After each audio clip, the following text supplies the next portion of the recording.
Alright, gamers. Give me one more second.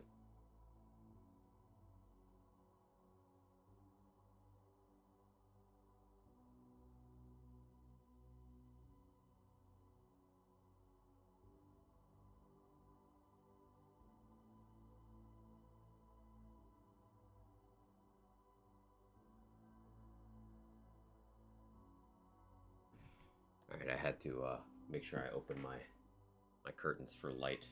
Yes, Kevin, I am starting stream. Hello, I agree. It is a good morning.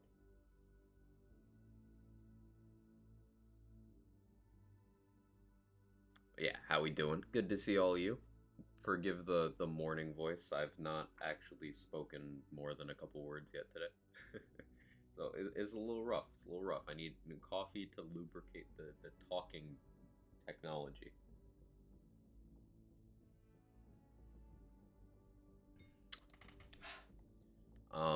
So I want to mess around with some optimization for a couple builds for endgame rush prep. My goal is this weekend to set up that board and like fully push it so people can like submit for it. So hopefully. But yeah, I want to test out some strats, practice a couple individual activities, and do some fun BL3 endgame speedrunning stuff and science and whatnot. There's a lot of digiclone weapons that I want to try out, and there's a lot of weapons I've never tried on digiclone that I'm like, hey, why haven't I ever heard about that? So I'll probably be spending a chunk of the stream on that as well. But anyway, Priz, how you doing? Tenor, Reckless, Roddy, Sen, Urban Mech, Cheeky. Hope you're all having a fantastic day thus far. Let's do the thing. With the thing and the thing.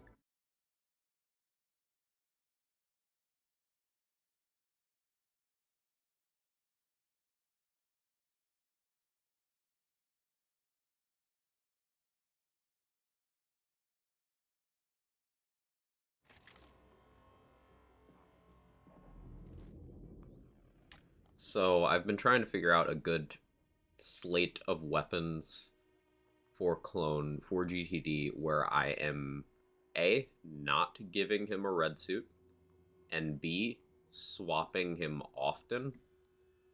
Because Anarchy starts off bad compared to some other choices, but gets very good, but it punishes me for ending clone early, because then he'll have to restack, so he'll be slow the next time he uses it.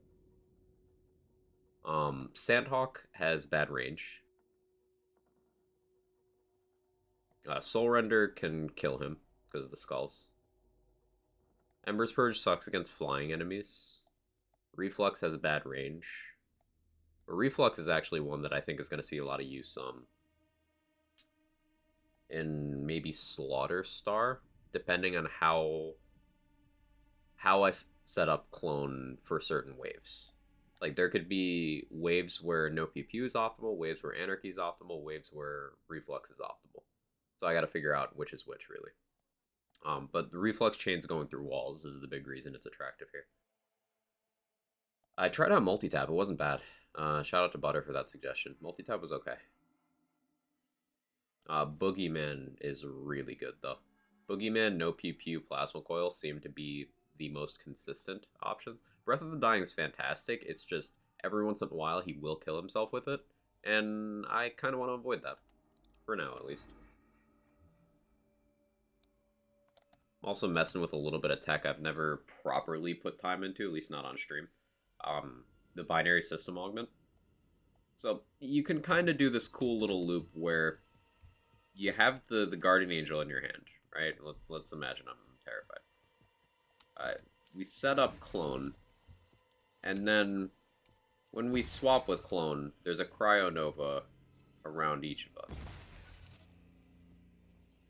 See that? Well, if there's some enemies where I'm going and where I'm coming from, each of us get a nova around us that hits enemies. The farther one will get my GA bonus, because it's my damage, not clones. And doing this allows me to stack up Groundbreaker and deliver it with a spark plug. But then if I swap again, let's say I ended up over here, well, that spark plug is now getting my GA bonus as I'm far away from it. So offensively, clone swapping is going to be something I'm experimenting with a bit today. Common Breath of the Dying win. Breath of the Dying's so sick, though. It's always worth the awkwardness there. And you might notice I do not have a plumage or an EMP5, which is atypical for a speedrun. Zane's got enough movement speed that he doesn't need the rocket jump for some of the skips. Some of the time trials approved skips. And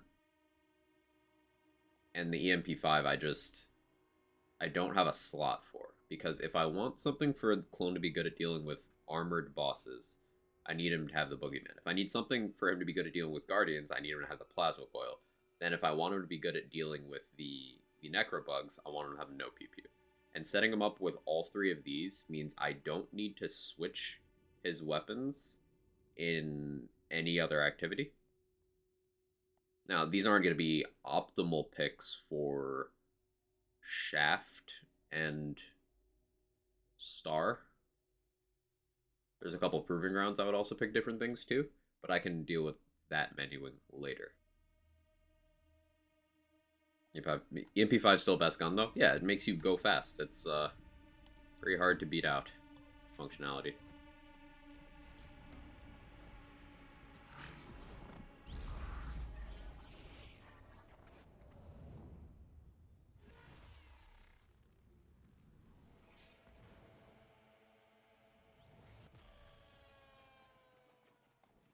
So we'll wait for Revolter to end. And I'm not timing full runs right now. I want to see how long it takes to get me to the button for Crystals 1.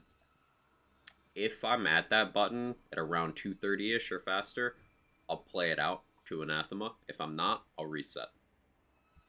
Because I want to nail some positioning and some clone timings. Also for my grenade here, there's other content where the Hex is going to be good, but for this content, I honestly should just do it's piss.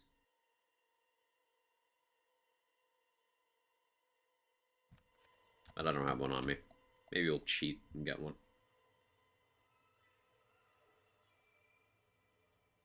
Alright.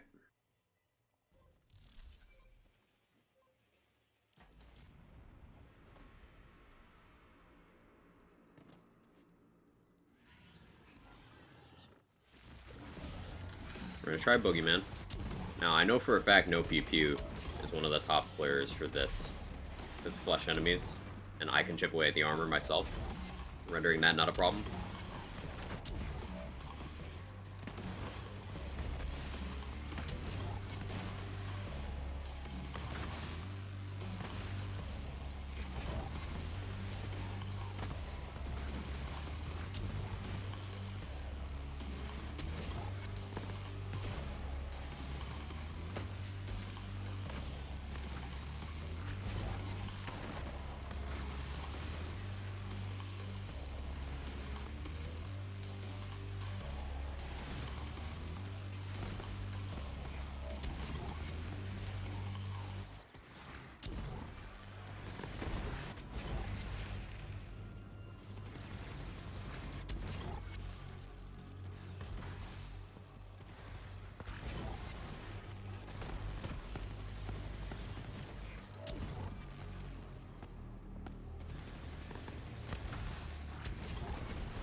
This is a little slower than what No Pew Pew is. I was able to pull some 115s with the No Pew Pew. Yeah, this is too slow. Okay. So room 1 is definitely No Pew Pew. No question about it. That's fine because I remove and replace the clone when I get down to the area for Crystals 1 anyway. I give him a Plasma Coil there.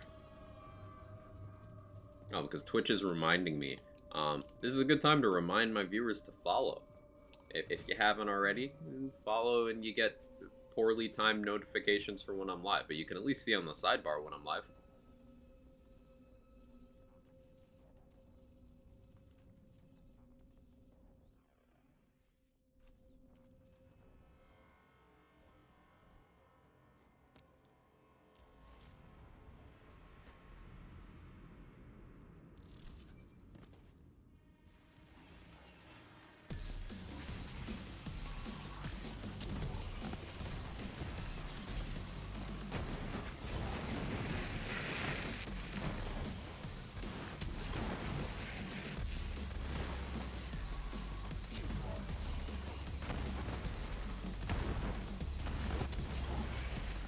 Noticeably faster.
Yeah. Not speedy, but faster.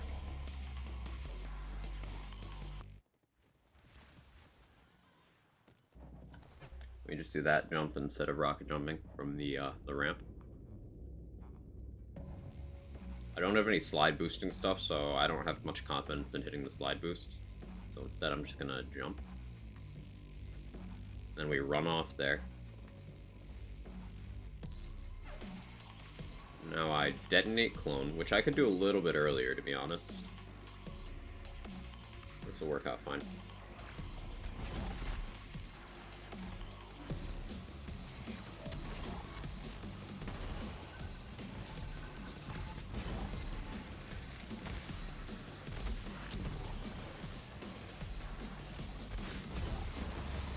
Unfortunate diadem spawn.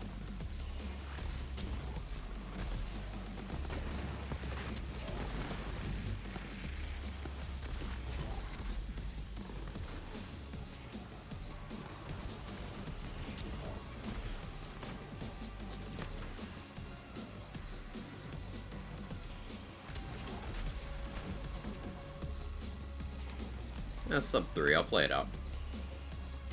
I want to practice some anathema strats. Nuke in the sun. I don't know, it's kind of nice where I am, Rabbit. Other than being a little rainy. Can we leave it?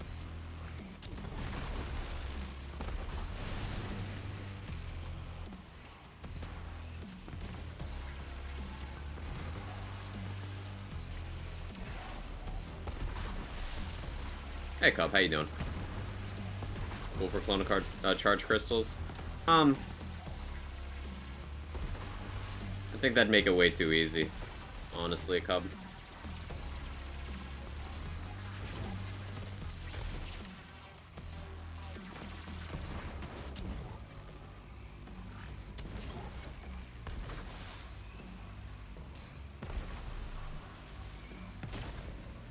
Hey Kitty, how are you? Are you feeling better today? Hopefully. If not, sorry for asking.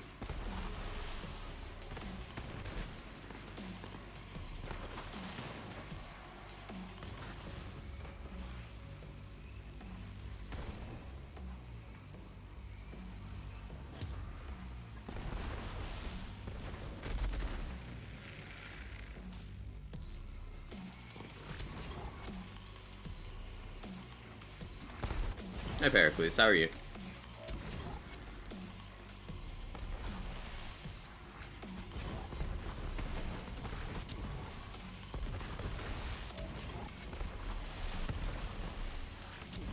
Better thank you. How are you? Doing okay. Doing okay.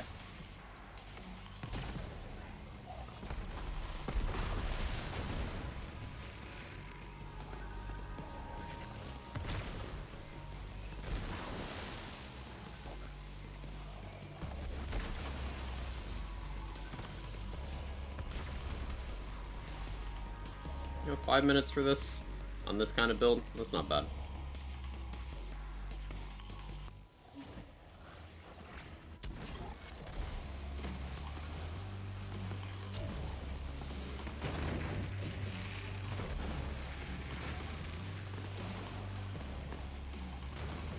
That's unfortunate.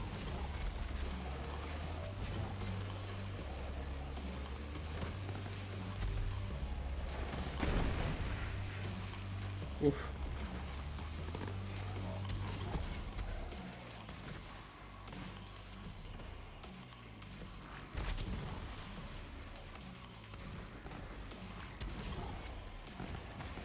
See, this is where not using launchers loses you a lot of time, because you've got airborne, fast-moving enemies.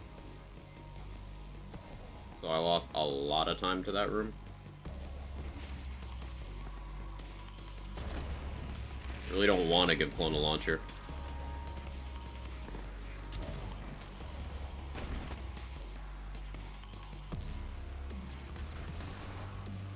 Another thing I want to try on a Clone, I saw someone talking about this in official server the other day. Dark Army on Clone sounds like it could be interesting in the areas where mobs have a little less HP. Because that should just be Clone killing along its sightline even when it's not shooting. Which means you could do Fractal Frags Dark Army, because Clone would be able to shoot and throw at the same time, which he otherwise can't do. Have all the World Archers on Trials. You can hit exclamation point Trials to see the board.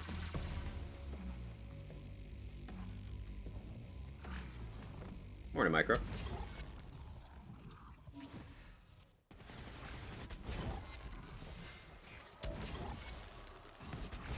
Alright, shoot your boogeyman.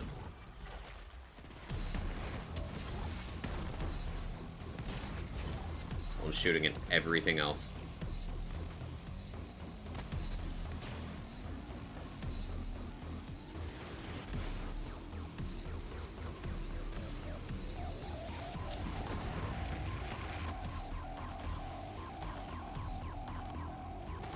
Alright, that's the strat I want to try to use. I swap Clone in, and then swap him out to safety.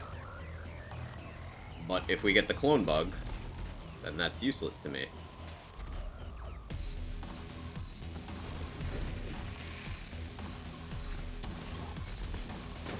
Anathema routing's awkward. Sentinel's over. I don't have damage right now.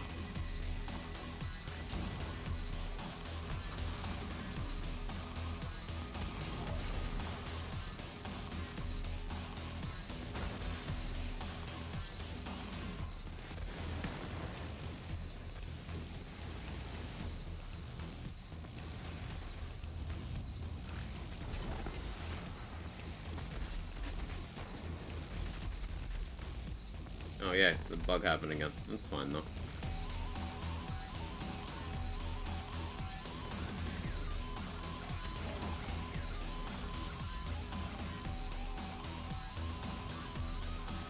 Wait. Sentinel's gone. Sentinel doesn't have a health bar, but sometimes it still dies to Anathema.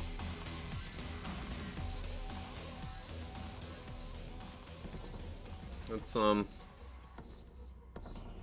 something I didn't account for.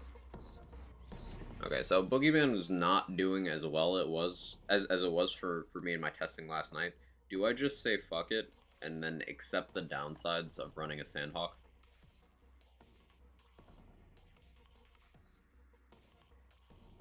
I think I might have to.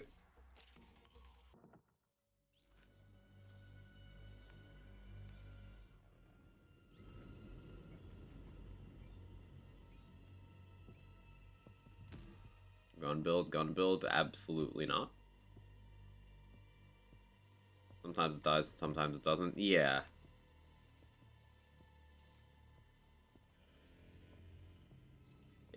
what might actually be happening is Anathema might just be canceling your action skills instead of actually killing them. Because like Clone will sometimes die when you get hit by the Nova, even if Clone was not in the radius.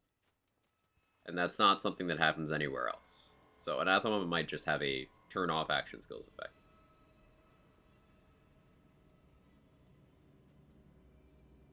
Sandhawk is gun though? Yeah, but I'm not shooting it. I'm not shooting it.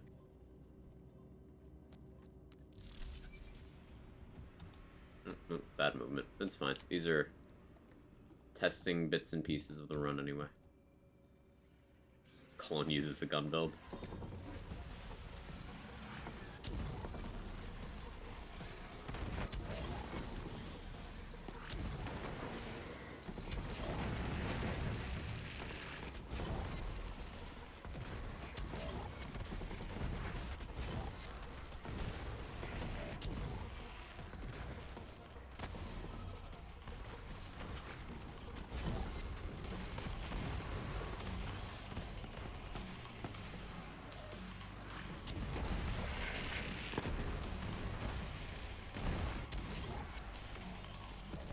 Yeah, binary system for Groundbreaker is real nice. I don't know why I never tried that before.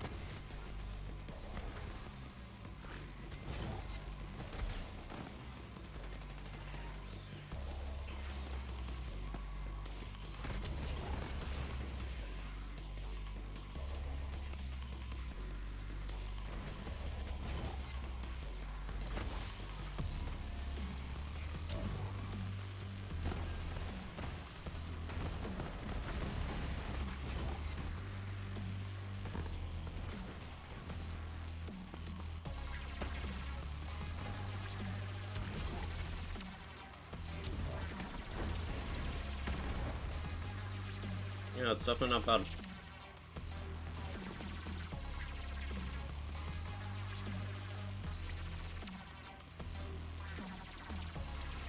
I was playing Zane. Hey, Rapid Fire, how you doing? That it's warm where you live? Not warm, but nice. Like, today's the first day that I've been outside in a while where I've seen my breath, but it still felt kind of pleasant.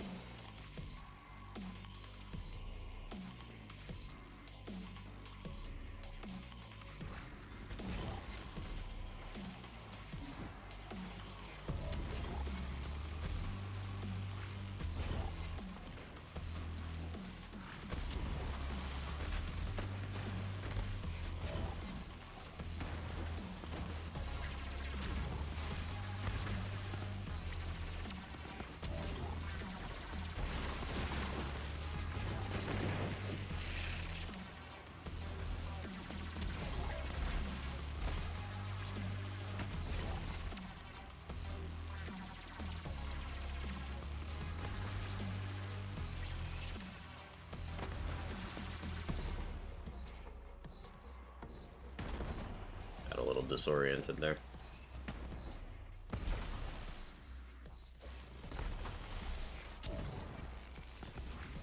It's built so strange to me. How so?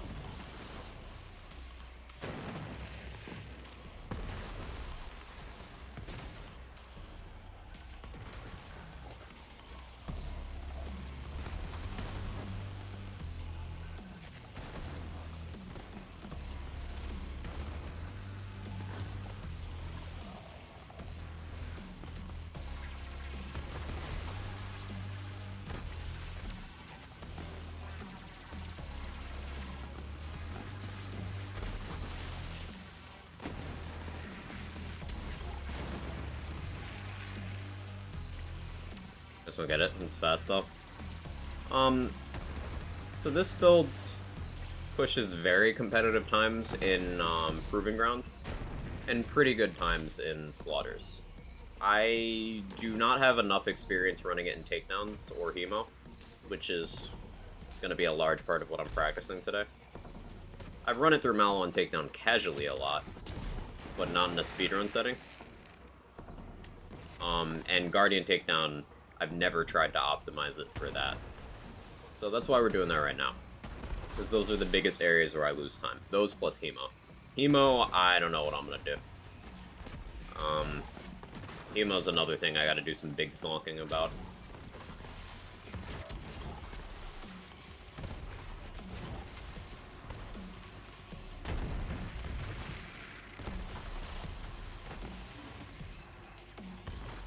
Yes, I'm actually ADSing for survivability in this build, by the way. Because my Hyperion weapon shield will protect me.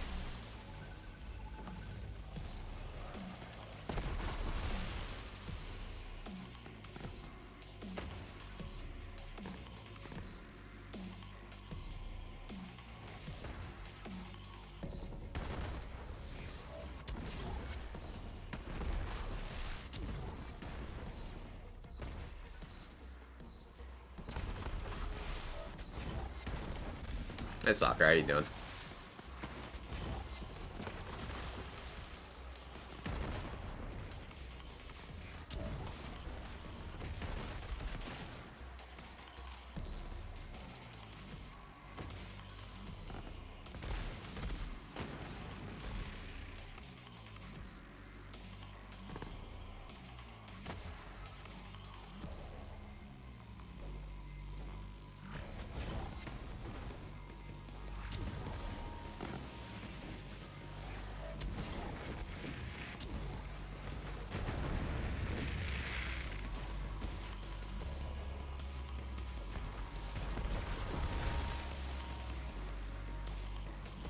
I'm playing a Zane build that doesn't shoot, but still ADSs for survivability.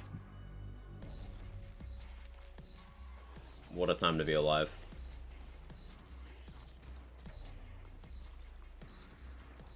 Good, how's Quag? Quag's okay.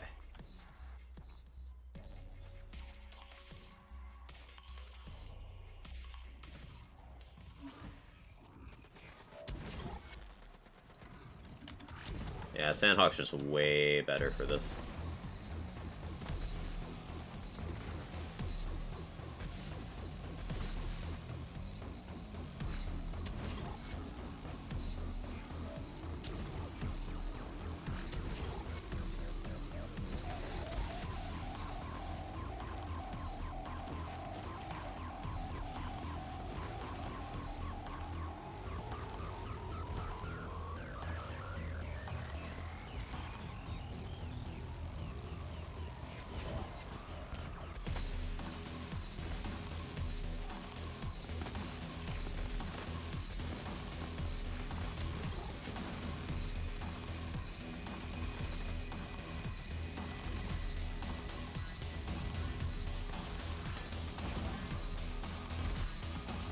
I love this soundtrack. It's so good.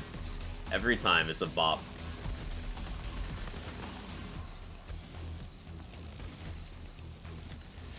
I didn't think that would work. I'm surprised it did. That's a very risky strat I wouldn't recommend to anyone ever.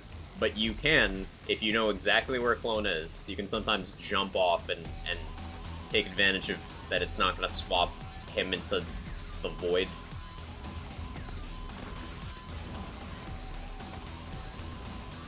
It is not a consistent strat.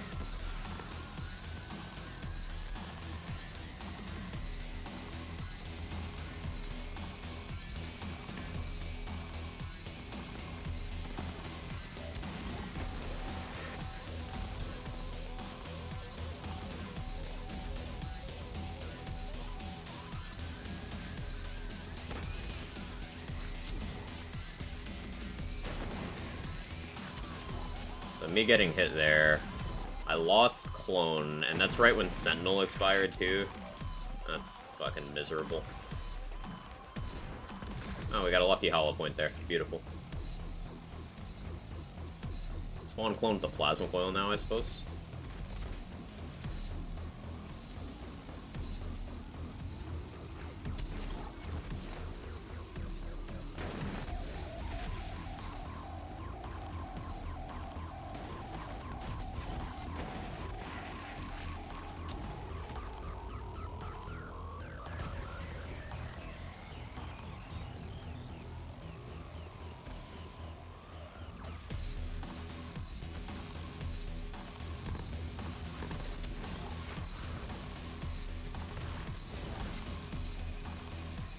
If I had like a little more damage, I wouldn't even need Clone's help on the shield phases.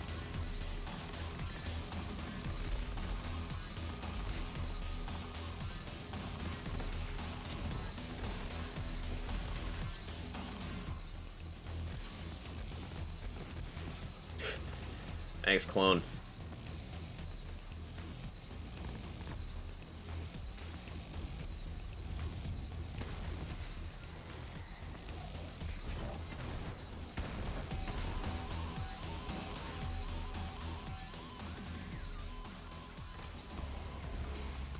Alright, now we give him no pew pew again.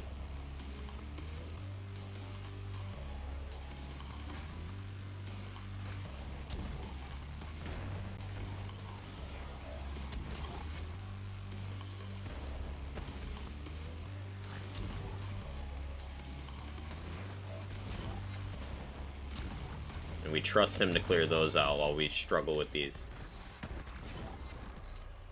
Did Sentinel actually follow me?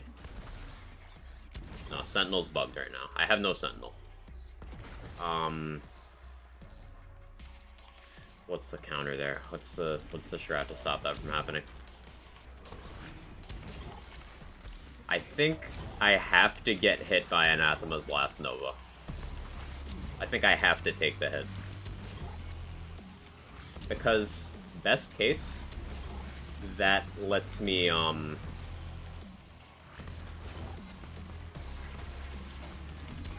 that'll end Sentinel.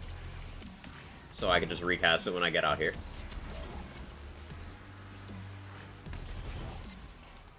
I'll just need a way to get off when I go down. Which, if I have Clone parked on top of me...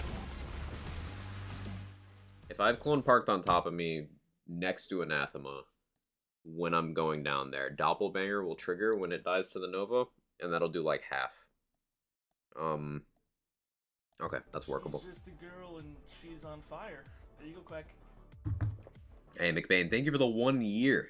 Really appreciate it. As always, the lurking is very helpful. Seriously, lurkers are the backbone of the platform. Thank you for spending such a huge chunk of your time here, and the consistent support. It means the world. Thank you. You clone, you slam, you destroy.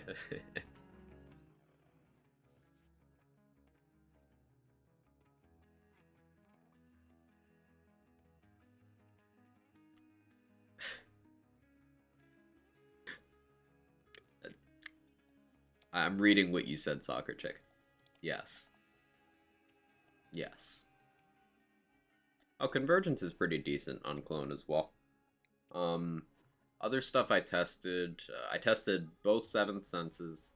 They're not good on Clone. Clone doesn't get reload effects in the traditional sense, so the legendary 7th Sense sucking makes sense. But the purple one, he's just not accurate enough against enemies where you care about the damage. Like, there's no reason to use that over like this. I mentioned multi-tap, that was okay.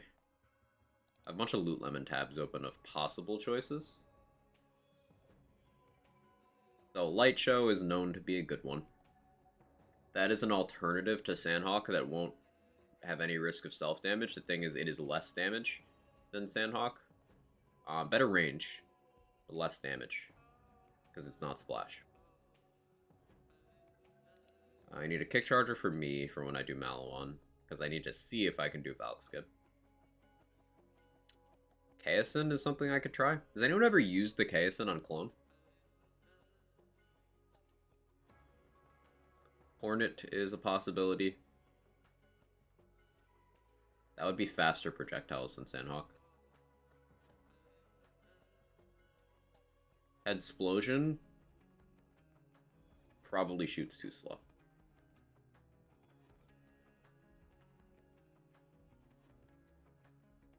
Clone with the Headsplosion and a Wish, though, might be really good.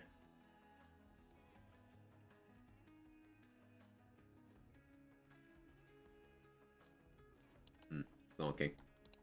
Grease Trap, Clone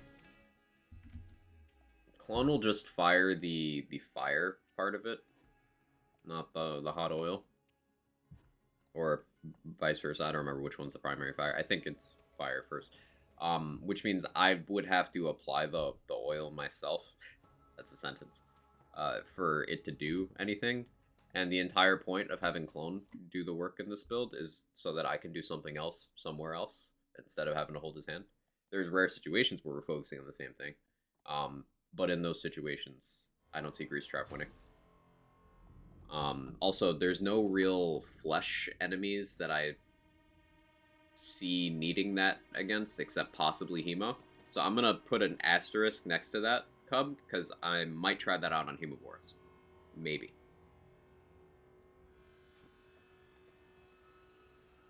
Shock Backburner Transformer. I don't really want to give up my own shield slot, Urban Mech.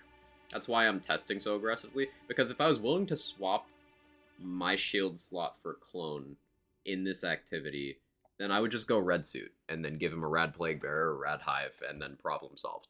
Don't need to think anymore.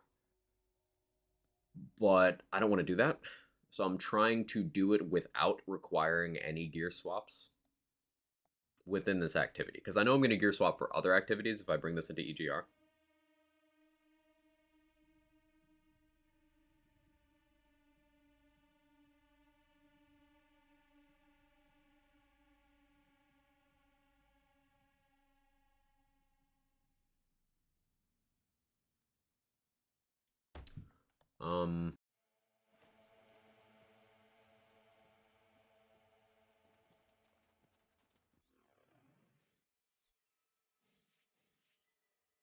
Fractal Frags. Now, Fractal Frags is awkward, because in many areas of the game, it is slower to give Digiclone Fractal Frags because he can't shoot while he's throwing. So he'll just stop shooting completely to throw a grenade. And depending on what grenade, he can kill himself with that. But there's two other effects of Fractal Frags that people often overlook. When you spawn Clone, if you have Fractal Frags, he'll immediately throw a grenade. And when Clone dies, a grenade is dropped where he died. If I'm using the strat where I allow the Nova to hit Clone to kill him, to get Doppelbanger, it dropping a grenade there as well could be enough to phase Anathema. It could be enough. Especially if I have Sentinel stuck to the boss already. But the thing is, how am I gonna route around Fractal Frags for the rest of the run?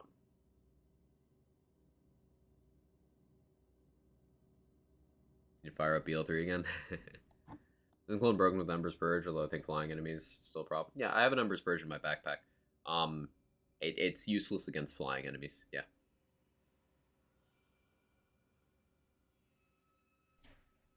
That's the thing. And GTD has a bunch of flying enemies. A lot of activities do. Now I could give him Ember's Purge comfortably in like a couple of the Proving Grounds and it'd be fine.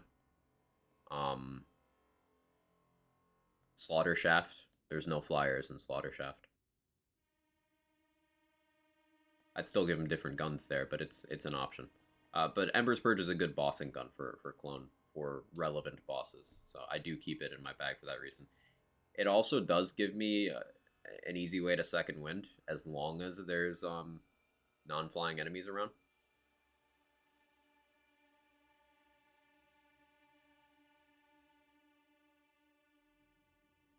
Something I could attempt is give Clone the Sandhawk in the first room, swap the no pew for the Ember's Purge, and then see how that plays out. But I don't know how much I love that plan.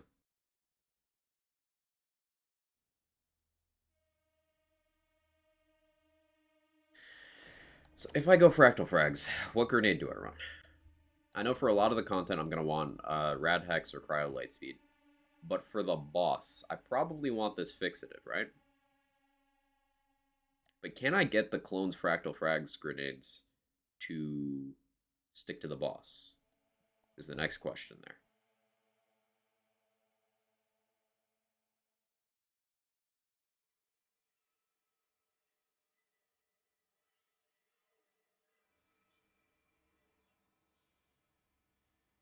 Also, I should reroll that Annoyant.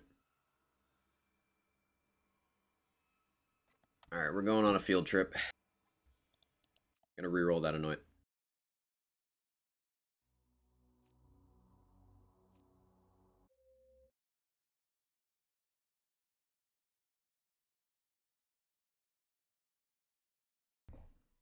I could attempt the red suit strat and just have a like a rad herald and a rad hive for clone and he'd do pretty well. But that presents the problem of armor.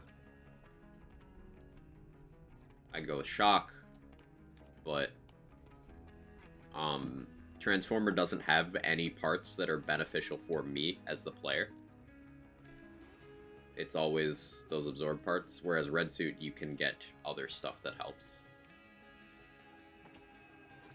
And you can get things like amp for clone to do more damage. I'm thinking as I run around, that's why I took a bunch of wrong turns. So this is one of the things I really love about time trials and EGR. This is optimizing a build that is not ever going to take a GTD-related record to lose the least amount of time to that activity. It's not about winning. It's about being less slow, which is what all speedrunning should be about. But this forces the competitive nature out of you for this activity, and that's why I think it's neat.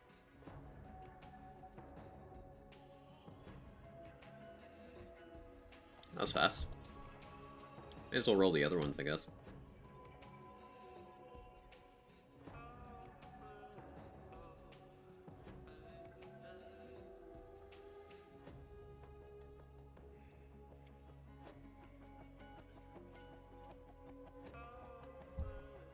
He's RNG carried today.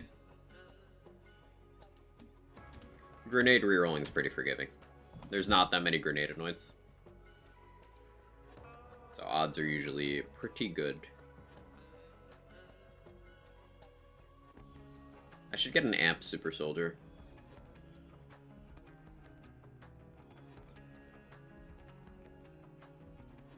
This frozen heart.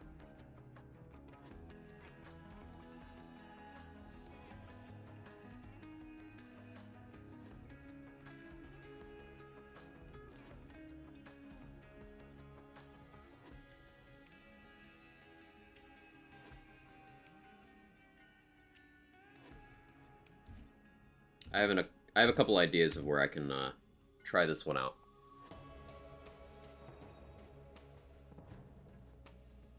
Plus Ultra is nice for getting Clone to live in areas where he has no business surviving, because he will get the HP, the doubled HP. That's 100% more HP, specifically.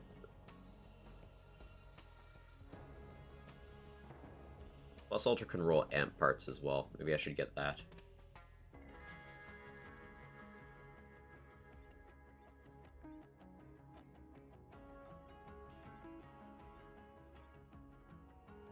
This is a fun anoint, but I can't think of an area where I'd need it.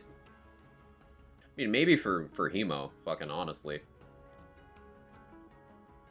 Maybe I go that there, and then generate terror on my grenade. I give up the V1. I can just shoot a gun and try to get some V1 that way. I'd have to shoot a Guardian Angel really fast, though. Leave that there.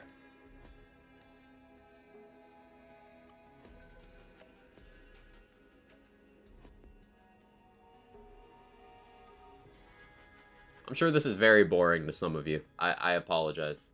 But I'm doing a lot of thinking out loud. Planning. I'll live for this shit.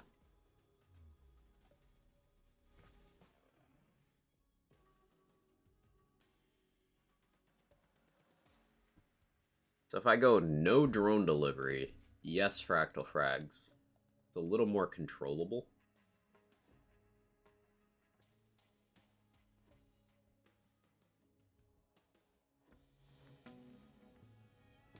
I'll back up my save and try that.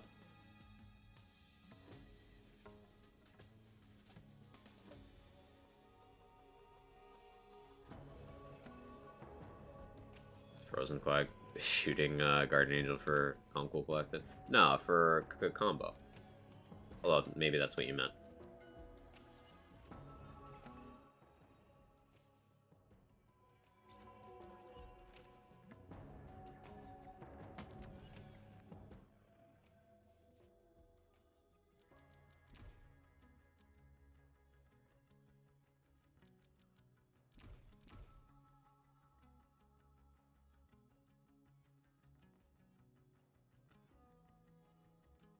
If I take more Salvation, does that mean anything? Because you get Salvation off of clone shooting enemies.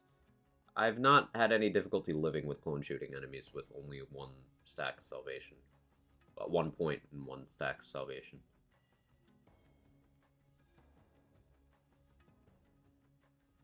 I don't think I need that. If I am shooting for a combo, then I guess more reload speed helps.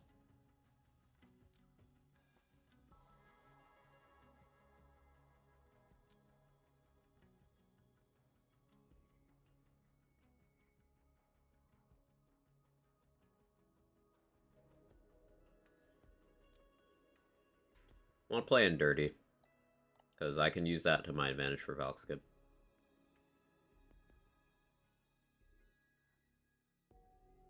I guess I can take Violent Violence to help me with the Kuka combo thing.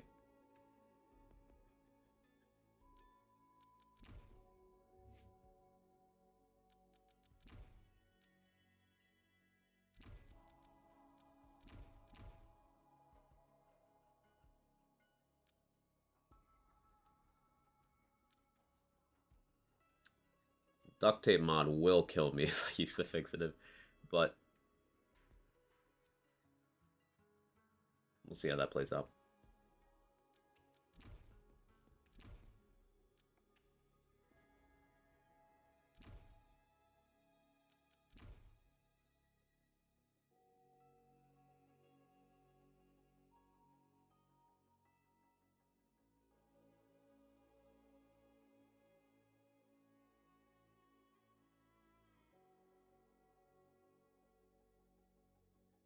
I don't think Like a Ghost is useful. How often am I gonna be shot? Yeah, no, that's not useful.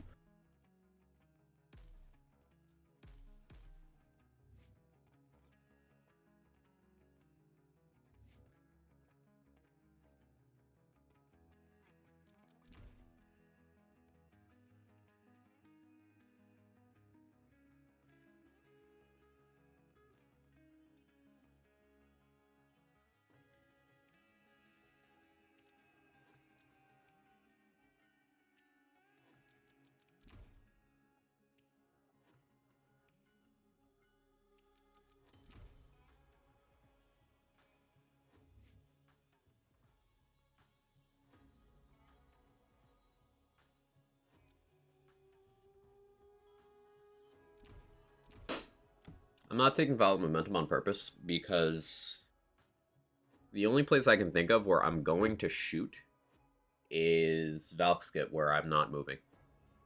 Like, I could get some VM, but I don't trust my aim. So I'm gonna just try for consistency. 5 Salvation is probably better than 5 Cool Hand here. I don't think it'll be too much of a difference either way. And then I just take Adrenaline for the rest, right?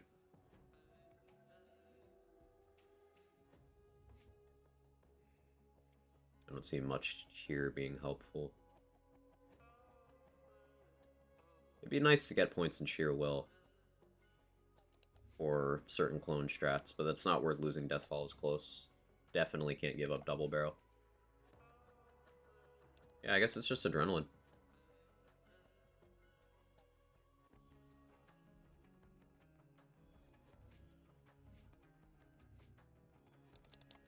Okay.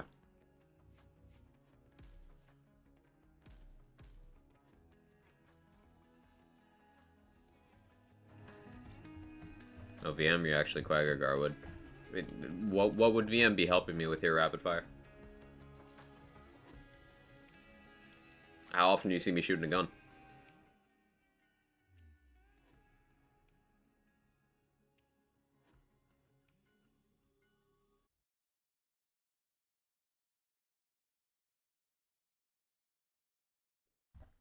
Fair enough. It is simply not useful for this. Now, there's still not too much of a difference to the point where in the normal spec, I just take it anyway, just in case. But for the highly optimized speedrun, I'm trying to get every little advantage elsewhere that I can. Concept, Wish gives mindfulness stacks, so if I run full auto Blade Fury with Wish, so I still get a lot of body and mind explodes. I'm moving fast. It's less damage than having a Revolter, and also you will die at the end of some combats. So like when you no longer have anything to lifesteal off of, if you're under the influence of some Wish stacks, they'll just kill you. And you won't have anything to do.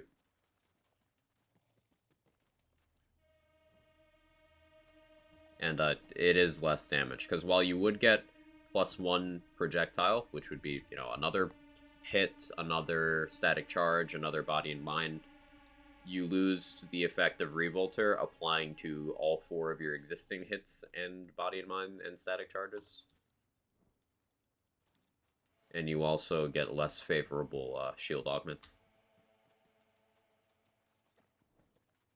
And Mr. Adblock, thank you for the 23 months. I really appreciate it. It's always good to see you. Thank you for the continued support. It means the world. Thank you, thank you, thank you. Almost 2 years. Time's wild.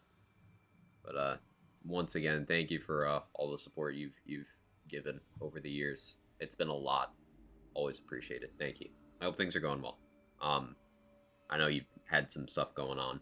Any positive progress there?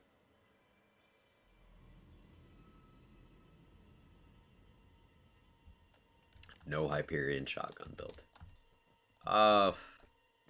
Honestly, Priz, most gun flak I've been doing recently, or relatively recently, has not involved Hyperion shotguns. Like, even Reflux, because it's so strong, I get bored easily with it. I've been doing a lot of doll guns when I'm doing 3-shot fade, and then when I'm doing gorillas, I usually do Vlad-off guns. Work fucking sucks. Only a couple more weeks. Only a couple more weeks. That's what I was looking to hear. Yeah, Craft Knight. Any progress? Yeah, we're learning some useful stuff. Trying out a new spec. See if we can do some cool fractal frag strats against Anathema. Yeah, a lot of science, a lot of experimentation today.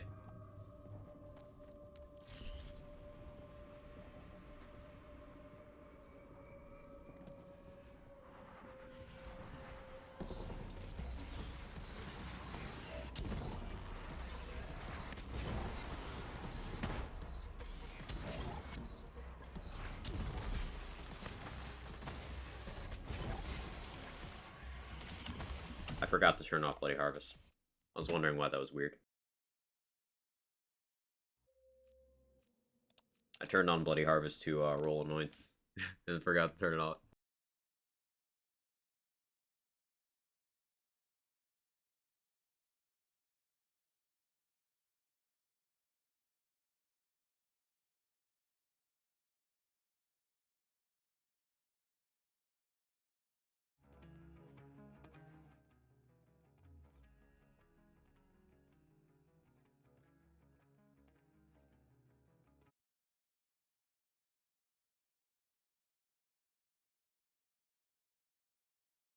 Yeah, it might be worth trying out a KSN on clone as well. We'll see what I end up needing. Because the KSN is also a splash gun. It does less damage than the Sandhawk, but the projectiles are faster. And it doesn't hurt clone, so he can just barrel stuff and be fine. The more I think about it, the more I'm like, that might be a good play.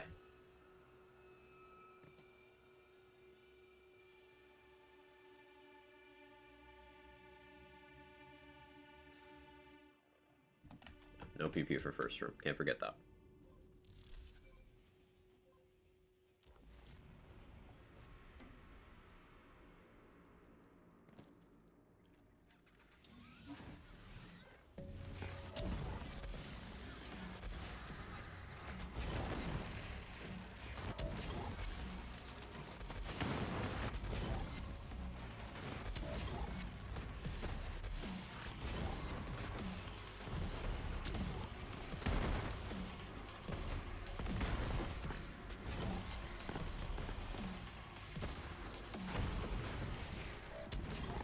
I haven't thought too much about putting Clone up there. Maybe that's something I should give some consideration to. So I'll let him hit that back spawn that he can't see otherwise.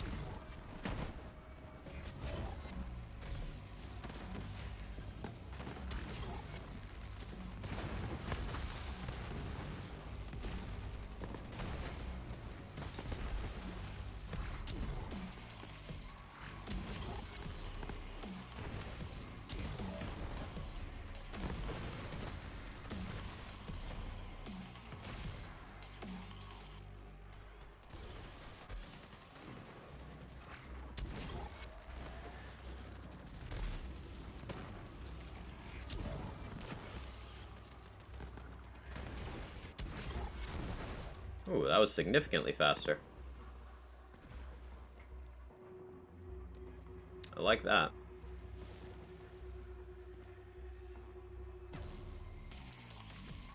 A Sparkplug doing decent damage to GA. That just... Also, Sparkplug does good damage. It has a good damage formula. It's slide damage, so it gets times 21 Mayhem scaling. Sparkplug is capable of critting, and Zane has a lot of crit in the purple tree, which I've taken. So yeah, a combination of a few things. But GA is a lot of it. Also, keep in mind that the Ground Slam itself, Ground Slam is the only thing that can deliver Groundbreaker to multiple targets at the same time. So if you throw a fish or use a stinger, only one of the hits, one of the enemies hit will actually receive the Groundbreaker. If you Ground Slam, it will apply that same Groundbreaker damage to everything you hit. So I'm getting a lot of Groundbreaker because I have a lot of outlets of damage, and that's assisting me quite a bit.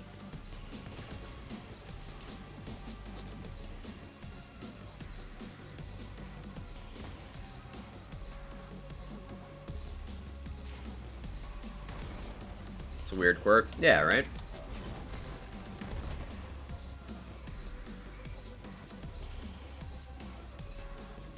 You come for me? No, you're going for Clone. That's actually highly problematic. Fuck you.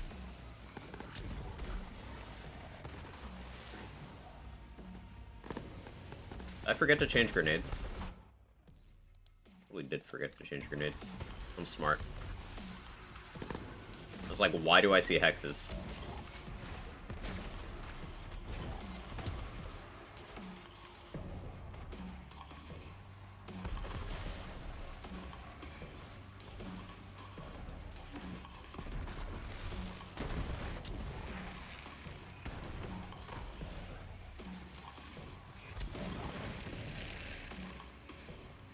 Trying to work out why it isn't an established pattern I'm aware of. For some reason, Ground Slam just be like that.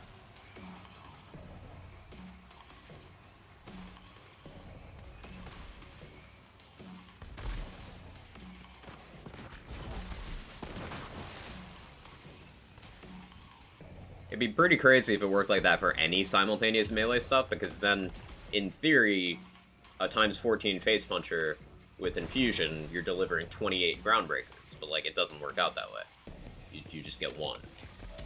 But with a Ground Slam, if you Ground Slam 28 enemies, you get it.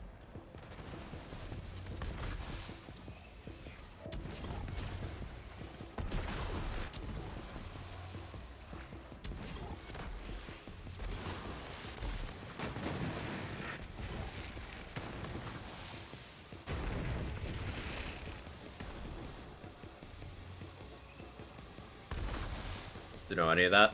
Yeah, Sparkplug's really good, Craft Knight.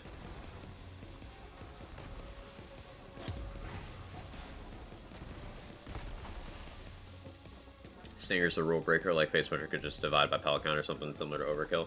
Yeah, Stinger's one instance. It should work the same. It just doesn't.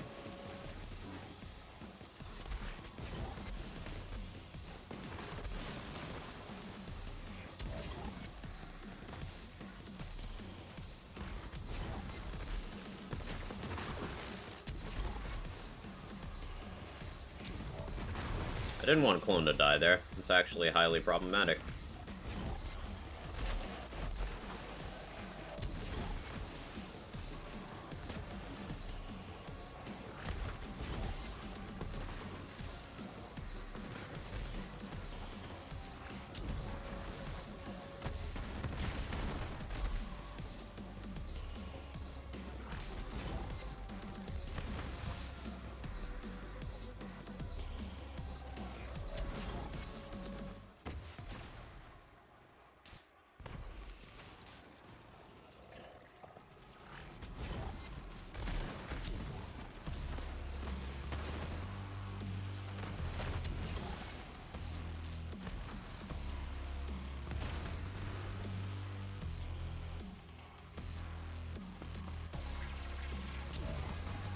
don't do this.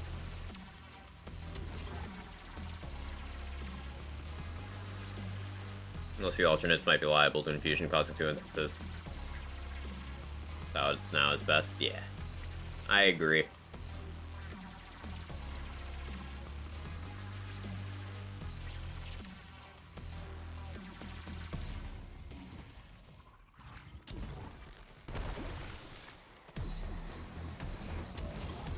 Yeah, that grenade. That grenade did work.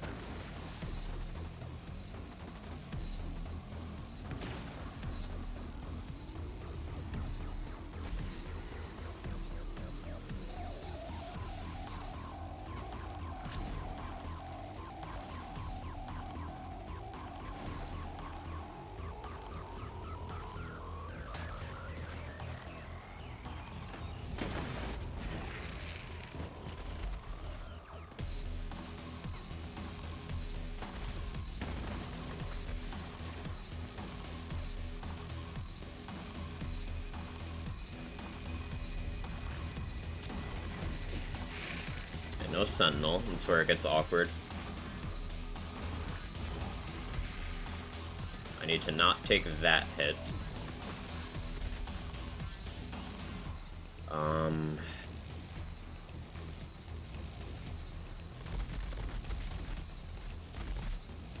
See, this is where gun damage comes in. Alright.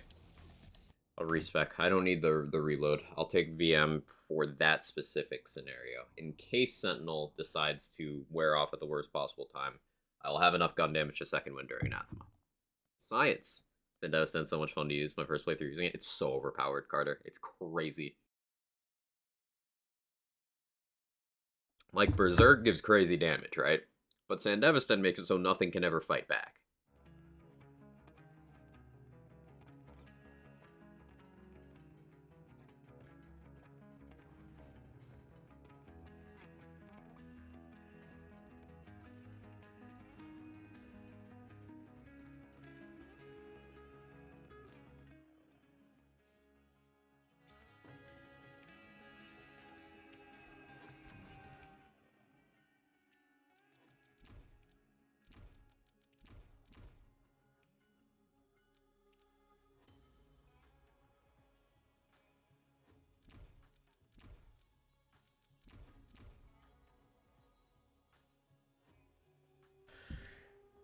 Do I need pocket full of nades? Yeah, just for safety. I don't want to run out of grenades and then not get boom in hands because of that.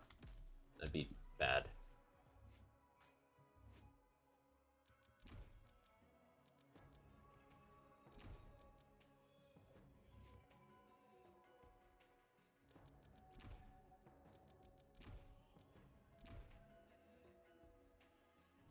Drone delivery is a smart play, but, like, Sentinel will occasionally just murder me using that. Unless... That's a high dot chance. I could use a cryo one. And then at least the main one wouldn't be able to dot me. But if I revolt are active, it's still going to kill me. And I have Conductor. Yeah, never mind.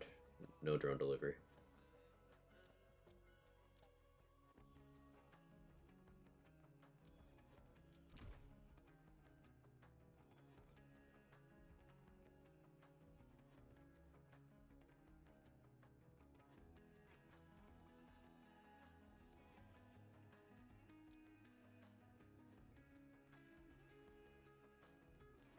Just got more salvation. See what happens.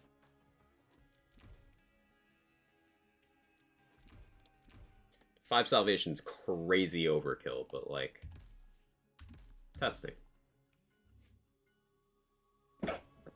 Excuse me, sneezes. So I could get one brain freeze here. I don't really have any reason to do so, but I could. Getting Rise to the Occasion is not bad. Wrong character. This would be interesting. Hey, Six Crow, how you doing? I do play all the characters. I do the weirdest stuff on Zane, because... Yeah.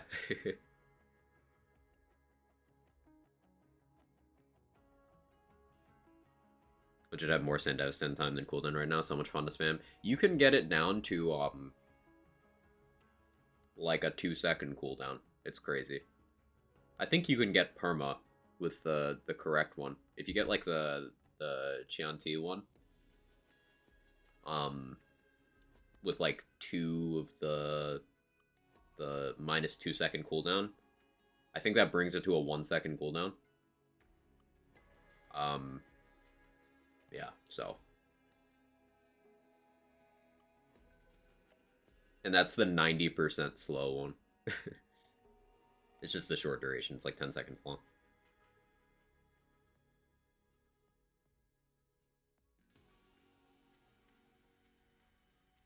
To trying to green tree Zane, it's difficult. It is very difficult. There's not a lot of desirable stuff in Zane's green tree because there's no damage, and a lot of the desirable things are conditional upon things that just aren't relevant where you need them.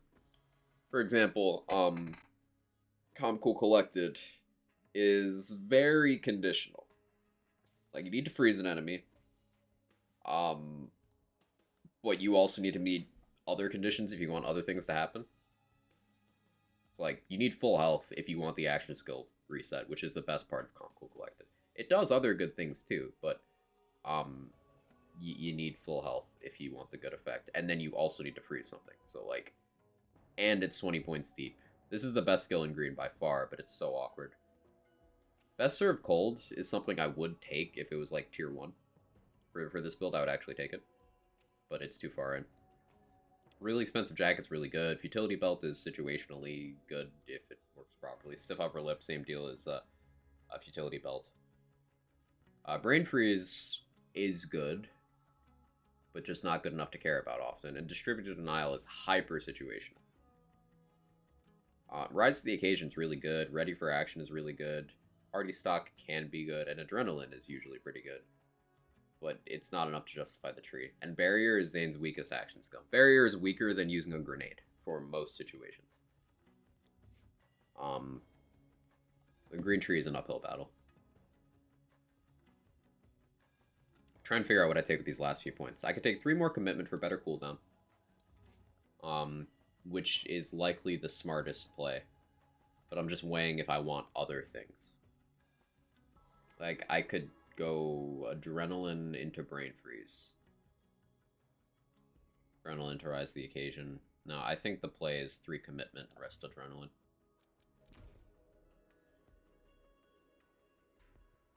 Domino Effect would be good for me trying to second wind with the Plasma Coil and such, but I guess I could take Fugitive.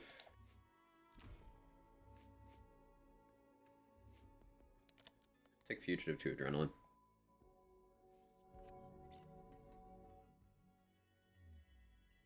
I was hoping Futility Belt and Duct Tape Mod to save him from around dots. It doesn't, yeah.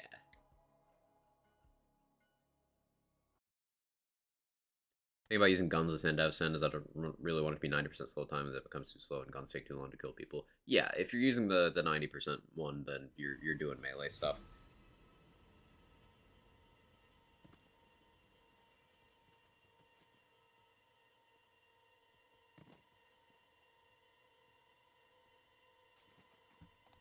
I have the Chanti, but it doesn't have the mods yet.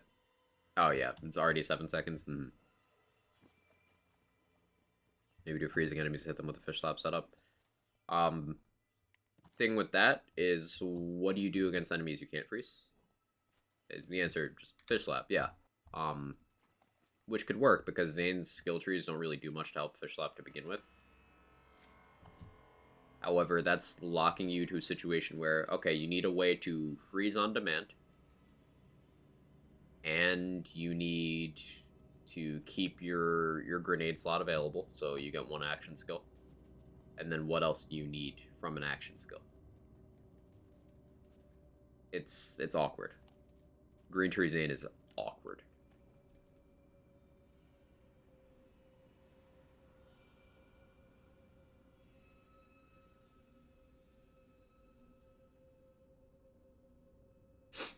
Allergies go burr.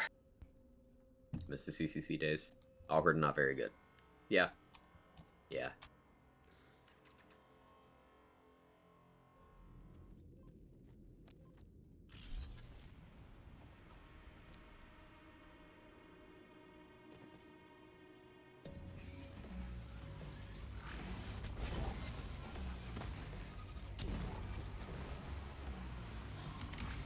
He grenaded. He blew himself up. That's something I've been hoping he wouldn't do. That's why taking Fractal Frags is... Because anytime I get a kill, he has a chance to do it. And he dies real quick if that happens. Now, I can just keep placing him. But if I know that's going to happen, then I should go with the Sheer Will spec for even more cooldown.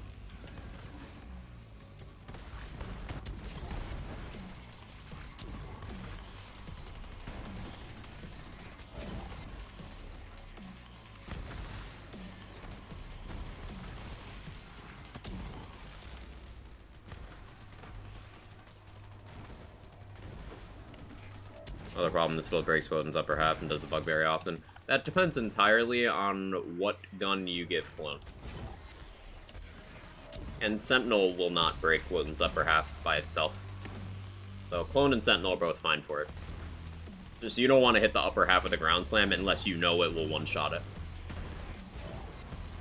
Because that can break it.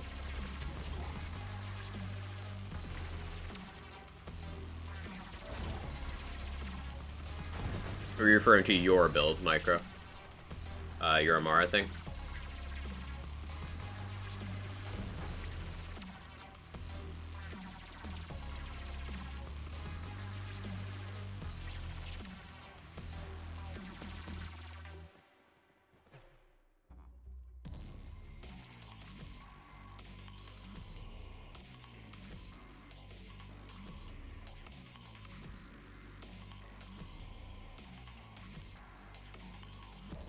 Understands Cold Warrior was the common Wonderlands. Be almost a second contagion on the stab on Icebreaker would be nice with it. Yeah, that'd be cool.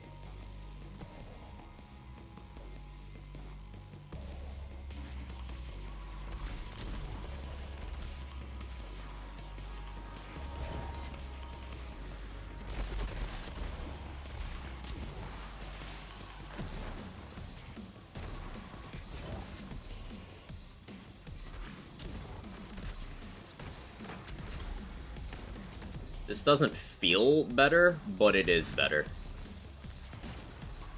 That's such a weird place to be. So, like, I have less control over Clone, but because I have less control over Clone, I have more control over Clone. I know that sentence doesn't make any sense, but that's what's happening.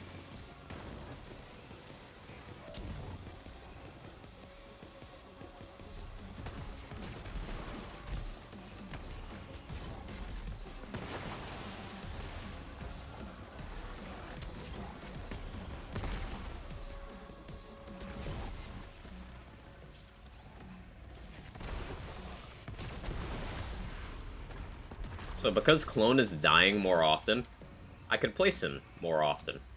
Which means I'm not forced to do those awkward swaps that put me out of the objective area.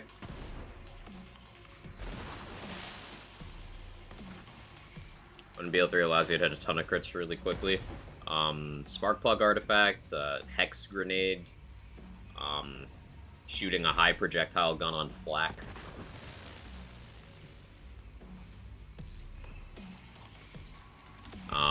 Lucky 7 with the crit roll and the masher roll.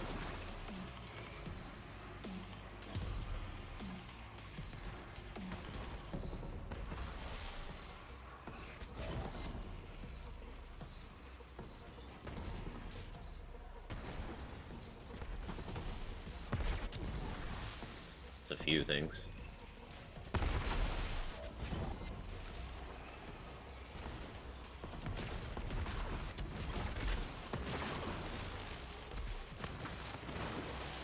He's just spamming grenades at a wall. The absolute mad lad.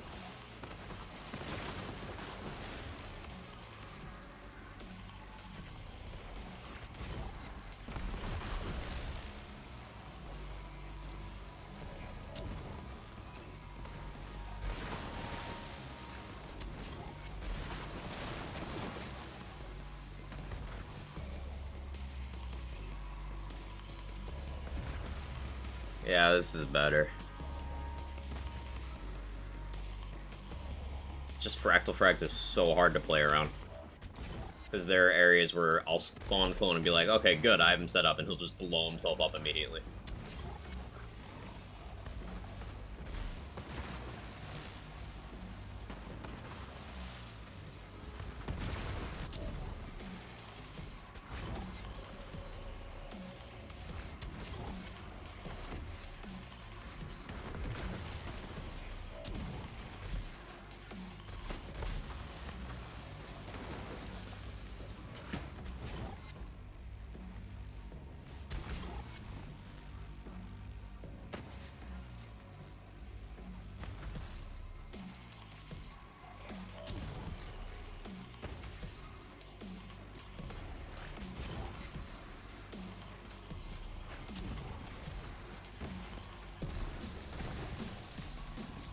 Like that.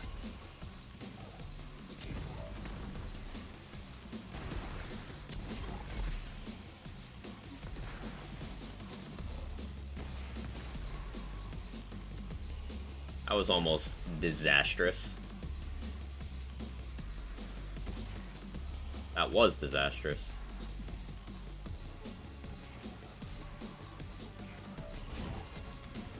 Luckily, Digiclone is pretty forgiving, and you got Clone Swap to bail you out of a lot of jams, but ugh.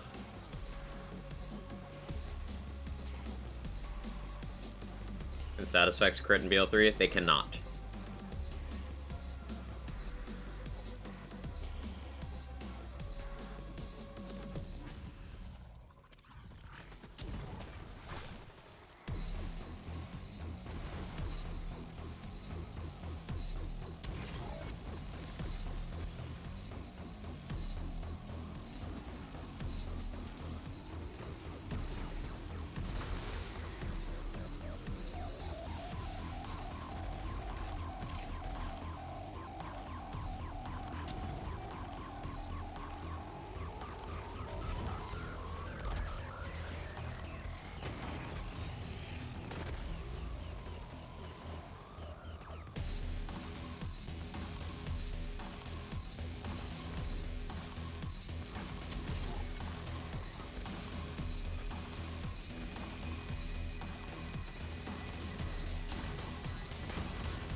Clone bug.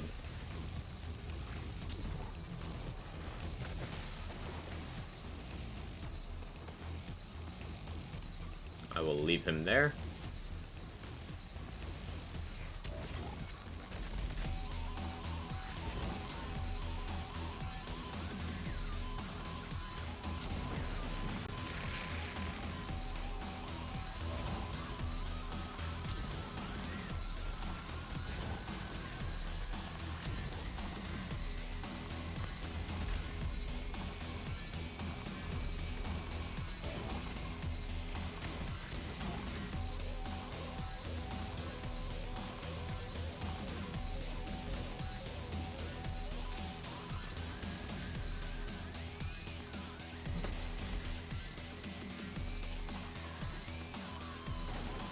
Oh, he died.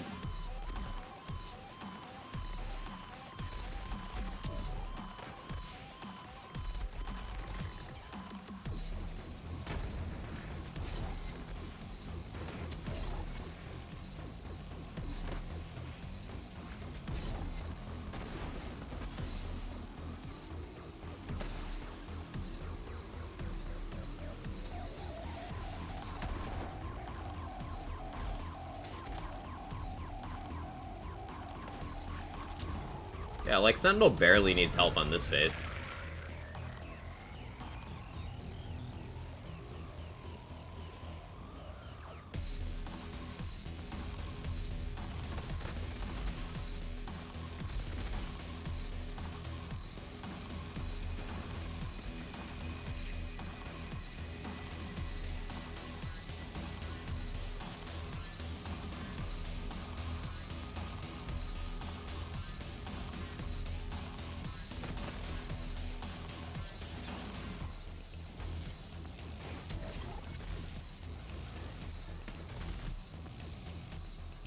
Sentinel bug out? No, it's here. It's just being useless.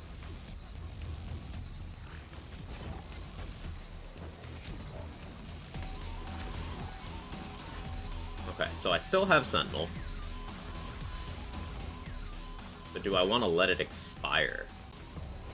That's the thing. I might run slow here.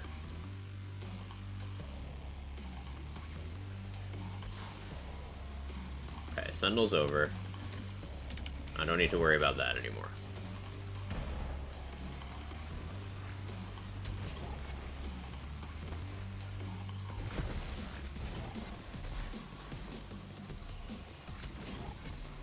Clone blew himself up.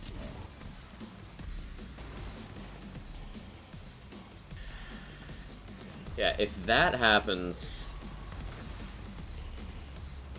I am actually just screwed. Because I don't have a second wind weapon equipped, because I forgot about that. Fractal Frags is so risky. I don't want to do it. Or if I do it, then I do want to go with the Sheer Will spec, because that has more cooldown, which Sparkbug will be able to stack for me.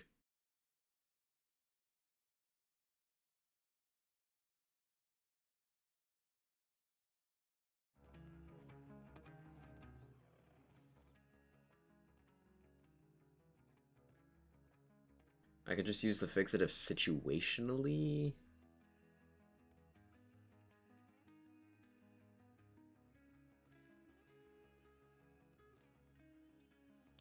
Hang on.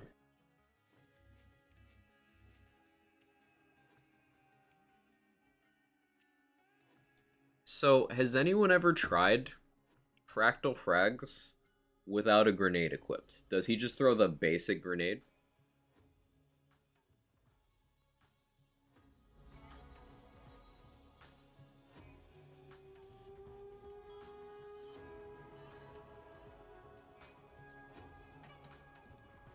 Thank you for testing. I guess I'm testing.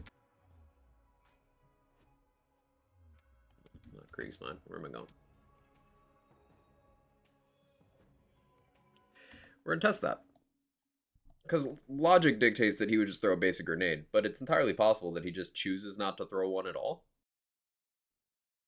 Which would be advantageous. Then I could just accept doing less damage for a while.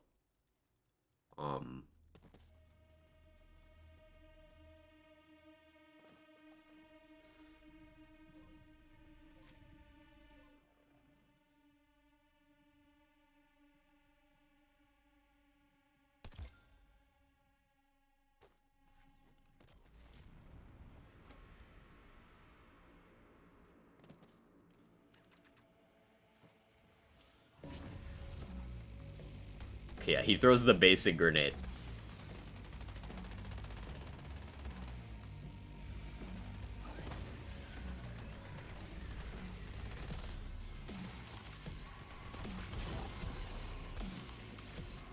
I want to see if it, like, kills him, though.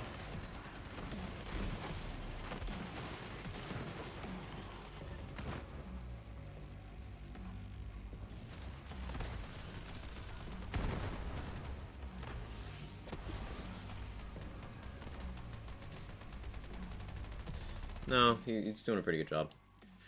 So I guess the thing is, if I'm going to run the Fractal Frag spec, I need to give him a grenade that won't kill him.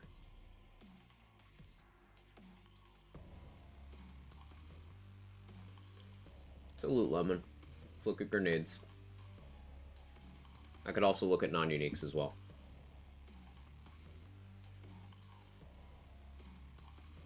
Chocolate Thunder is very unlikely to kill him. Chupa's Organ would heal him.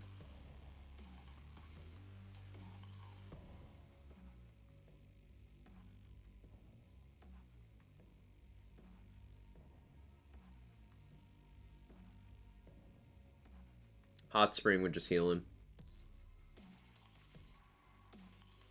Sufficiently low-level Piss would work. I already have a source of rad, use Hex for spread of rad explosions. That's the grenade I'm usually running here. but additionally, rad explosions are mostly like against tankier enemies that won't do a lot. But I do have a rad hex, and I'm gonna use that against the weaker enemies. It's already part of the build.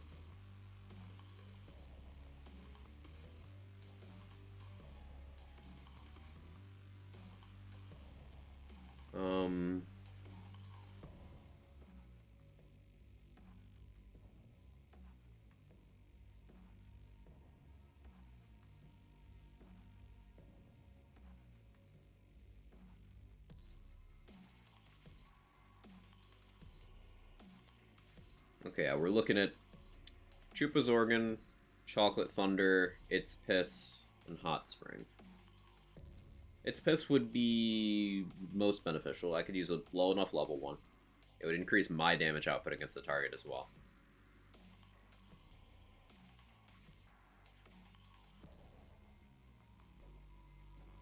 Chupa's would give Clone a little more survivability against flesh enemies.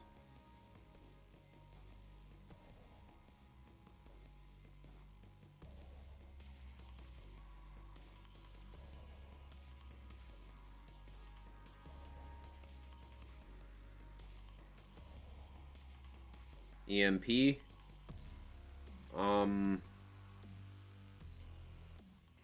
Does that do self-damage? Rated mod just for enhanced and clone for this activity. EMP is a good shout. Because that doesn't do self-damage. I remember people at launch being like, oh, I can't even use this for roid stuff.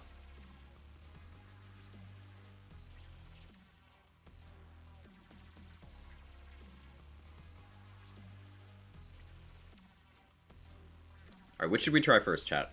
EMP, Piss, or Chupas? Piss is known as one that just works. Might be getting a new game for Christmas. Nice, Soccer Angel. One clone deal less damage. Do you want to give him EMP equals heavily reduced damage towards you? Oh, yeah, okay. Yeah.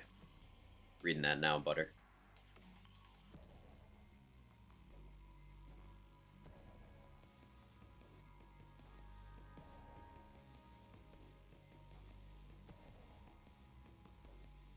So do you think EMP would also be drone delivery safe?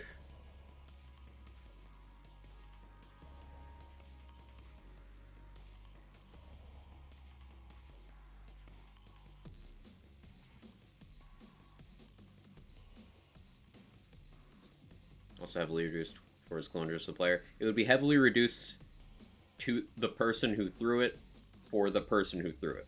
So clones would damage him less. It wouldn't damage me at all. Mine would damage me less. Sentinels counts as mine. Duct tape mods counts as mine as well. So me and clone can't hurt each other with our grenades. Only ourselves.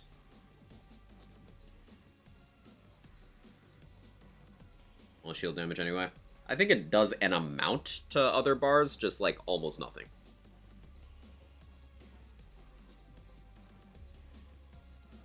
I'll try EMP.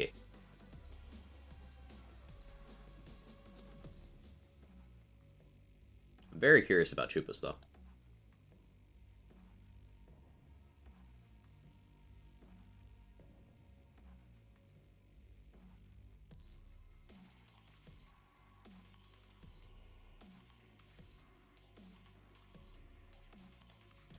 I'll give myself that, too.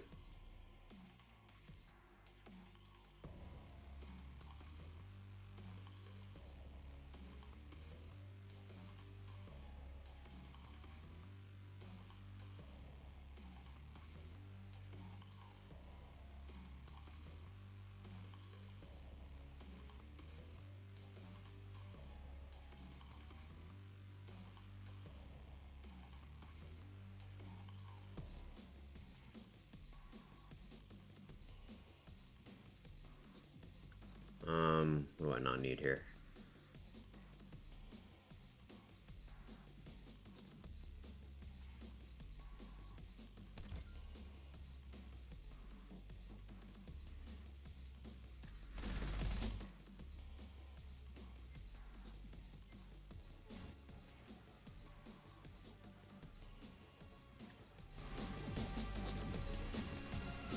$0.07 idea from last time amount to anything. I tried both versions of the 7 cents. The hybrid one was a little bit better. But you have to remember that clone can't get reload effects. So regular 7 cents is just like a bad pistol.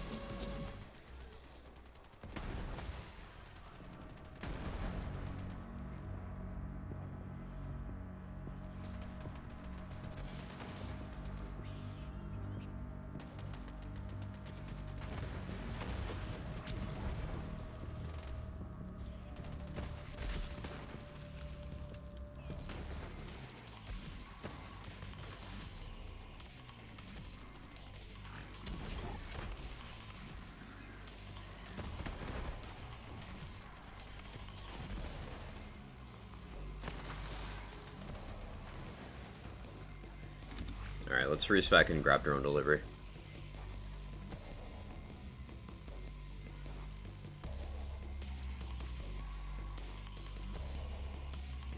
It's a bit unfortunate. They probably did that so that clone can use TDR guns without having to get immunity or just dying. And I imagine there's some effects that would cause some problems.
Okay, 11 points left. Commitment colder, or not cultural. Commitment headsman's hand would be 8 of them.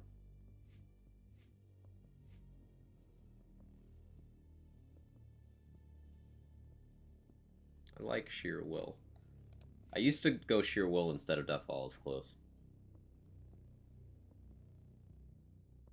It's still technically possible to do a sheer will spec if I use a conductor that has points in good misfortune. Like, I could have better cooldown, but I have weaker kill skills and duration as a whole, so it's just not really worth it.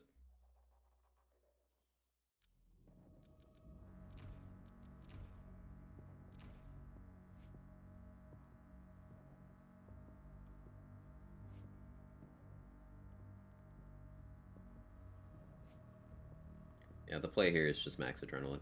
Or remainder adrenaline, I should say.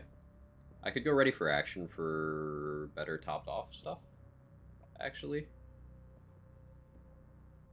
Like, that's up to 7%. I think ready for action actually might win there.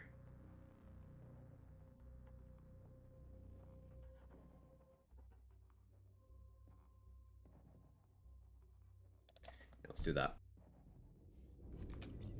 I don't know offhand what the boost steady drops is for featured runs. No. It's like guaranteed 4 or something. No, that's not right. That was a different thing. Yeah, I don't know offhand. Probably available in one of the patch notes the first time they implemented it. Whenever that was, but I don't know offhand. Clone can get the Dark Army elemental shots then? Correct.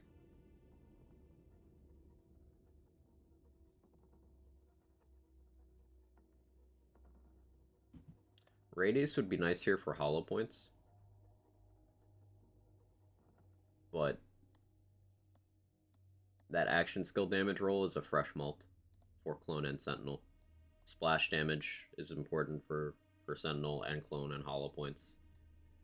I could give up that one, and I'd lose less than giving up Splash, but I give up the Hyperion crit, but again, that's a huge bonus for my Spark Plugs.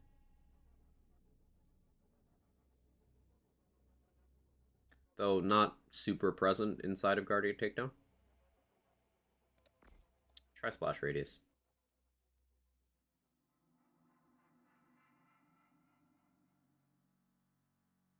This is awkward because I still have no second wind options.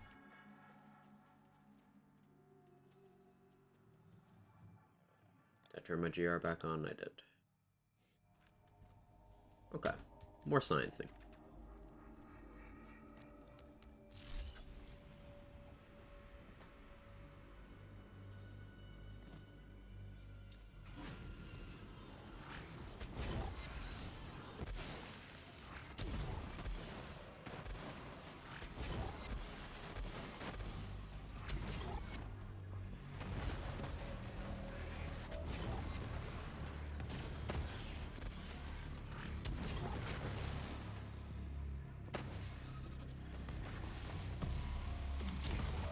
He died. He still died from the EMP.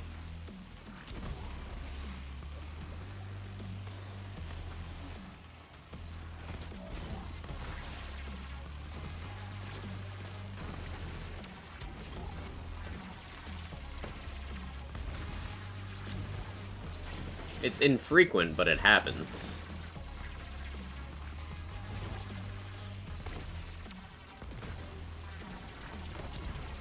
I'm not going to write it off yet, though, because I do want to see how the EMP plays out against Guardians. It should be pretty good there.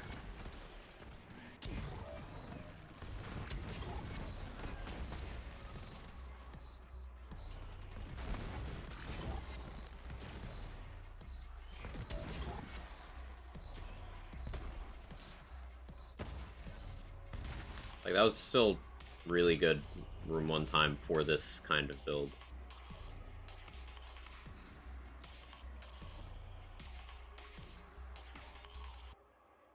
Decisions.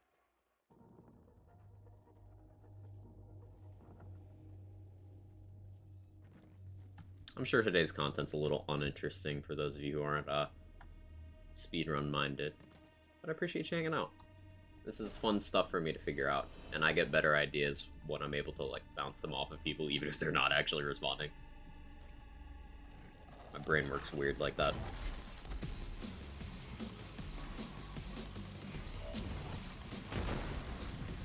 Yeah, he just blew himself up immediately with that EMP.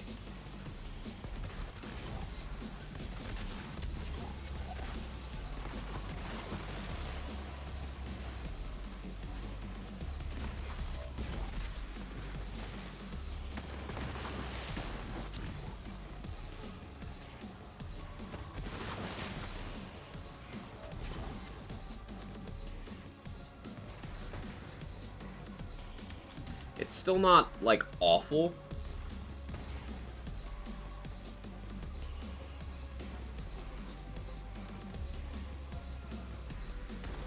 But it's gonna screw me eventually.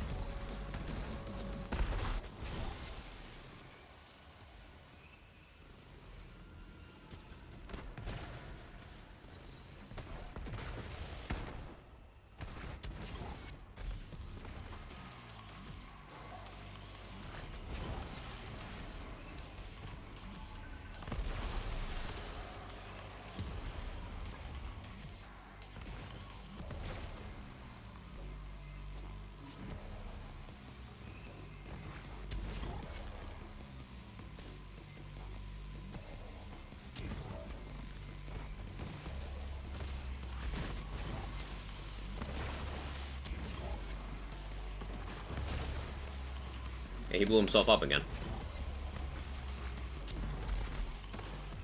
I have enough contingency plans that it's not ruining these runs, but it's fucking annoying.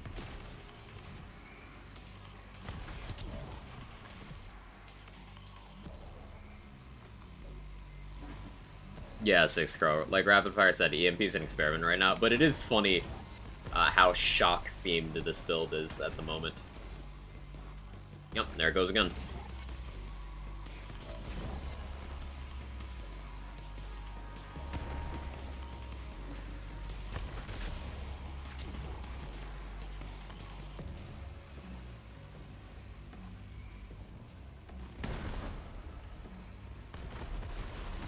I forgot I have enough gun damage to do that, and enough crit damage.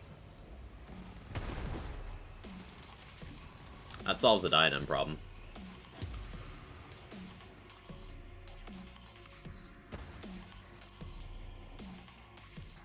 An attempt. Chupa should be great, though. Should be, yeah. Chupa should work out pretty well.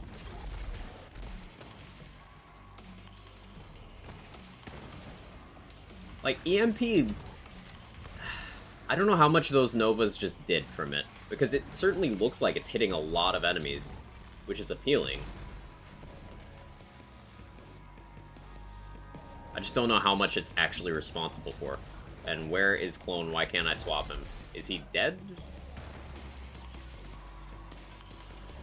No, he's stuck in the ground.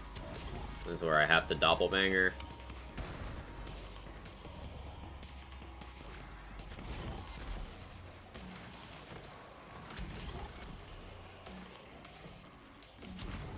Unfortunate. This run's been on pretty good pace.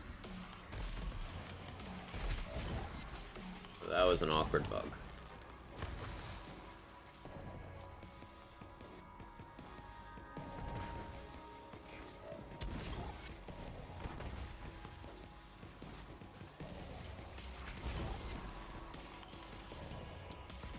Even if EMP works well, I think the problem is I already have shields covered. Like, I don't need help with shields.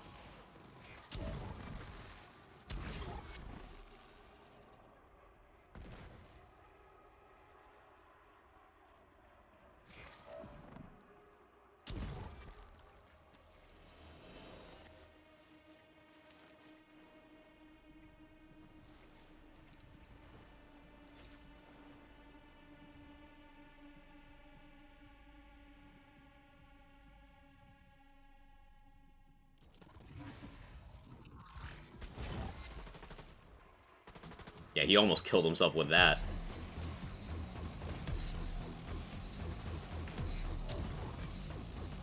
He's in the ground. Now I'm in the ground. I don't have Sentinel. At least I have gun damage now, though.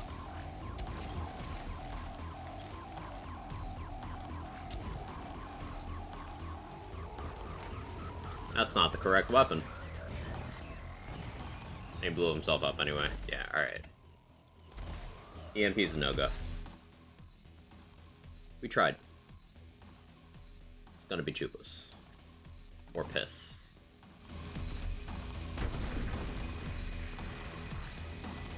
This prefix is Sparkplug I'm using. Sparkplug. Sparkplug is the prefix. Splash radius on comm is probably a bad idea for this fight alone. Why?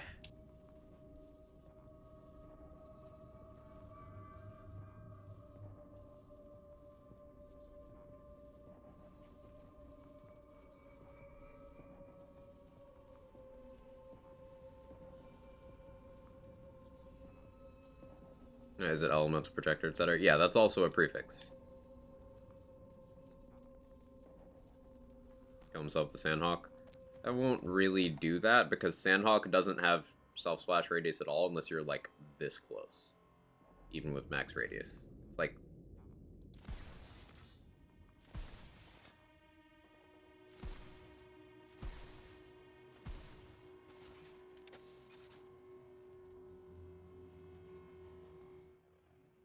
Sparkplug Victory Rush. The Vic Rush part here honestly doesn't matter much for this particular content. It's just for other pieces of content that's more move speed and a little bit of damage. I can't think of anything that'd be more beneficial than Vic Rush, though. There's some content where Deathless is ideal, because then I can get URAD. But not this piece.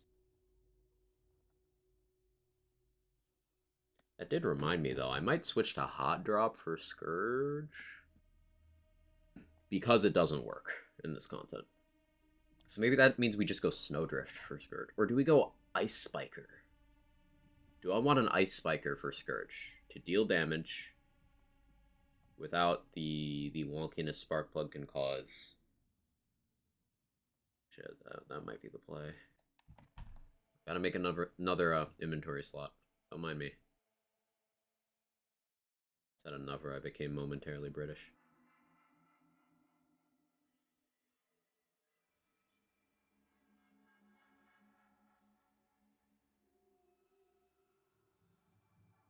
I'm not going to get rid of the EMP just yet.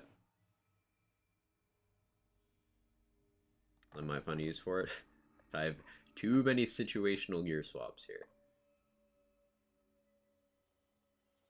I need to not be carrying all of these around.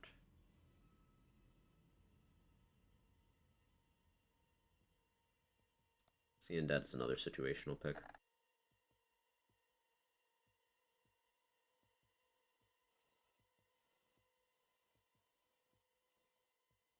I remember using that for Hemo. Maybe this Face Puncher? If I change shields, I do.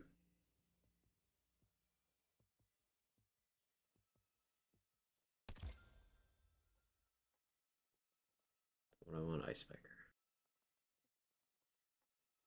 So I don't know. Yeah. Spark static charge, freezing enemies, frozen heart, slam, and spark plug, using Face Puncher. Not good as relative to other things with skill and stuff. Static charge is good with spark plug. It's good. That's something I could be using here. I just happen to not be doing that at the moment.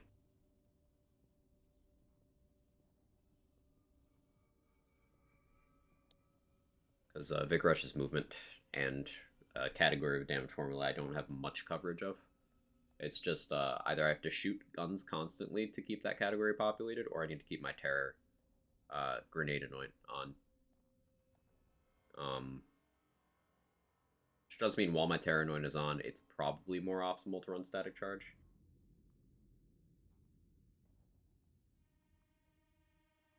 Alright, Ice Spiker.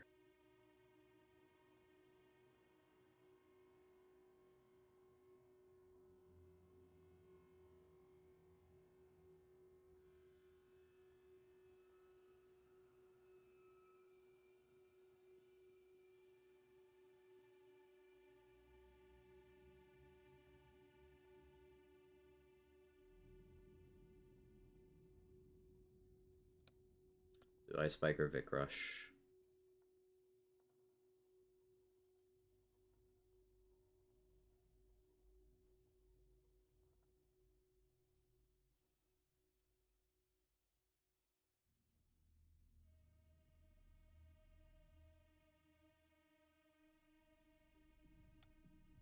EMP out of the picture. I can only think of Chupa's, low level Piss, and low level Mesmer. The thing with Mesmer is it might cause problems with enemies wandering away when they're the last one instead of like coming to kill me. Mesmer would help on crystals a little bit for consistency. I think Piss would be the most helpful overall, but Chupa's could keep Clone alive in situations where he would struggle, such as Hemo. And also, I've never used Chupa's on Clone, so I want to see how that goes. So if Chupa's does not satisfy here, we will just go with that'll be our Scourge artifact. If Chupa's doesn't satisfy, we'll just go with Piss. Mods, Piss, mods.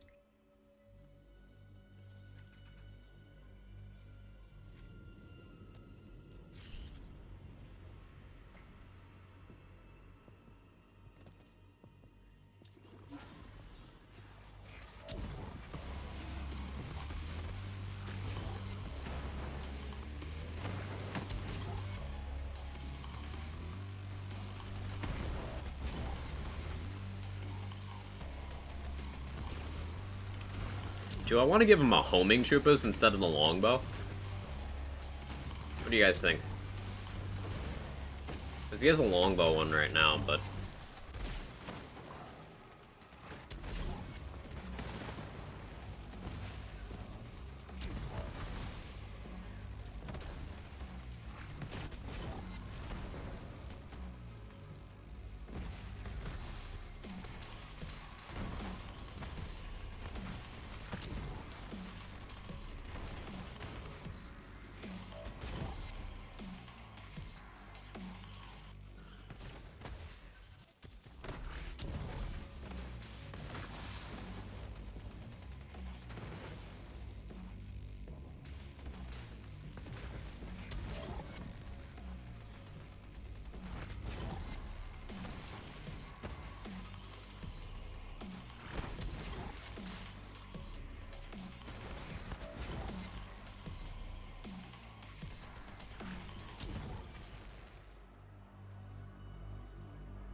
Order Bloodborne. Nice. How long would it take for the homing to work versus the longbow? Depends on the distance to the target. Longbow would be pretty instantaneous, assuming it hits. But assuming it hits would be the question.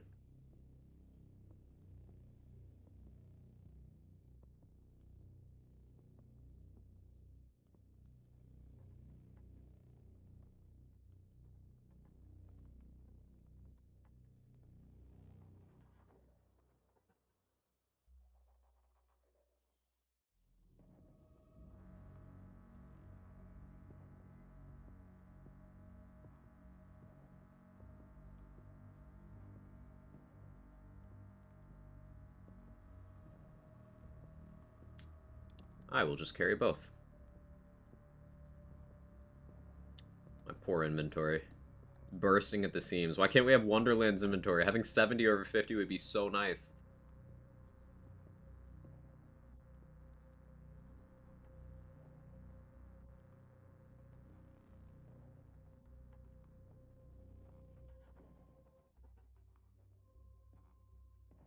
Do I need a shot gold?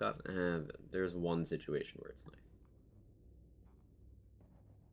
Keeping too much shit on me. Quasar can go. As nice as it is to have a sticky Quasar, like, it's seriously one of those items you should keep in your bag on most builds. I need to make a slot.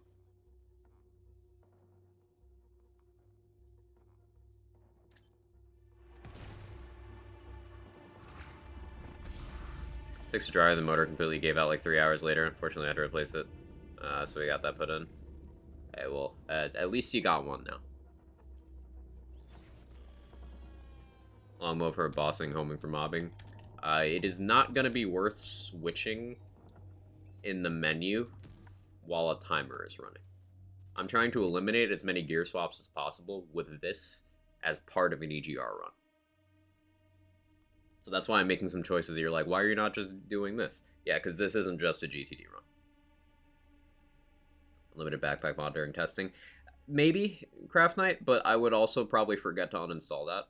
And that would just get my runs invalidated. So I'd rather just not deal with that.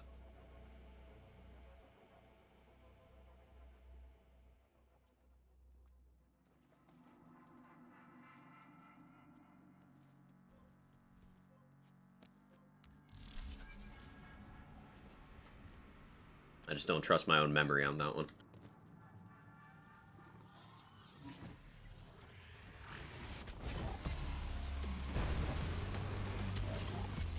Or have trust remind you.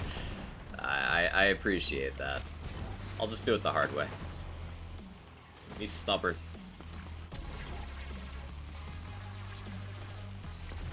So, like, Clone should just never die to his own grenades now.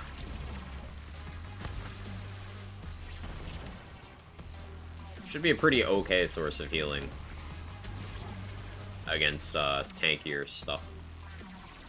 Now, Chupa's does require the enemy to have a flush health bar for it to, like, do anything at all. So there's a lot of enemies where it's just going to be useless. But just useless is actually fine here. Because at the very least, he won't die. You have to be somewhat stubborn to do this for this much time. It's something I enjoy. Optimization takes time. This is the kind of thing that you don't see whenever someone's putting together like a YouTube video for a really good build. You don't see this step. Whenever someone's showing off a boss melt, you don't see the failed attempts. 123, that is significantly faster than I've been going in this room. On stream, at least. This is a important step. Seeing what works where, and what matches your own personal preferences, and what you are capable of.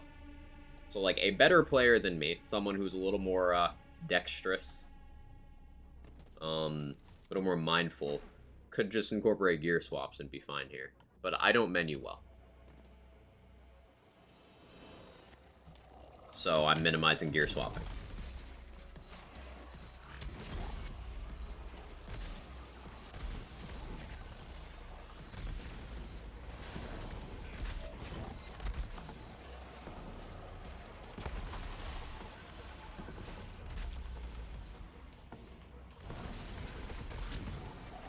I got the set of a lot of items here. That's, awkward.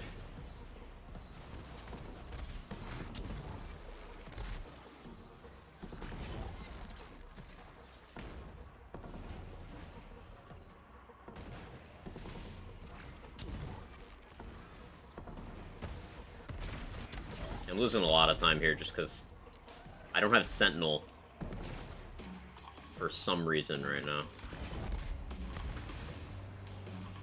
Yeah, I'll take the death there. Want to rerun that. Let me save quit for a cleaner instance. With an eruption to debuff enemies. I have one in my bag. Eruption rockets do self-damage, so they're risky. And mobs do not live long enough for that to be worth my time. Remember, while I'm holding an eruption, I'm not holding a guardian angel. Against certain bosses, yes, using an eruption to soften them up for clone is a good play.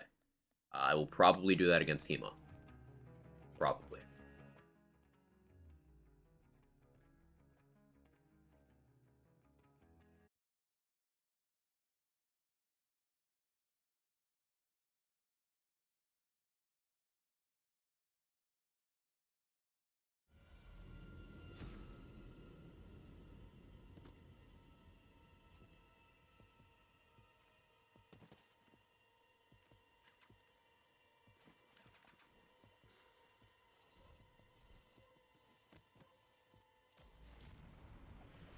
Oopsie.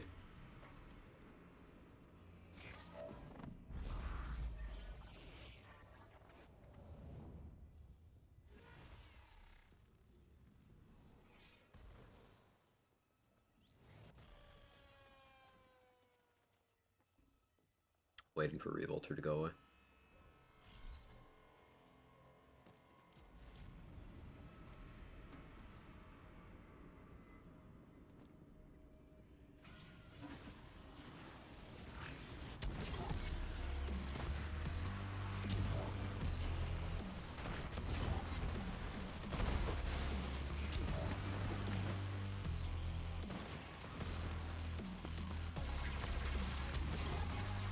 Hemo and Zane probably using Grease Trap because that's strong. Grease Trap is a possibility. As mentioned earlier, I gotta remember to give myself one.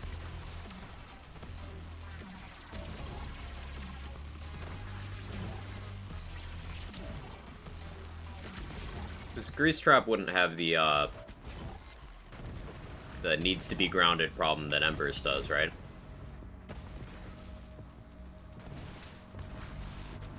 Useful across phases.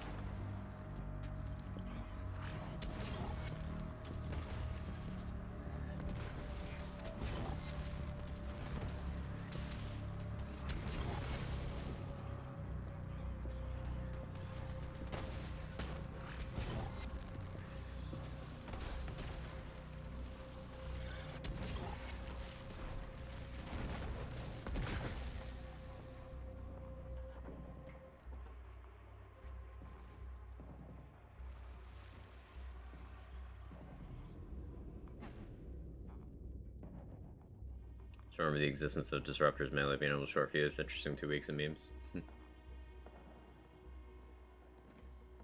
Yeah, EMP can do it too.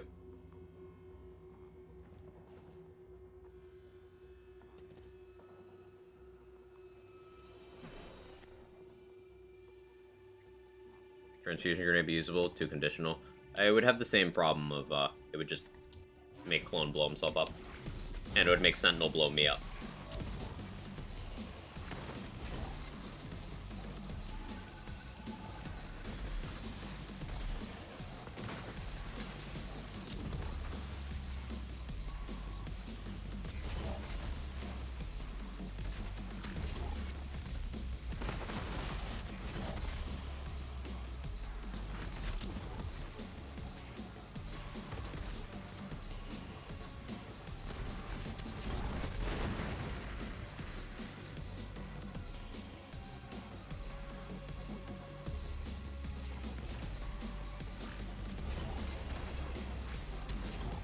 Probably getting cloned to target Hemo instead of ground Barkets usually does. I couldn't go after the ground Barkets myself. What killed you?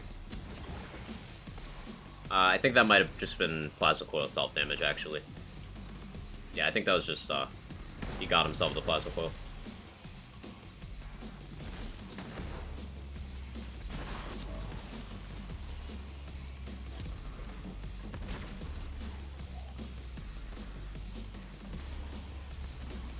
Okay.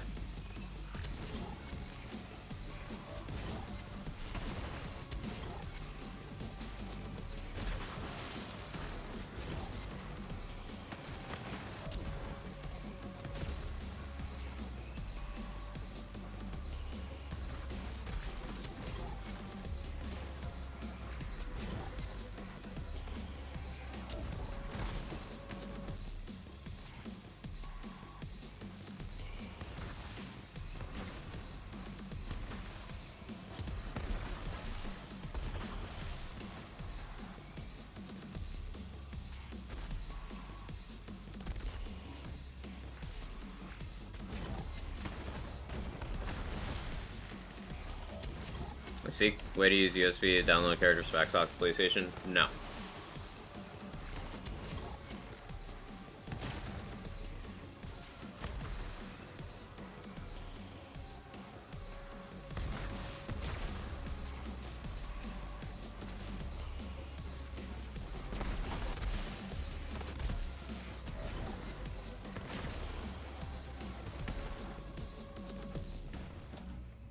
He got himself the coil again.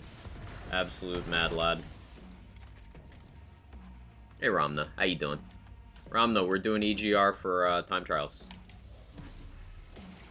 I just gotta like implement the actual page into the boards this weekend.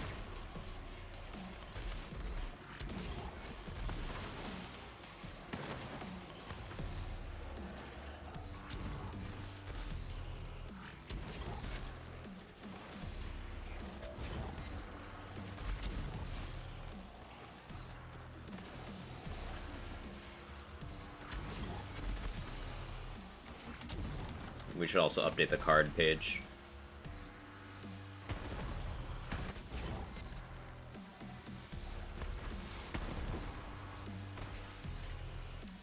Out of this weekend. That's my hope. That's my plan.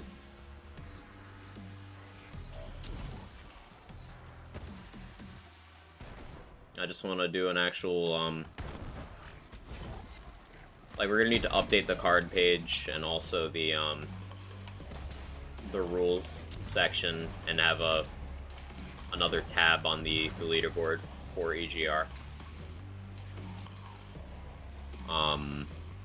And I want the wording of all the rules and the formatting and stuff to be approved by Lazy and Jack and Voodoo. But once all that's done, yeah.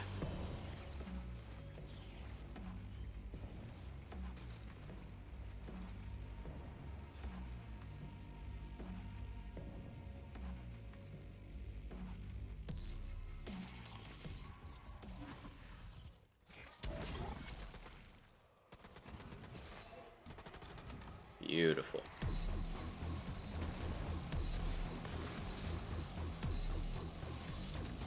Clone bug is not beautiful, though. That's, uglyful. Mostly disastrous, in fact. Clone swaps are too inconsistent for me to rely on them here, so what do I do instead?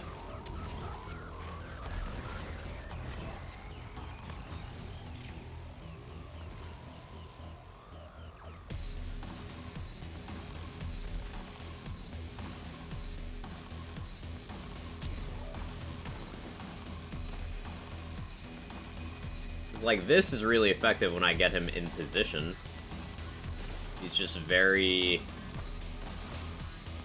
annoying sometimes. Guess maybe I just hope for good RNG.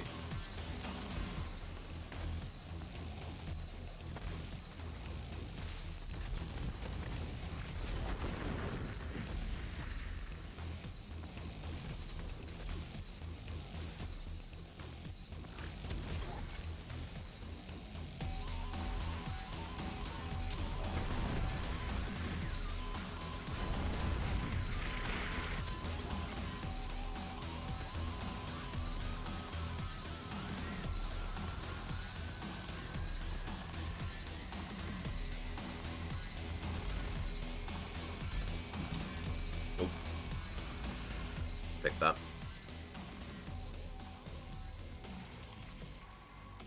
Start over in really rear gear. If you get a friend on any platform, since there's full crossplay, you can give them your gear from one platform to give to you on your other platform.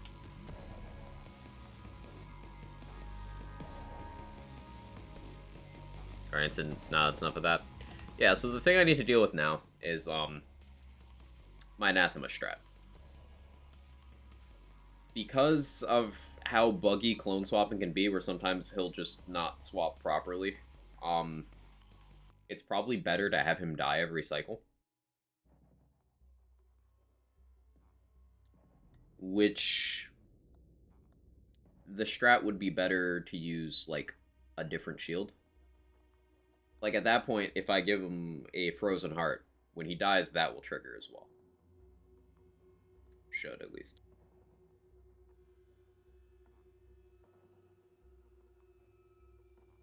Maybe I try a menu to a Frozen Heart there. Menuing, but see what happens. I could try just running Frozen Heart the whole time, to be honest. Now's the time to science that.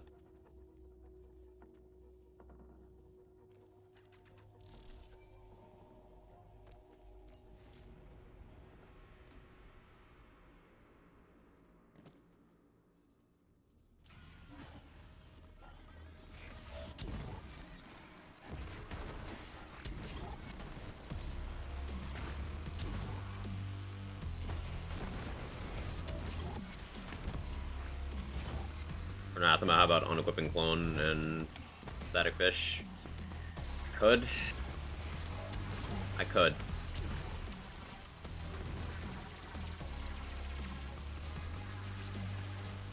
It'll likely end up being that.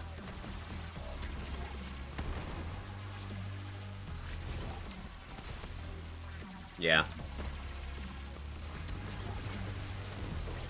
Another idea I had was chucking needle guns. Like, I just chuck needle guns. But I don't know how fast that would be. It's Armithian, how you doing?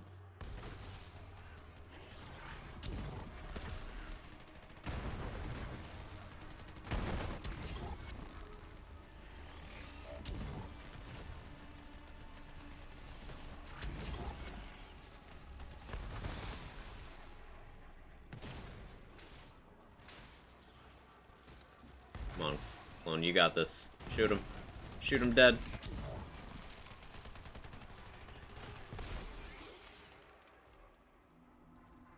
Yeah, it kind of sucks against armor, especially without that revolter, but we will see. I don't have that, those vagabond parts anymore, but I can still do that jump. I don't think I'm missing out on anything crucial. Oh, that's annoying. Yeah, thanks, game. Yikes. Good, busy but good. Busy but good is good.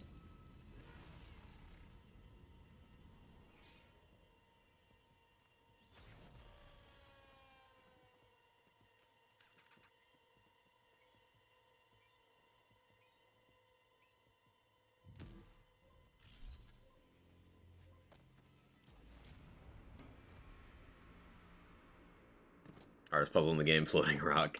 Sometimes it does feel that way.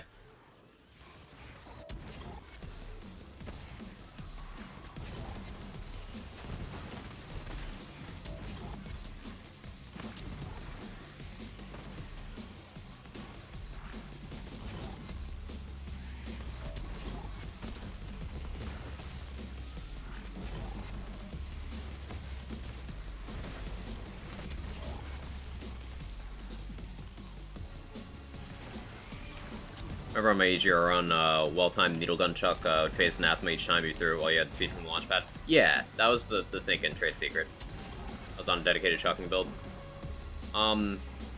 Needle gun chucks are really strong, so I'm hoping I could, like, throw one and it would knock off enough that Sentinel could finish the cycle. You know? Hey, Samantha Vest. Thank you so much for the 18 months of support. The Prime once again. Really appreciate it. Always good to see you pop up. Hope things are treating you well.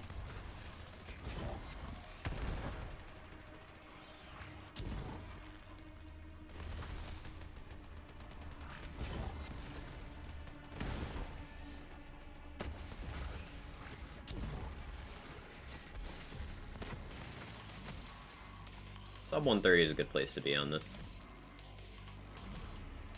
If I can keep hitting those consistent sub 130s, then that's it's good enough.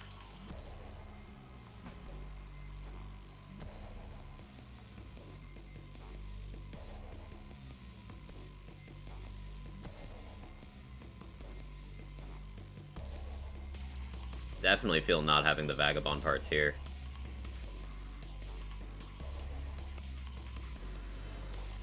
Oh, that might work out in an advantageous way, because I might get cloned back right when I need him here.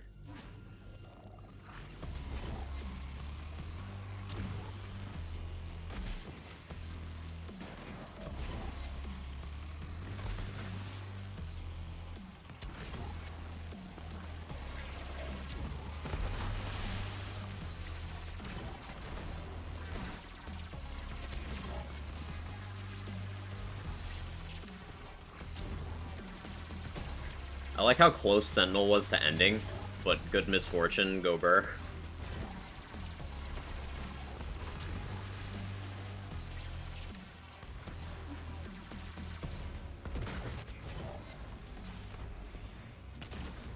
Yeah, that worked out nicely. Gotta go again. Have a good one.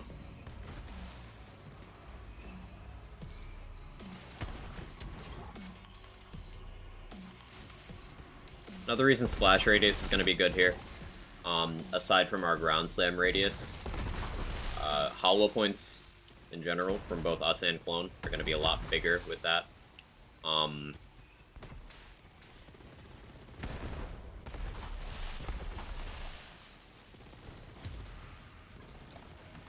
And, I guess Clone's dying there. I tried to save him, but nope. Frozen Heart Radius will be a lot bigger.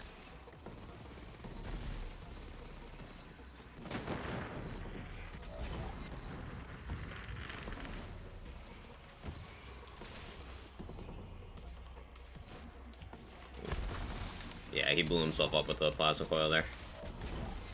No preventing that.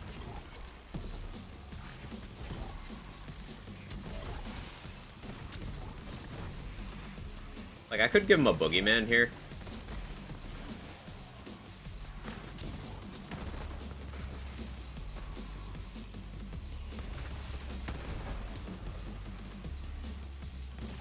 I'm gonna stick him with a GA and see what happens, because GA will boost his Frozen Heart, because he'll have his own Guardian Angel. I'm saying EGR? Yeah, Stump, I'm optimizing for this activity. So, like, for this build, Guardian Takedown is and Hemo are, like, the biggest places where I don't quite know how I'm gonna go fast without doing a lot of gear swaps. So I'm kind of testing stuff out. We've gotten some interesting developments going. We're using a Chupa's Organ, which is a never-used item. Doing binary system clone swaps to build Groundbreaker. Got some interesting tech going.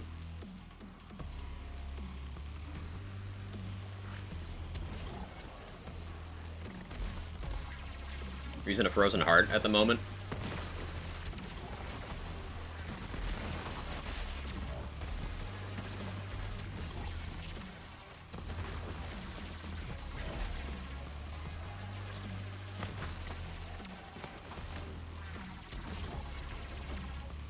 Chupas? Chupas.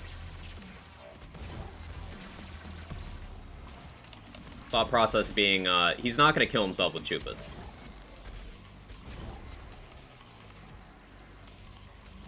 But it will keep him alive a little bit longer if there's some flesh enemies around. And it allows me to keep Fractal Frags and stuff spec'd for if I do want to switch to a damage grenade. I'm not being penalized the whole run whenever I'm not using a damage grenade.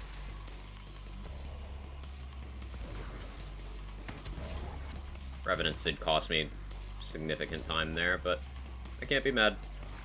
I can, I'm just not going to, but...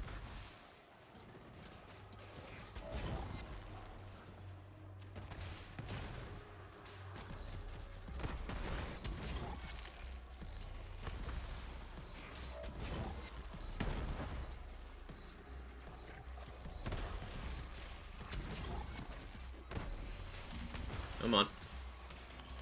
Kill the Guardian.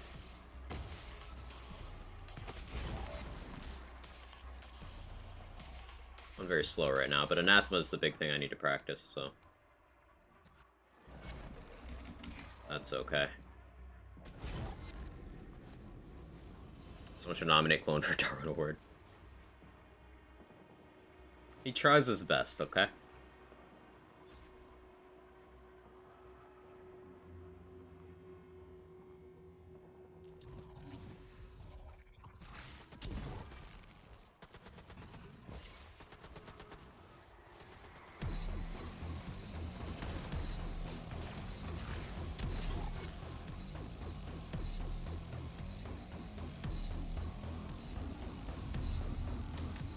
That's not the right gun. I'm bad.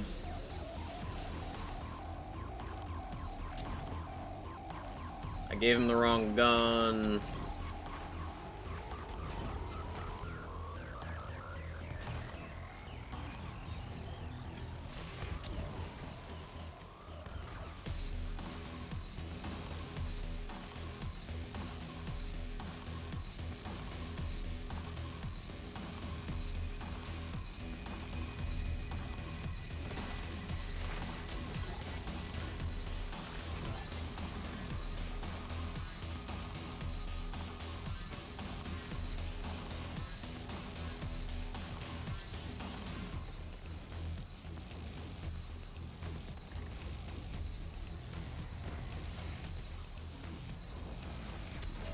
Why are you over here? Hello?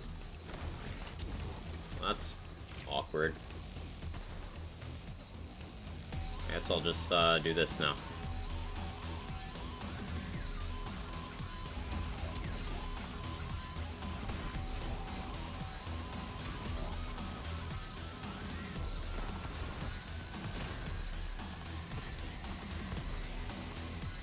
I should have given him a Guardian Angel there. That's fine.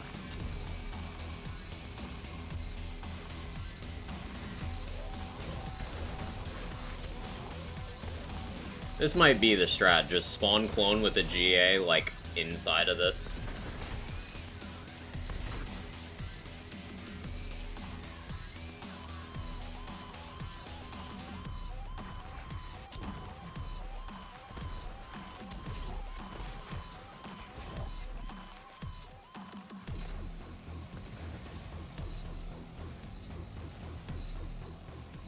But I don't quite have enough cooldown to cycle that perfectly.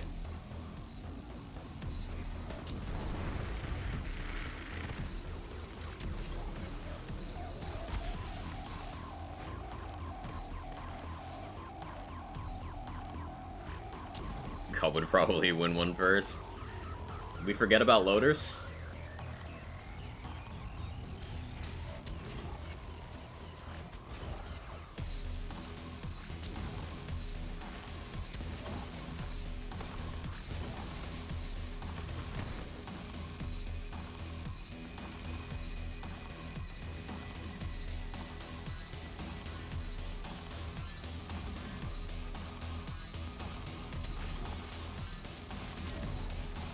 This is a backup strat that just kind of ended up going well.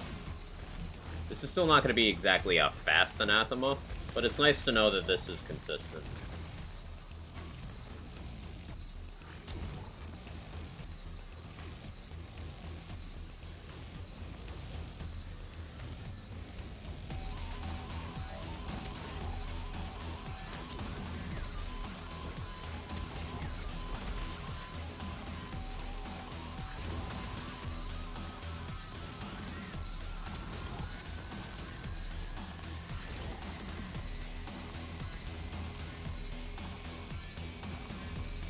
Did it again.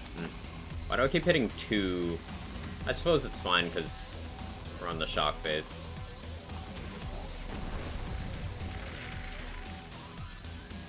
Let's try to play this whole thing out. See what happens.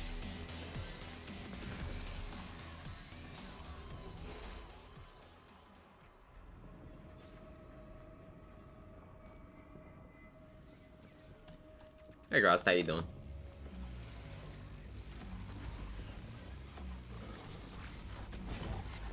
I timed out well. I just need Sentinel to come back.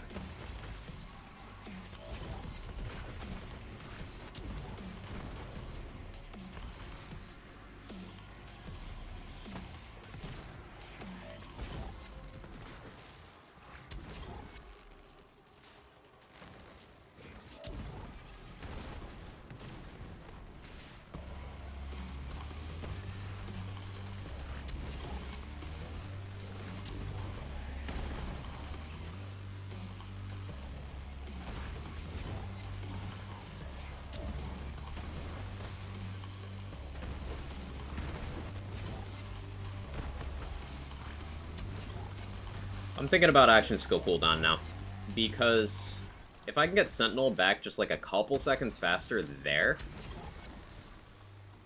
like that also tightens up my cycling of Clone for Anathema.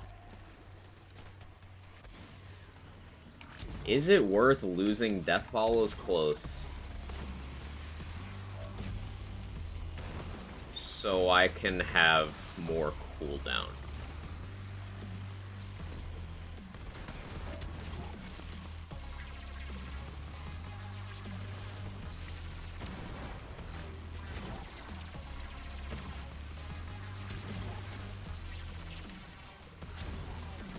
I don't think it is, but I want to try it anyway.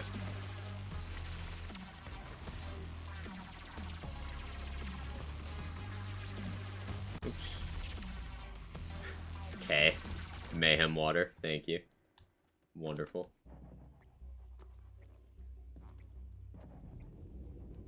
I've had to bail myself out so many times with with Clone Swap.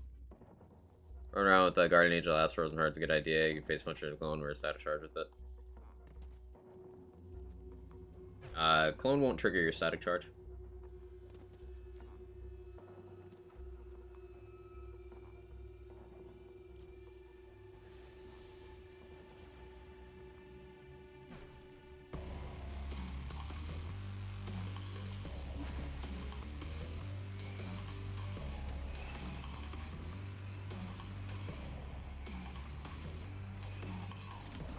Water spicy. Do be like that.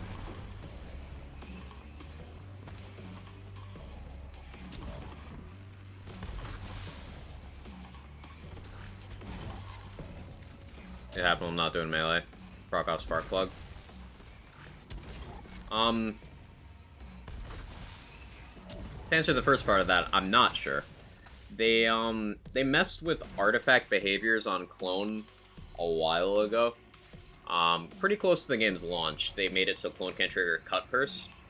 I don't actually remember offhand if that was a Cut Purse specific change, or if it was a Clone behavioral change. So, you're right, I'm not entirely sure. I could test it. Or I could do a quick Discord search, because I know that information's readily available. I just don't remember. Orix just tried it? Okay. And the question is whether that static charge chain counts as Clone's damage or your damage. Because... for example, when you're using the same kind of stuff on Flak, you can give a Fish Slap to the Warloader and wear a static charge. It'll trigger static charge chains that count as your damage, not the loader's damage. It's very weird.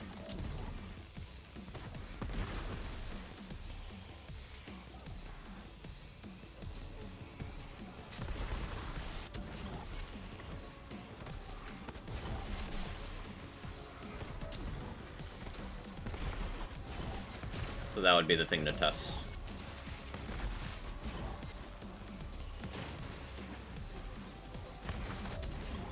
Not doing a ton of damage, so I assume it's Zane's damage. Which would make it a little less attractive, yeah.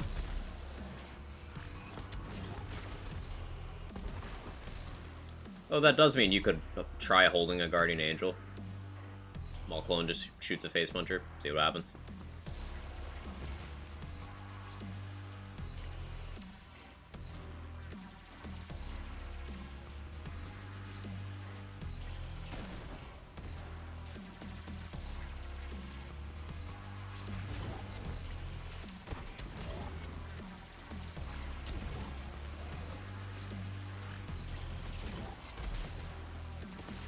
If that's what you're already doing and it's not doing damage, then Sag.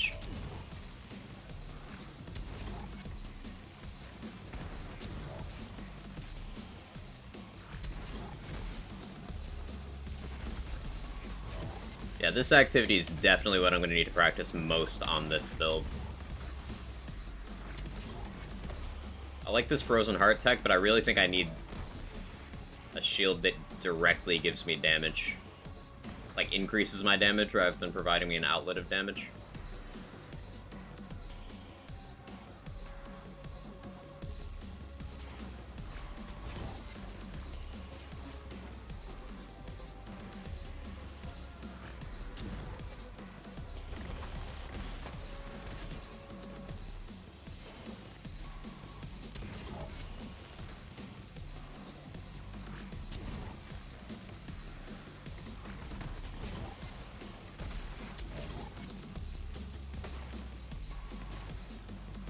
Okay, so even if we got, like, a good Scourge here, we're looking at a 22-minute run.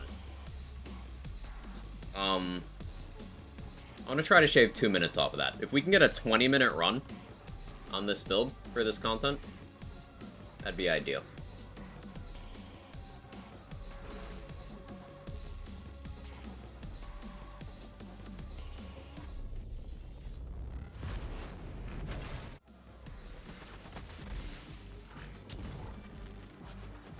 I forgot I was gonna use an Ice Spiker. Shit.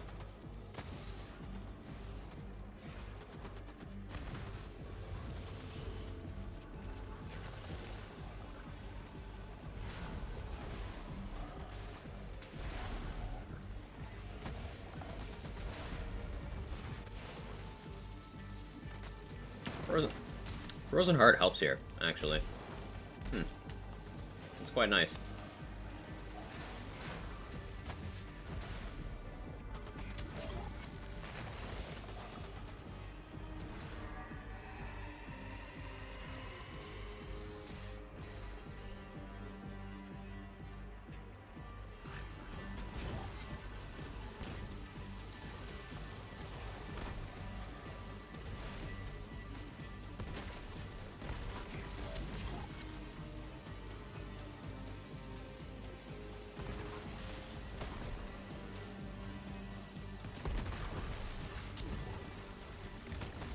Gotta figure out a good place for Clone.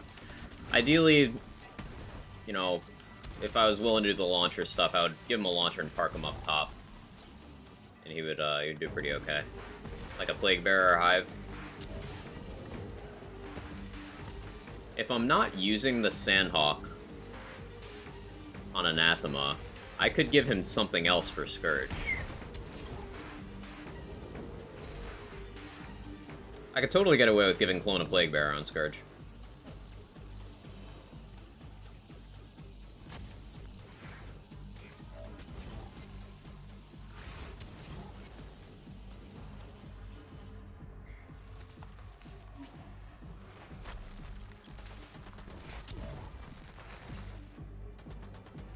I think I put that spark plug in the bad place. I sure did.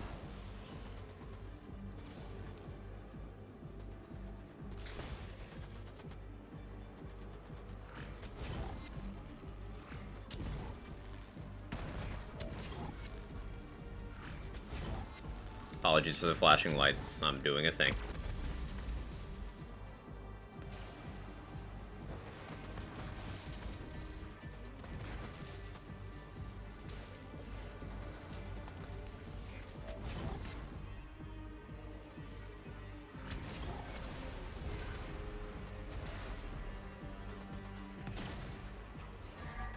land on its own.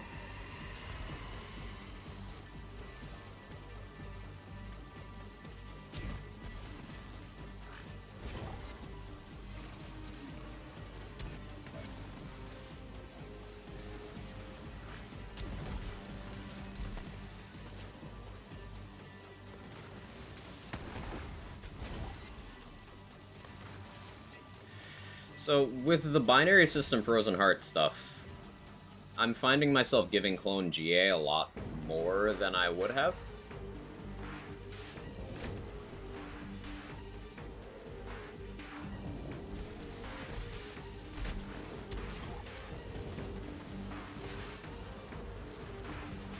I think I can get away with giving him a Plague Bear.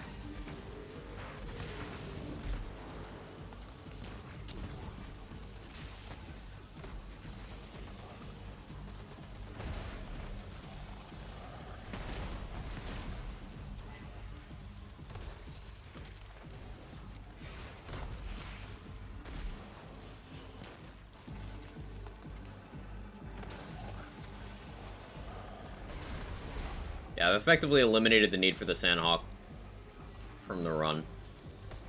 Because I don't think I need the Sandhawk against Wotan or Valkyries. I think I can get away with weaker weapons. And if I can just use GA as a clone weapon here... Okay, this is actually huge. If I clean up my play here, then I think I can get the 20-minute run here. So we need to shave off about 3 minutes. It's very doable. So excited, feeling out the Infinite Go affiliate here. Congrats, Maniki. That's awesome. I'm proud of you. Hey, we got a Sandhawk. We're in Archimedes. Wanna pop in and say hi? Hello.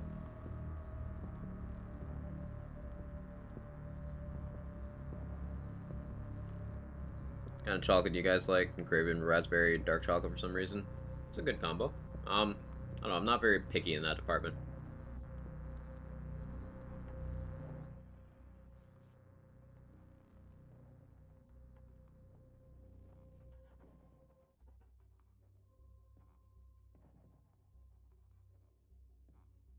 I could get away with staying on Sparkplug. Probably. Chupa's was definitely a success. It does, at worst, nothing. Now, I don't know if that's going to be better than in its piss. Probably not. Let me get that piss grenade. Let me get that piss, Quag 2022.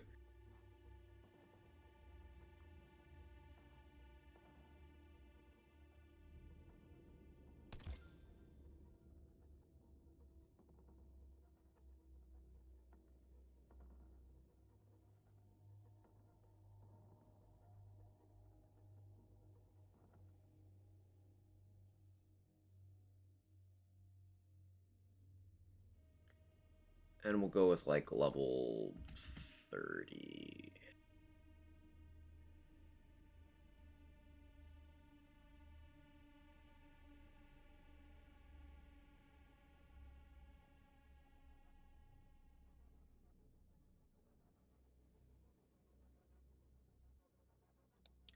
.30 with Mayhem level 3, so level 33. This.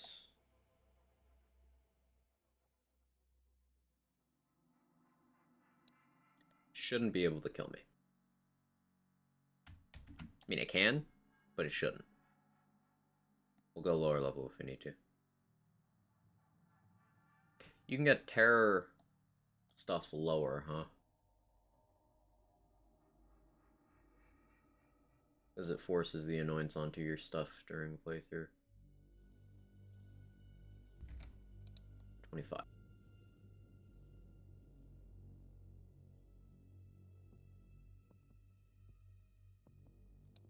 Still prefer Chupas for flavor.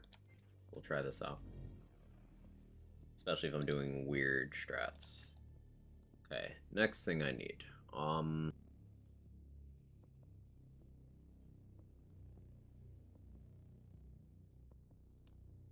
Corrosive Launcher is good for area clear that Clone is good with. Hive Plague Bearer for sure, but are there any other options? I could give him a backburner. But Guardian Takedown, backburner is weird with the gravity. It's actually better to shoot the nearest wall or ceiling with a backburner when you're using it yourself in this content than it is to shoot enemies, because the grav makes them go farther away. You need more splash radius for them to land properly. Yellow Cake, I want corrosive, if possible. Ramen. I'd accept cryo as well.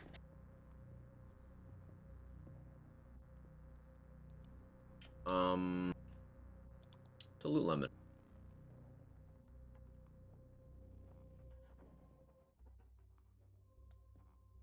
The answer is almost certainly going to be Plague Bearer. I just want to do my due diligence here.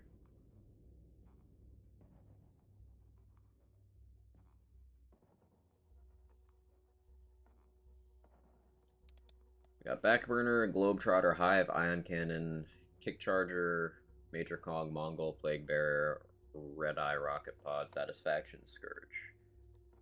Satisfaction, honestly, would probably be decent, but Clone can't use Sticky Mode. It'd be really good if it could. Kick Charger would put him in a position where he's not going to ever kill himself, but he's also not going to charge it. Not all the way, anyway. I don't see him hitting well with the Globetrotter. I think that leaves us with Plague Bearer. Plague Bearer over Hive because it'll cover a larger distance. There you go, Quack. Hey, Thumb, thank you for the 16 months. There are many thumbs, but I'm the only thumb and ya bum. I don't know how to break this T. Oh, it's spelled that way? Okay, yeah. How you doing, Thumb? Thank you so much for the 16 months. I really appreciate it.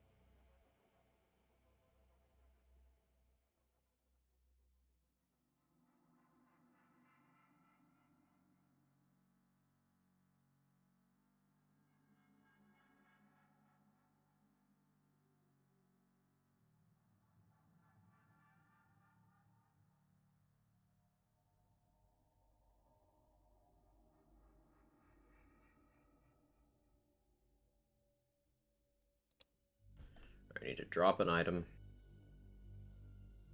of room. Actually, that Hunter Secret would be good for Cistern.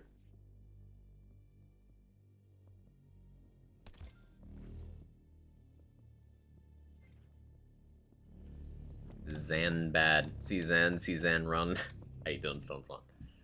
Appreciate you and all the love. Know you. Alright. I don't want to give him launchers, but if I'm giving him no PPU and Guardian Angel most of the run, I can live with it. Let's run it back.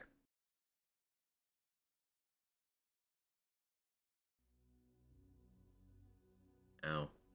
That hurt, Kevin.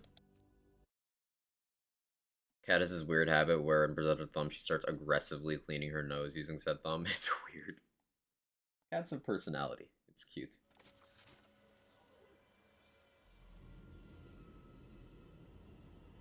Like this one.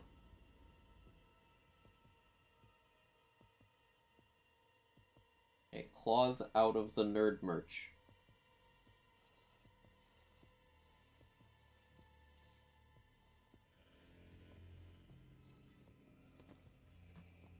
So the goal is if we can get a 20-minute Guardian takedown, I will be happy with that split for this build. I want to get a 20-minute Guardian takedown. If we can get like a 6-minute Malawan, that'll be acceptable to the point where I'd feel comfortable running this in EGR. Also Hemo. I need to get Hemo to a point where I'm okay with as well. If we can get like a 3.5, I'll be very generous. So if our combined time going through Malawan, Guardian, and Hemo is 30 minutes, you know, plus or minus 30 seconds. That's the goal, because then I can save a lot of time on all of the slaughters and proving grounds versus a lot of the other builds I play. Provided I play well. Because this build absolutely crushes Proving Grounds. It's like top tier for Proving Grounds. Only outmatched by Lucky 7 and perfect play with Hustler Eraser.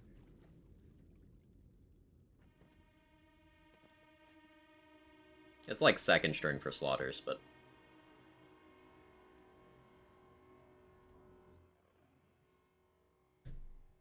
So... This Rosenheart are really good in Cistern when I get there as well. First room, no pew pew. Crystals 1, Plasma Coil. Hallway, Plasma Coil. Anathema, Guardian Angel. Necrobugs 2, no pew pew. Crystals 2, Plasma Coil. Scourge, Plague Bearer. Okay. We need to do another endgame rush. We are making endgame rush a time trials category, Thumb. My goal is to have the board for it set up as part of the time trials board over the weekend. Which has been very, very busy juggling a lot of stuff. But my goal is to set up the board so you can it'll just be a permanent thing starting this weekend. Just pending some approval of rules with the other people responsible for maintaining time trials. But yeah, it'll be a permanent thing.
Like using your No You when I play Field 3. I'm glad.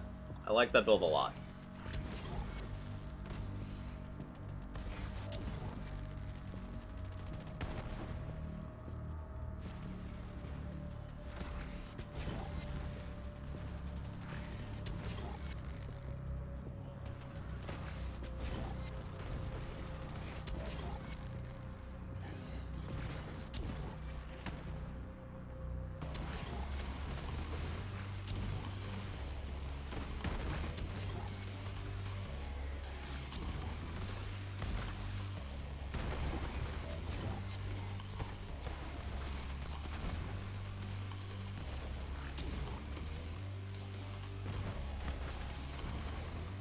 Okay, sub 130. Because I'm not using the EMP5 anymore, I can just hold the next weapon I need to swap to way in advance, which helps my tiny brain.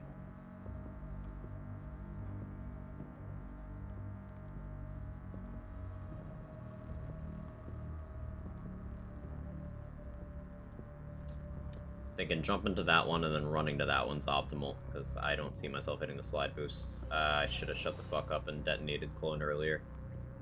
I think it's fine, though. Yeah, it's fine.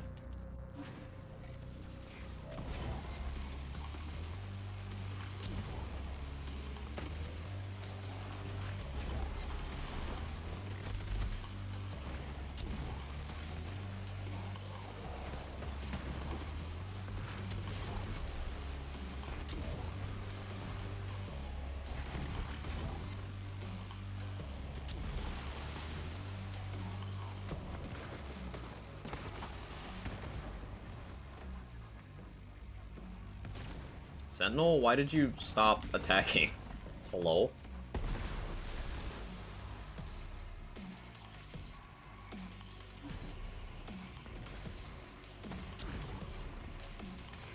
Tiny brain gang.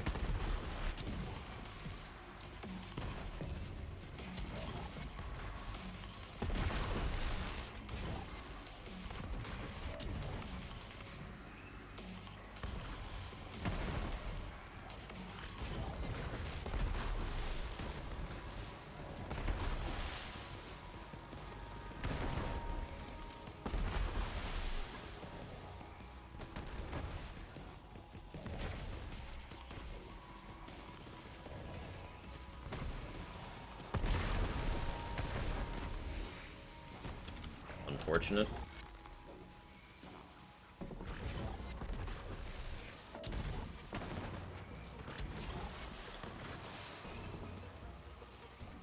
I wonder if I can get through this without replacing clone. That'd be ideal.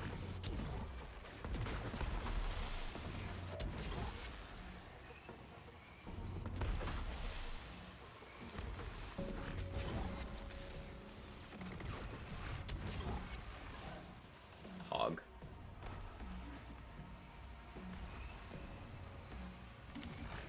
How's our Halloween? It was good. We did a charity stream on Halloween.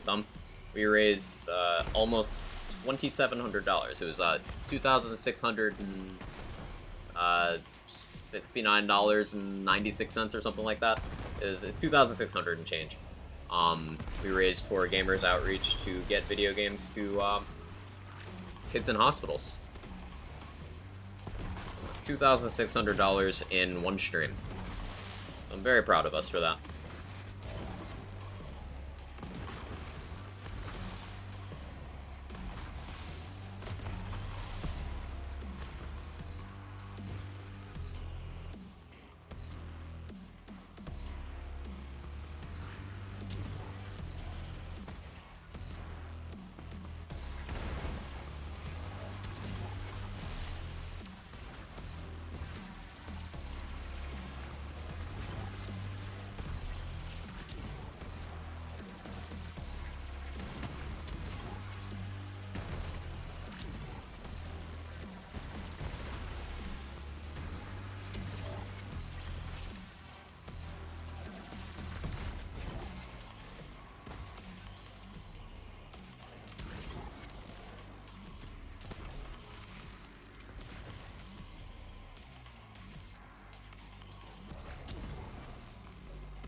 Cryoed.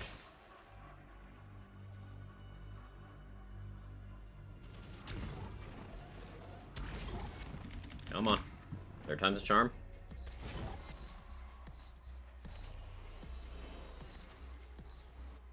I wonder if on this first cycle, I just do give Clone the Plague Bearer. Because it's just going to be the boss, right?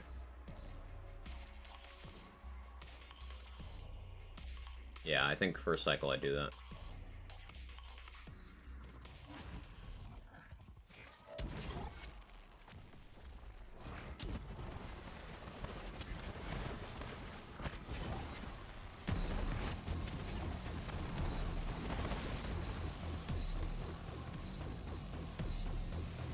And from now on, I spawn him with GA.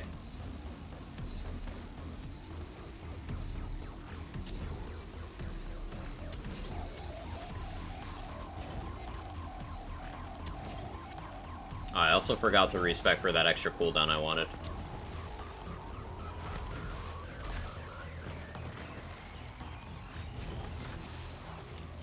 Once I have Sentinel back, this should speed up a little bit.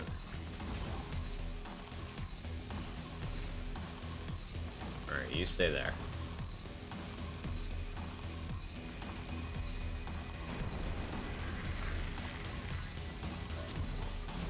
I like that.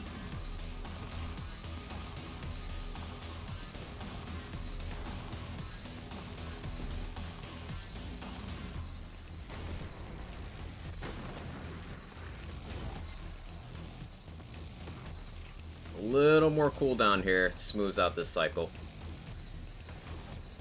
But I think I can accept the alternation.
Yeah, it's perfect. Sentinel expiring there is actually perfect.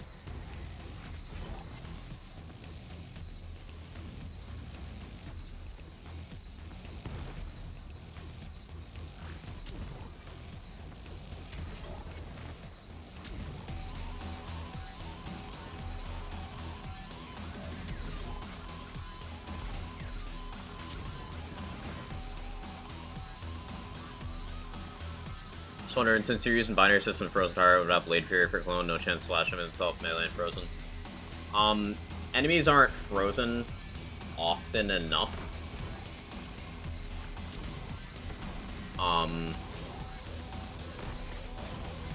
Also, I'm not using a static charge. I could change that.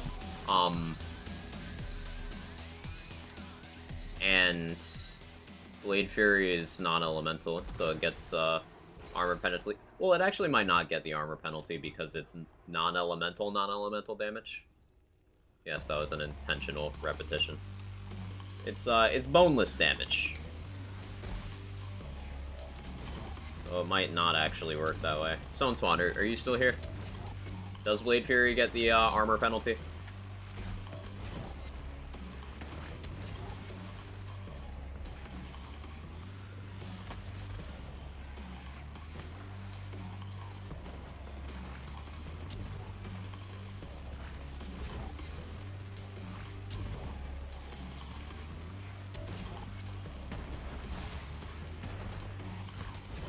I don't know? Okay.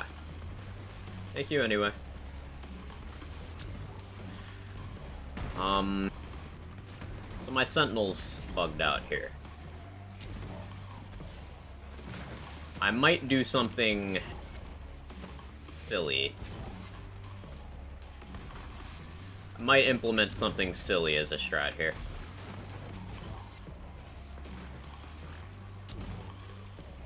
I'd assume so, but it's a weird gun. Yeah. So, like, what if, to force Sentinel to turn off, after I kill Anathema, I just jump off and die? The checkpoint, if I time it properly, the checkpoint should pop up as my new respawn station while I'm falling. So I lose like 10 seconds, but I actually get Sentinel, because Sentinel doesn't currently exist in the map for me. It's just gone. But I can't stop it manually. Yeah, I think that's the play. Alright, I also want to respec, and I want to pick up more cooldown for action skill cycling. This is going to be weird. This is going to be a weird looking tree because I'm going to go very deep purple tree to pick up more cooldown, and I'm going to give up some damage and kill skill duration. So it's going to be questionable. I'm giving up blue tree capstone to get cooldown.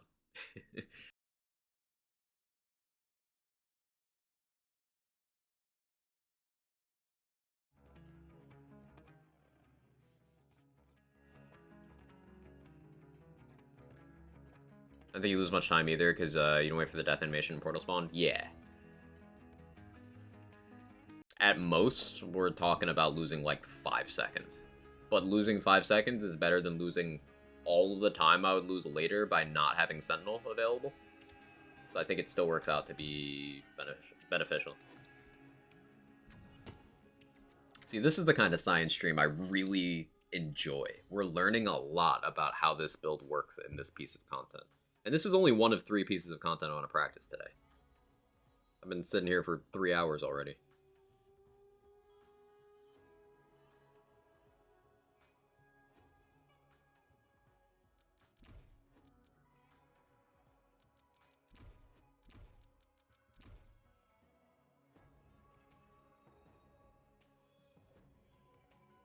Guess we take domino effect.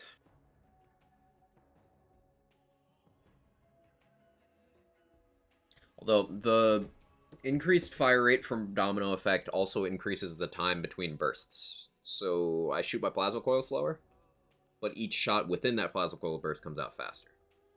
So is that still fine? I could use the Art of War with how infrequently I'm shooting.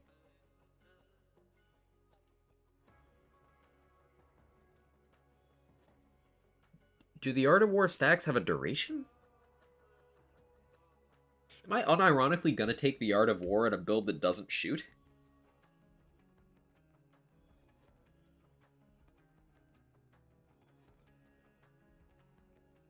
Because think about it. I could just be stacking this up, let's say when I'm starting Mallow on takedown, because I'm not going to shoot until I'm going for Valk skip. So I just get the gun damage there. That's so cursed. I have to do that, right? Let me grab the important stuff over in other trees first.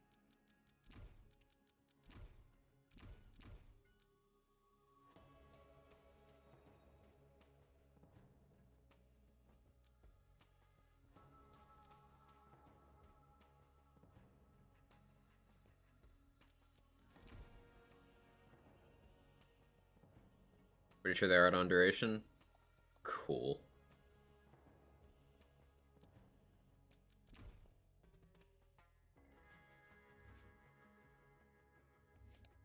What, did I invest too many? Well, let's see. Let's see if I can... Probably need to respec again. I wasn't paying attention to what I was putting points into.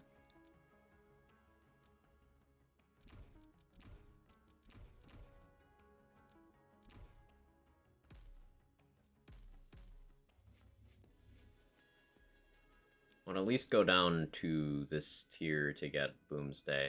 Depending on what I have in my conductor, I could opt to not take Good Misfortune if I need to do that. Because I can just run a conductor with a point, and it's fine. I lose 1 point of borrow time there, but that's also fine.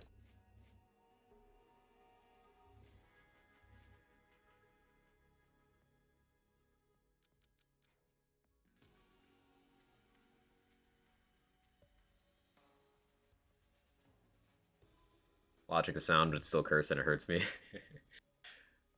So, the cooldown rate after crits here does not apply to Mantis Cannon. Just a neat little bit of trivia because of how they've set up the skills. The top part does. But since I'm using Sentinel and Clone, it does apply. So this stacks. The 5%, if my understanding of this, if I'm remembering this correctly, it's 5% just flat, and then the stacks are the 2.5%. So 15 stacks of 2.5. Hey, Braun, how you doing? It's 37.5% cooldown, and then the 5% base. So 1 point of sheer will is over 42% cooldown. Do I need more?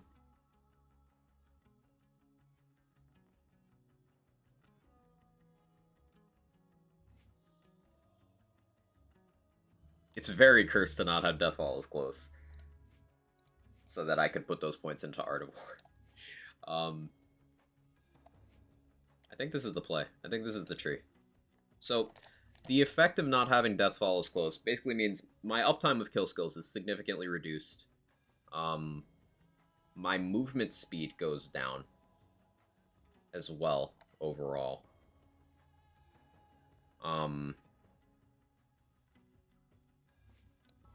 But I get a lot more cooldown this way. Chad Zane.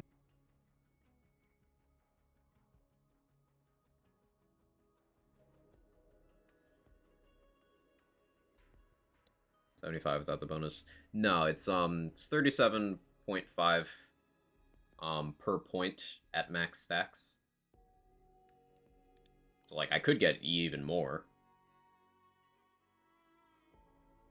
And thinking about Good Misfortune, this has diminishing returns. I could go 3 sheer will, 1 Good Misfortune. Looking because it's crunch time. Hope everyone's doing well and going fast. Doing great, Dex. Good to see you. I hope crunch time isn't too stressful. What do we think? 1 Good Misfortune, 3 sheer will for maximum cooldown. Like I could even get more cooldown by going no Good Misfortune, 1 Adrenaline, and then getting a point of Good Misfortune on my class mod, which would also free up a Playing Dirty point. But I want the Playing Dirty point for Valk Skip. Like, I could push the cooldown a little bit farther. I don't know if I need to, though. The thing with Good Misfortune is eventually 3 points has the same value as 1 point. If you kill enough. If you trigger it enough. So in high-density areas, 2 of these skill points are useless.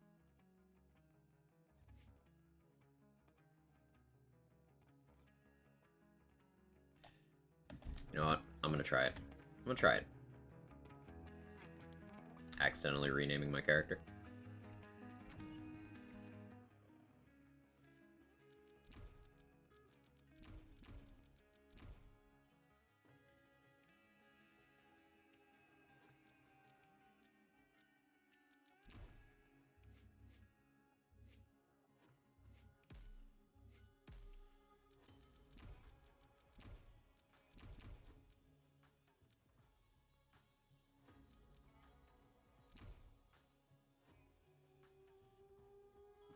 Oh, messed up. Spec purple and blue first. Or purple and red first. Take that. It's no brainer.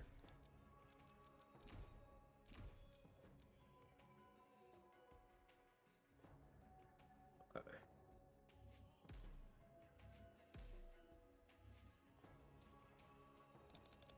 You go max your will, you can cycle Sentinel faster during Scourge tallies. Yeah, that's another advantage.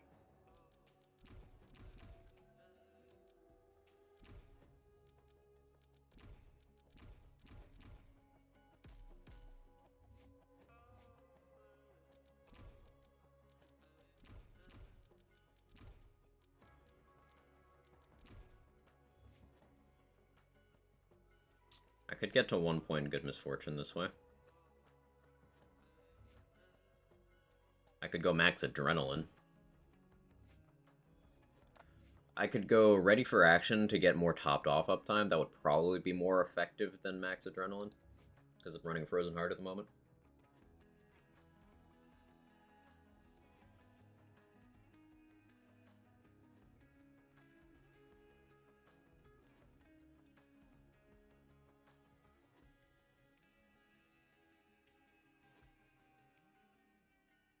Only 2 points off of Arm and Flint, but I can't think of anything useful for that. I mean, I guess that would help Valk skip a little bit, because 25% V2 on that shot. But I think I'd rather get the 1 point Good Misfortune. Eraser's not going to do anything useful for me because I'm just not going to be shooting enough.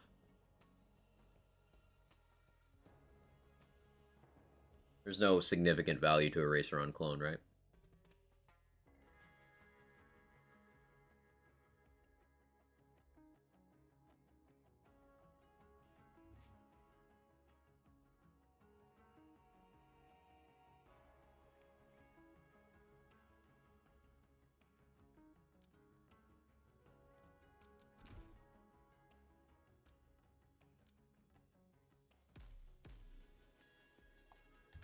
Alright, we'll go with this.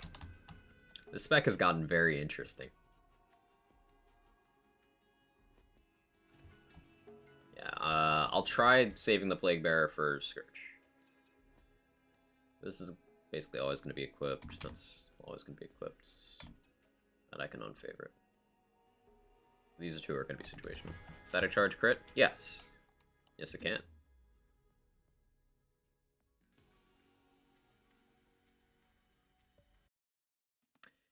Static Charge critting is the reason you see hollow points when I'm playing Rackstab, because nothing else I'm doing is capable of critting. Fish Slaps can't crit. Stinger Novas can't crit. Racks can't crit.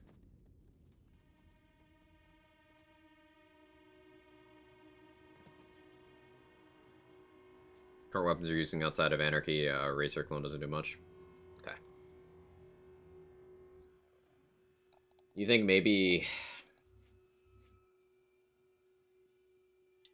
if I plan to use Anarchy later, then Eraser makes sense for Clone. But that's only like 3 activities, 4 activities of the 12 where I would consider that optimal. And having max borrowed time while still having a point in Good Misfortune is better for that, because otherwise I have to use a conductor that has points in Good Misfortune to get it that way. And doing that only saves me 2 skill points, and I don't even know if I want to save the Playing Dirty skill point, because that is going to be good for Valk Skip.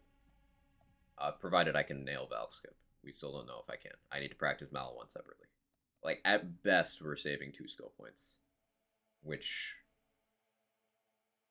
because I still need to get to this tier for Boomsday.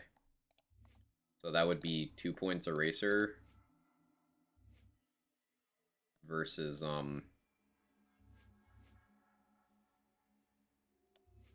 versus Playing Dirty Good Misfortune. I think this still wins. I think this setup's still better. We'll see if I need Eraser and Anarchy activities later, though.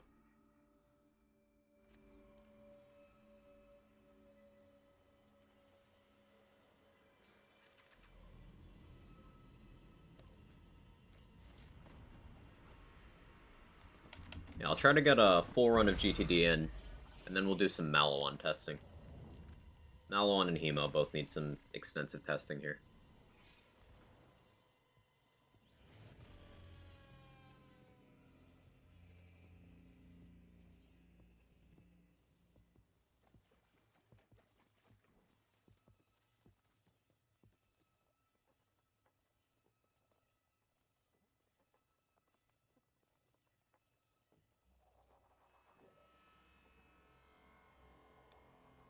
Okay.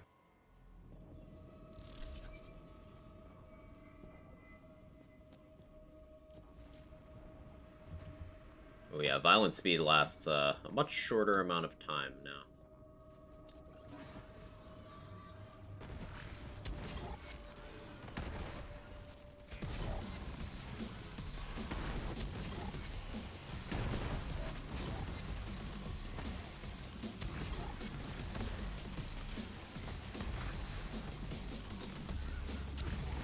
We do a little bit less damage overall as well, because Headsman's hand is weaker.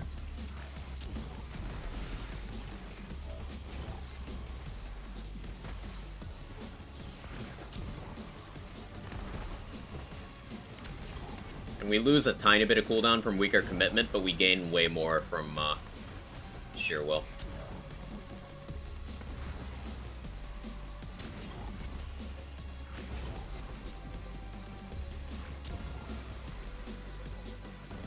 which isn't gonna come to play in this room. Come into play, excuse me.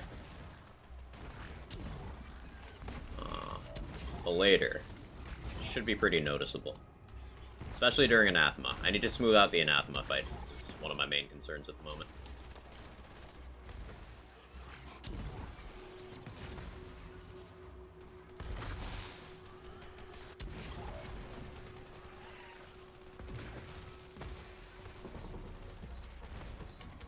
Not a fantastic spawn pattern. Hey, Tagacha, thank you for the 196. Love BL3, thanks for streaming. And my pleasure. You've been putting up some good speedruns lately, congrats.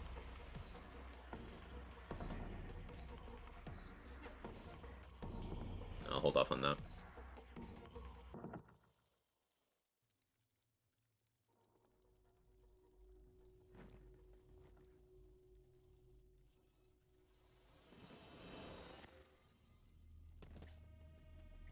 That's some spicy cool now. Yeah, that's without sheer will at all. It's gonna be so cracked with it.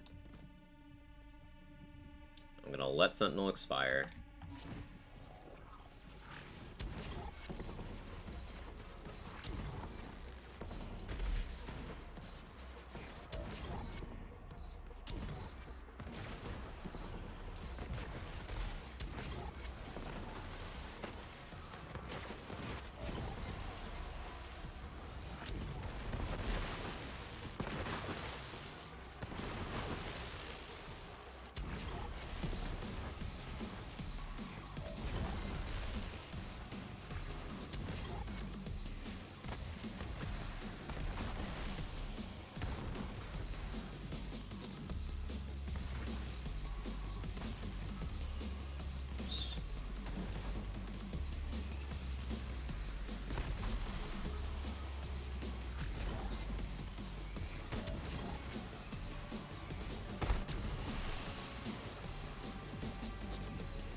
Oh yeah, that cooldown's so good. Holy Giga Chad. It was just back immediately. Like, I detonated clone and it was like, 4 seconds left.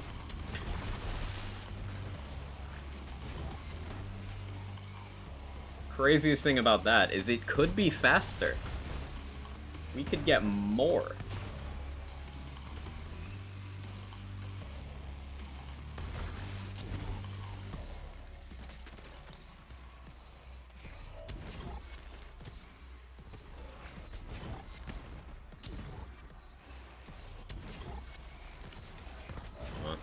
Cooperate.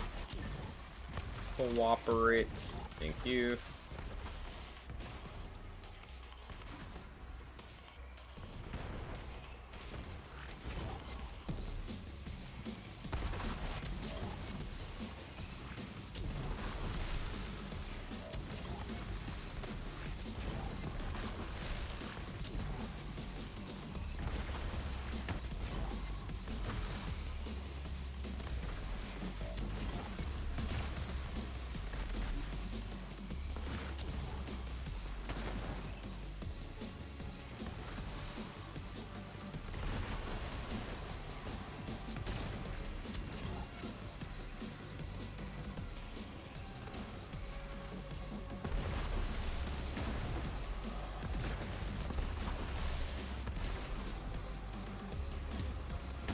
Instead of using clone like a turret, how about using it like constant bomb? Yeah, that's what I'm doing. Unless that's what you're saying. Yeah, that's what I'm doing. That's my strat for Anathema. To give him a GA and just Doppelbanger Frozen Heart. And then Groundbreaker Slam while Sentinel picks up the rest.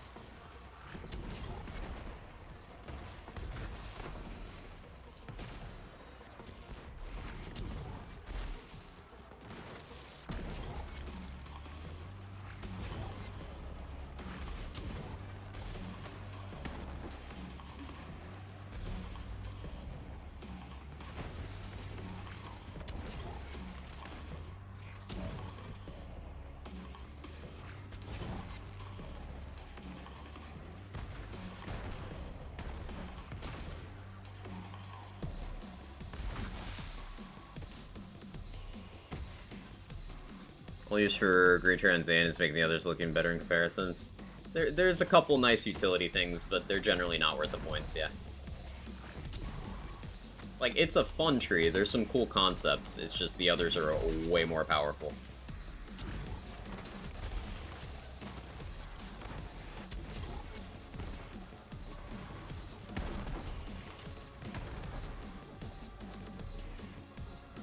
Am I still fast enough for this?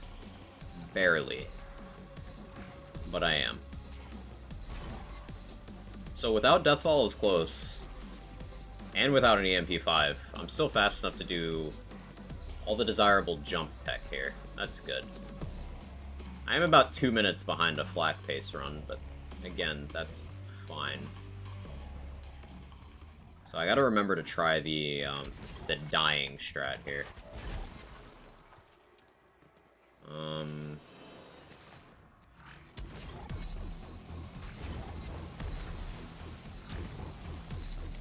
This first one's slow. Maybe I do give him Plague Bear on this one after all.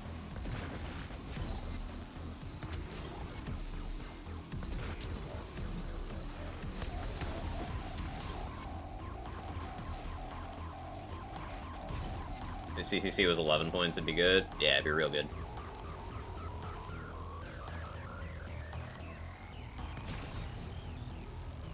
I should have an okay Groundbreaker here. I didn't. But I got Sentinel now.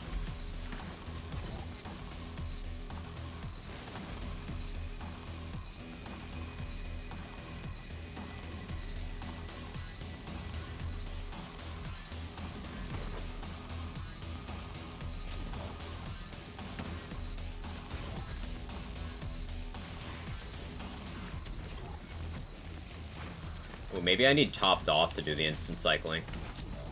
And Frozen Heart having such a big capacity is making it harder for me to keep Topped Off.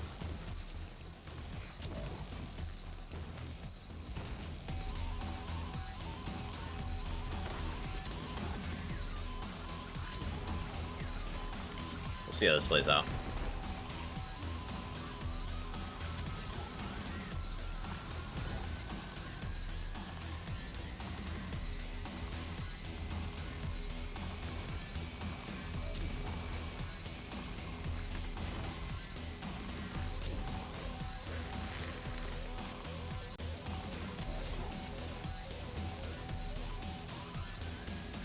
Forgot to plop clone.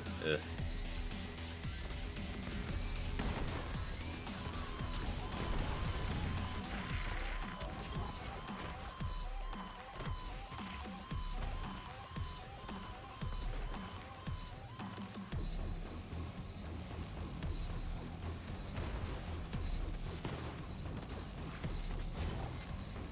There we go. That's what I want to see. Now give me just like a crumb of Topped Off.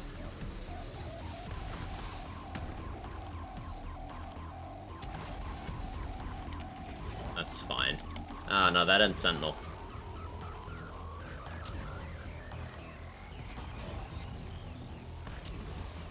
I gotta thonk more about this.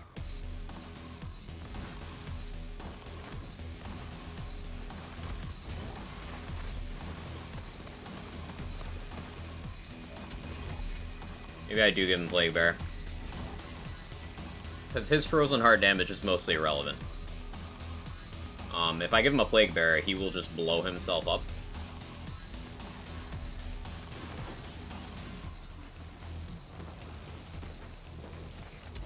In exactly the way I want him to. As long as I don't put him too close.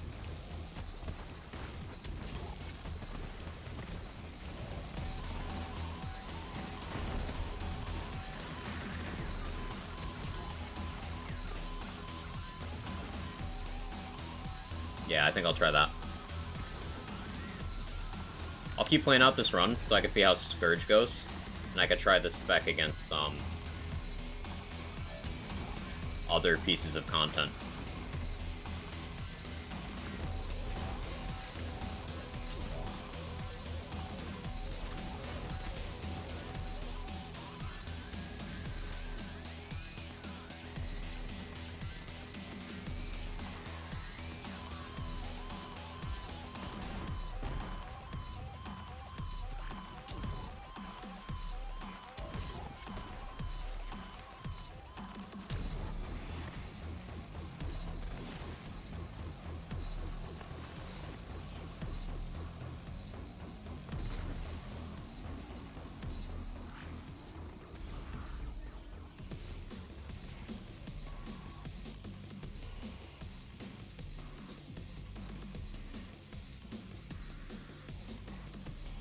So that turns off Sentinel, yeah. Cool.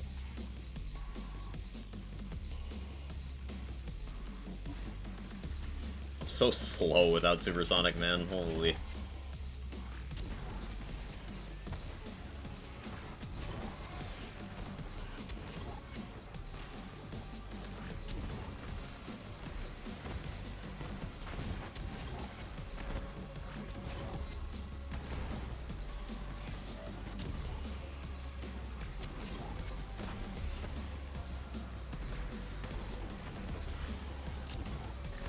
Would we get better topped off uptime with a Frozen Snowshoe?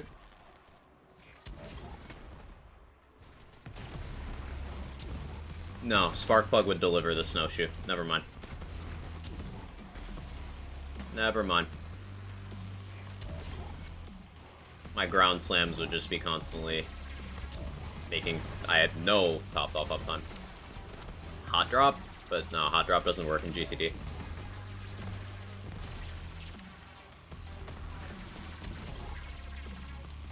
Recharge burner?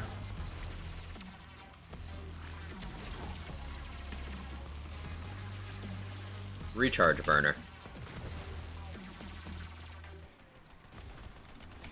What elements does that roll? Fire, corrosive, rad?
The radius isn't great, but...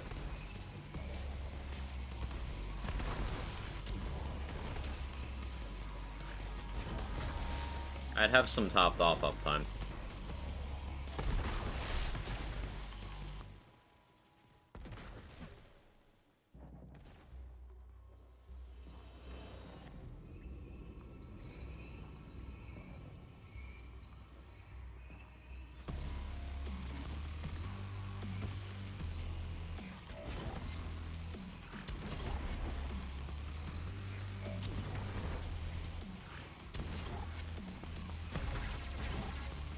Sheer Will is so sick. I love that skill so much. And then Frozen Heart does stuff like this. I really don't want to give that functionality up.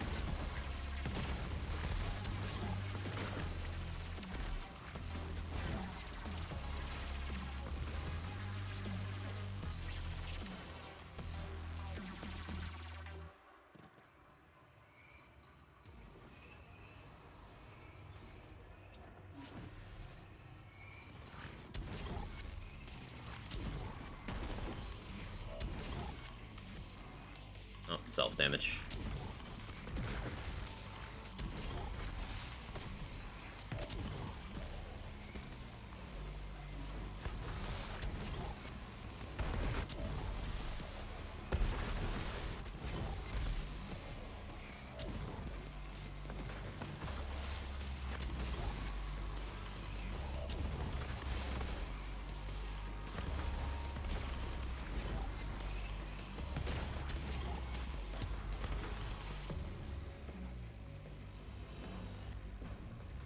I shouldn't have gotten rid of that there, because now I don't have Supersonic Man.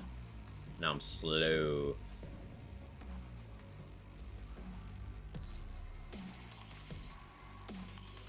Oh well.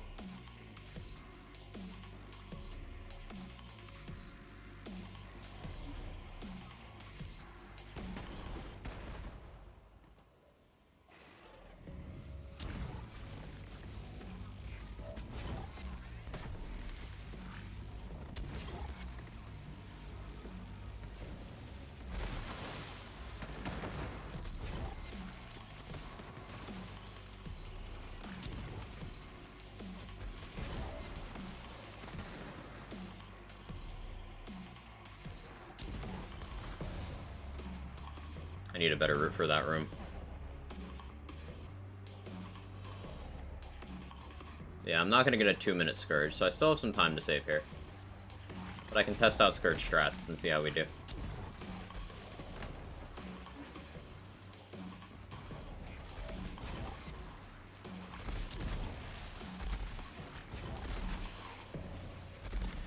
Do I go Hive over Plague Bearer because Clone is better at shooting the Hive, even though the projectiles of the Hive are functionally a little bit worse for what I need them for?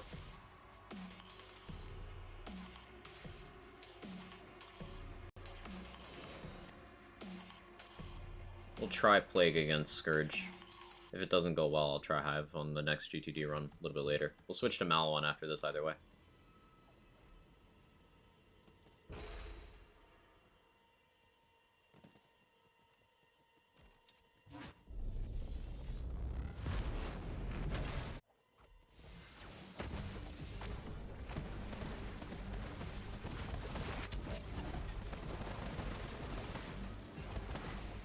Oh, I shouldn't have did that. I shouldn't have did that. Save myself a headache.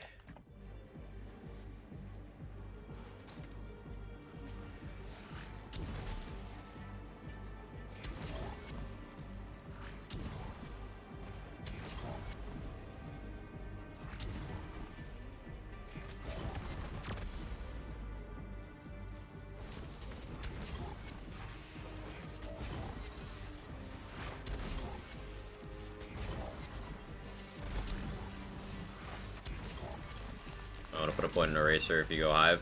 Does the Hive Eraser?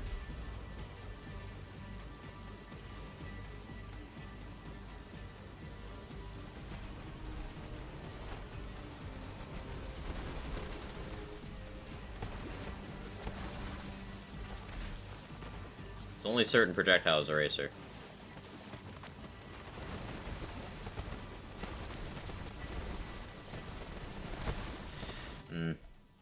When he gets out of position, it's too advantageous to keep the Spark Plug on. I don't want to give that up. See, like, that's just so much better.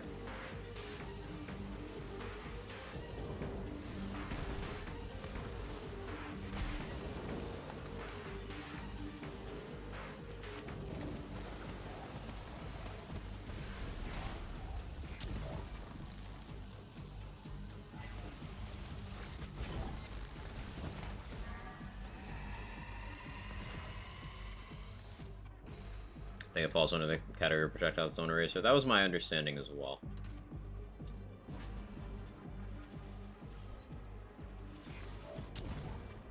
Maybe thinking of using it with a Hustler, not sure. That's not how that works, Craft Knight. Some projectiles cannot eraser, even if they crit.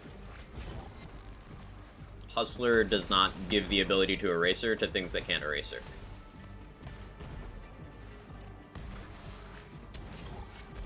Also, Clone does not consume your Hustler.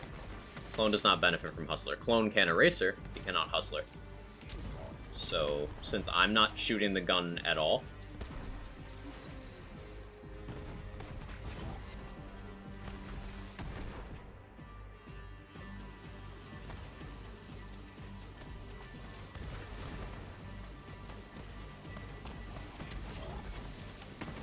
this is slower than the last run. So I did make a few of those there fucky wuckies.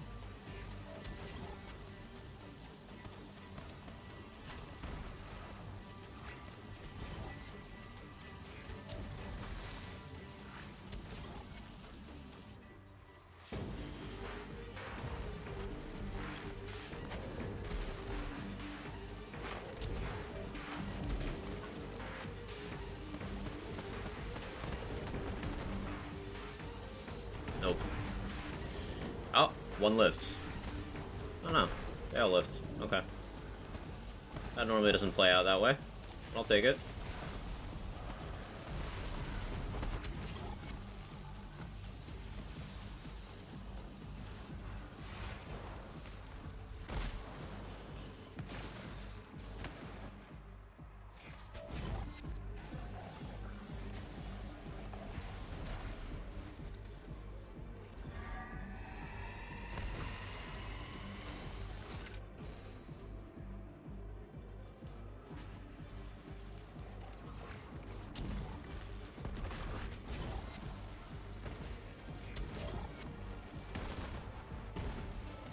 Projectiles like an eraser, source light projectile hive is just source projectiles, so can't eraser. Cool. Thank you for confirming, Butter.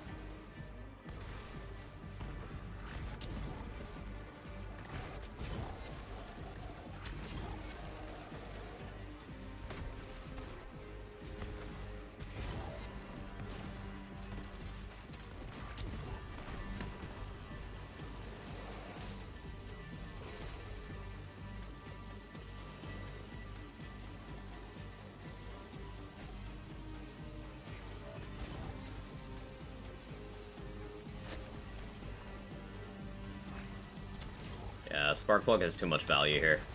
For things like that.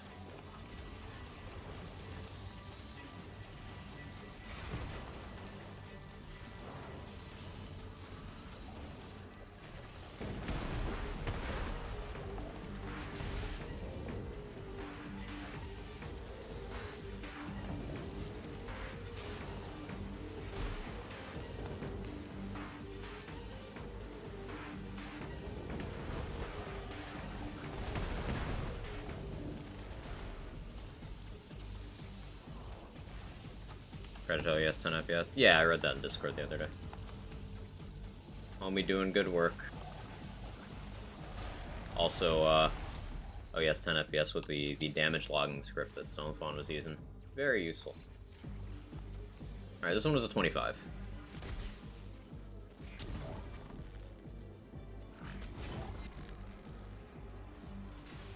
Now, just to put that in perspective, that's 9 minutes slower than,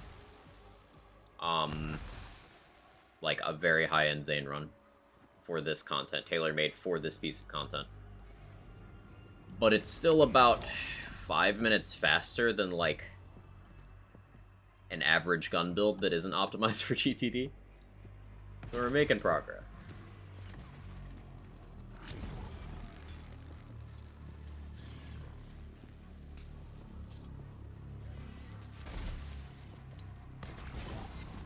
Let's head over to Malawan. Thing with Malawan is against Wotan, I'm not gonna want Winter's Drone. But provided Clone's able to do enough damage with, like, this Plague Bearer, should be okay. I'll give Clone Plasma Coil until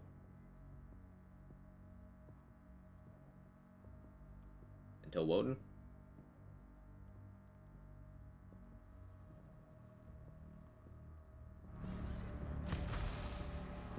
I could give him no pew pew until Valkyries, actually. I'll give him no pew pew until Valkyries.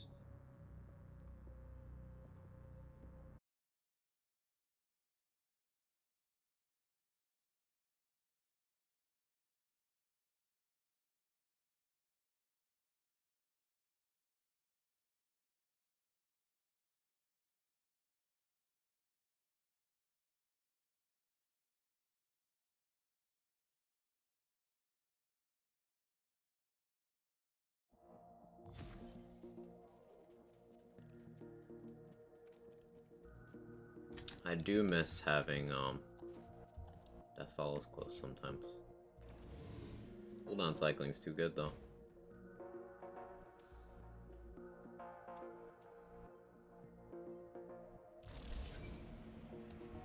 So I don't expect this run to be good at all. I'm expecting, like, 7 minutes, or dying. One of those...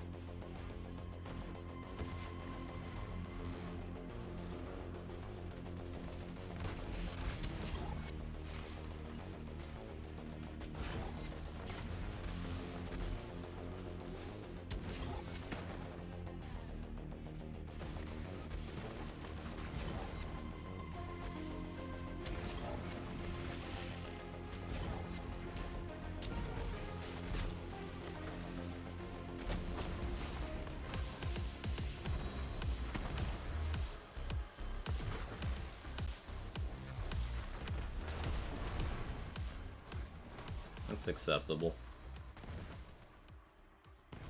I never grabbed the kick charger for Valk skips, did I? Alright. I need to get that now. That is something I'm going to need.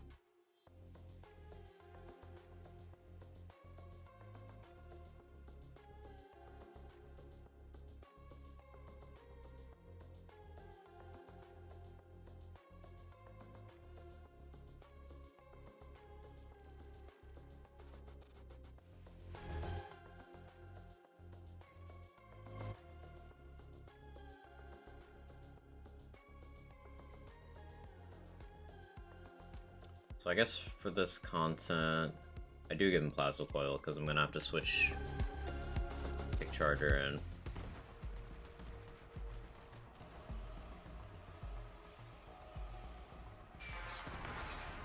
in. Ooh, not even remotely enough. This might be a build where I need to accept not getting Valk Skip at all.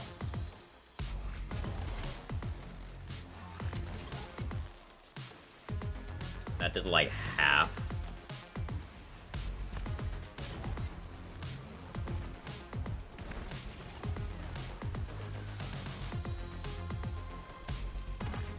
Hey Brucey, how you doing?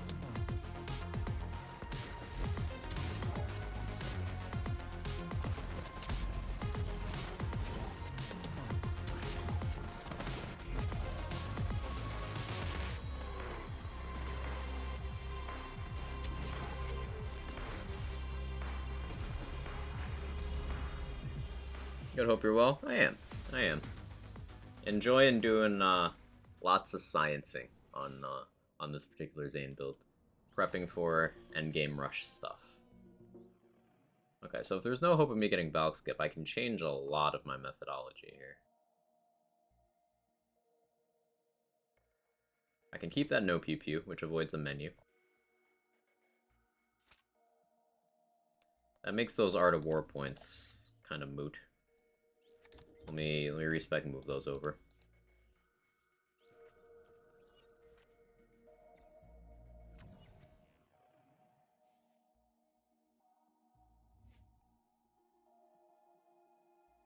Let me actually pull up a skill tree planner real quick.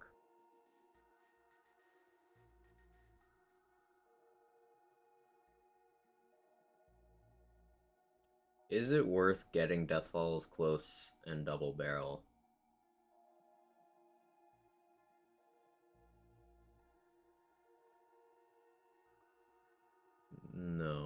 No, it's not. Never mind. Never mind. That's a stupid question.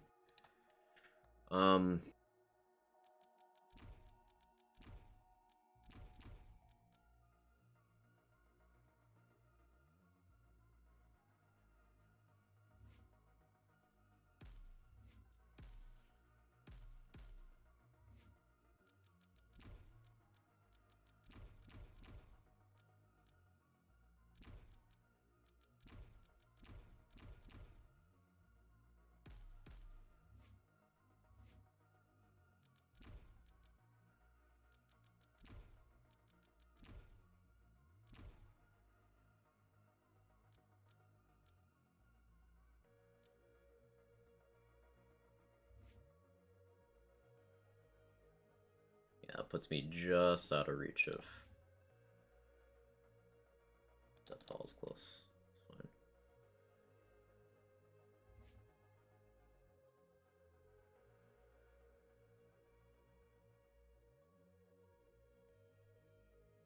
Excuse me, sir. I'm gonna have to write you up for speeding this fast.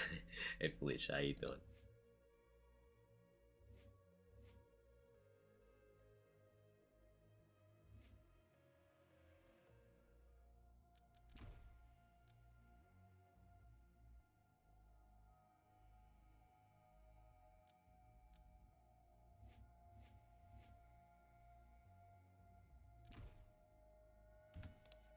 Yeah, we will stick with this. So basically, instead of the 4 points of Art of War, we now have 4 points of Domino Effect. Not hugely impactful. Maybe make the Plasma Coil use and GTD slightly snappier on dealing with items. For the most part, not impactful.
That works out nicely.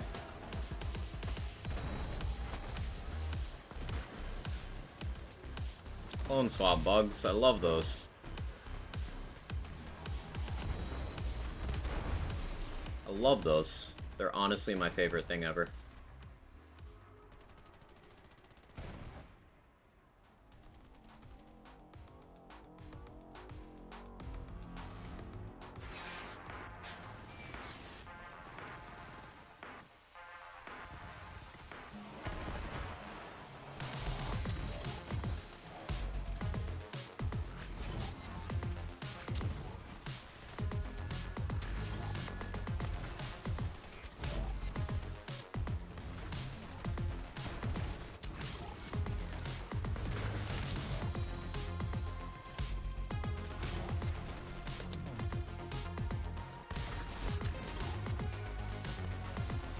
Unlucky mob placement too. I'll probably reset this. Try this again.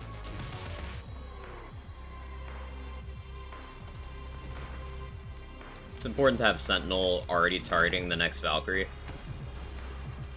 You get some free damage in.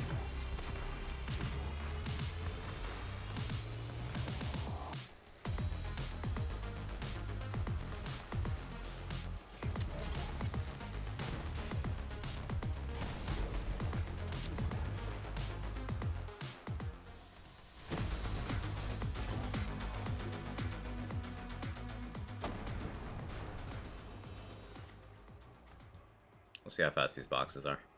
Beep.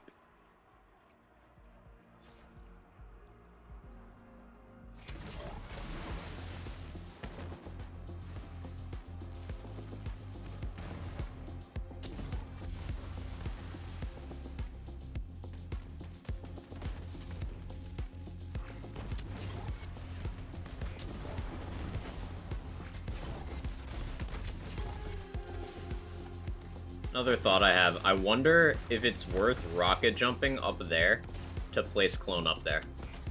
Because I know you can.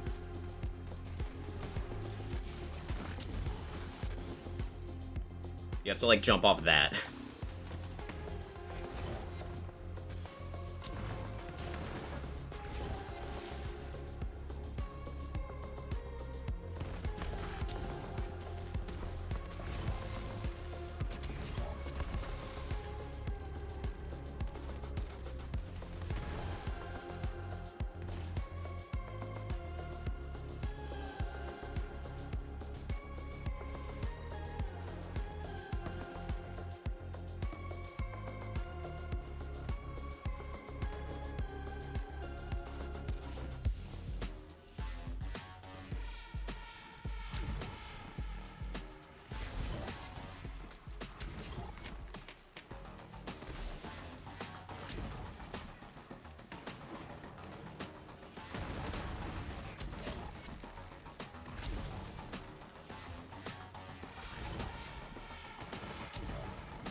Clone swap.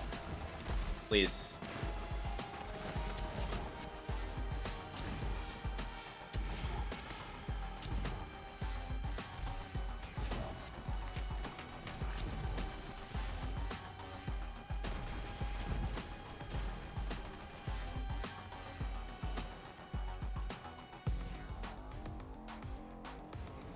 Alright, hopefully spawning with a Plague Bearer is fine.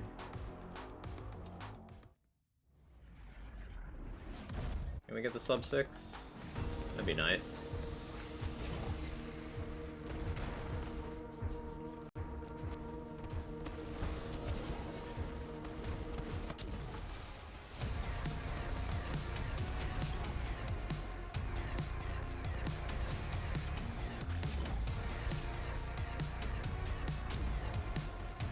Shoot up there, clone.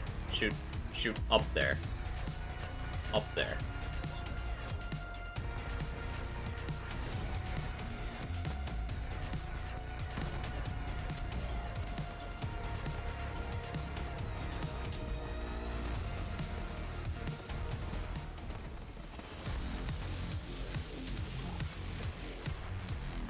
That was a risky play. Worked out for that half, but not for this one.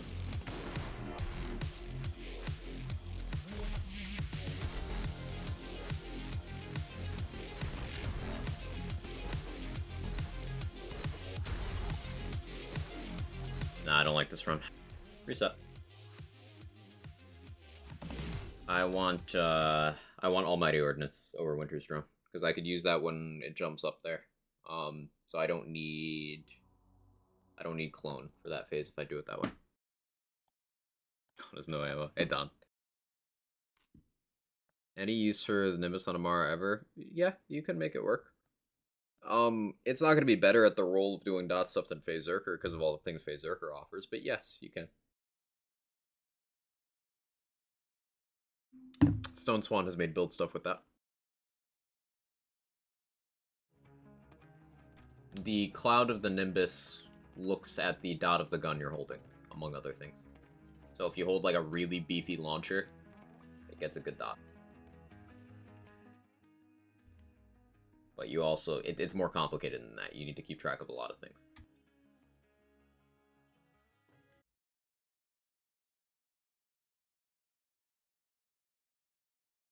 Let me try Hive.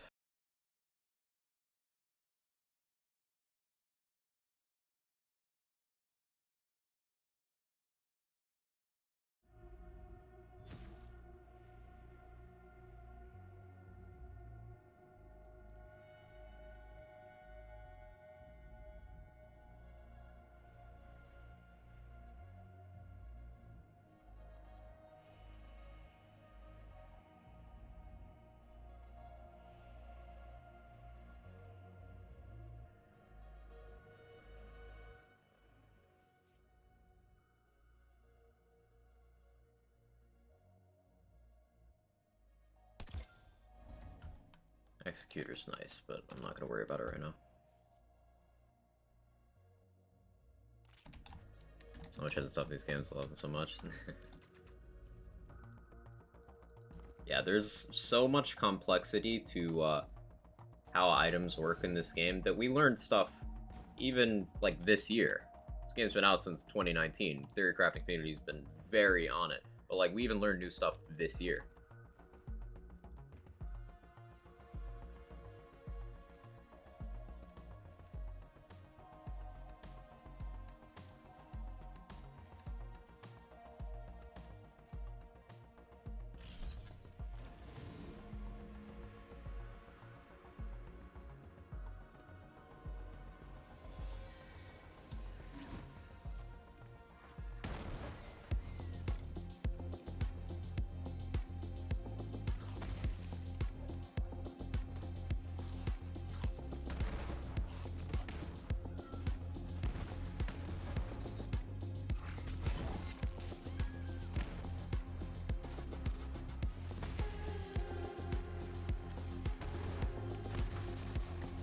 And I thought, would Rad be monstrously powerful in one related to its built-in strat mechanic and Rad explosion?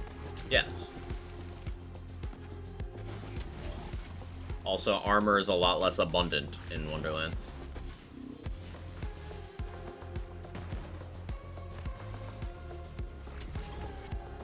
And there's just more support for dots in that game in general. So yeah, it'd be terrifying.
Clone blew himself up. That's actually very unfortunate.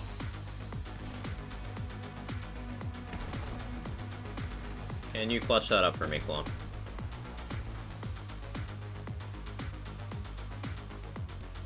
Slowly. That was almost a really good Valks.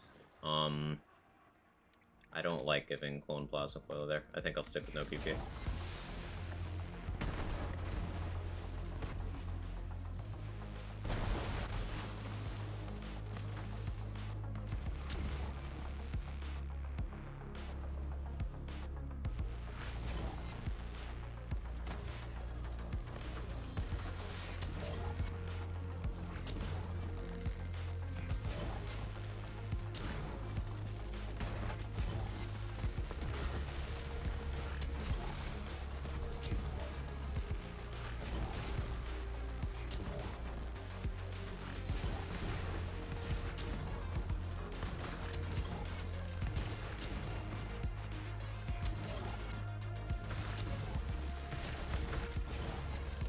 The more I think about it, the more it's just gonna be Sandhawk in the corrosive slot, isn't it?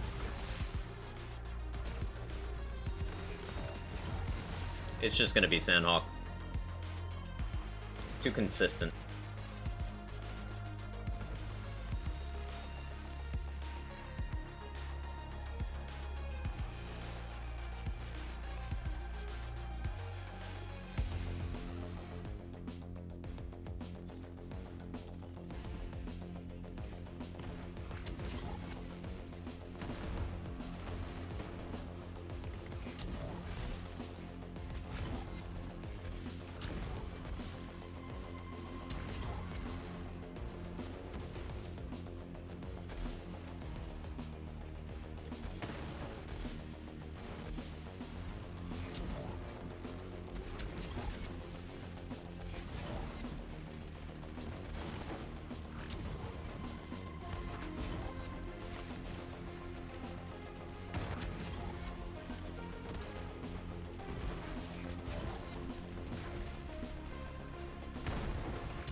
I forgot to select Almighty Ordnance instead of Winter's Drone.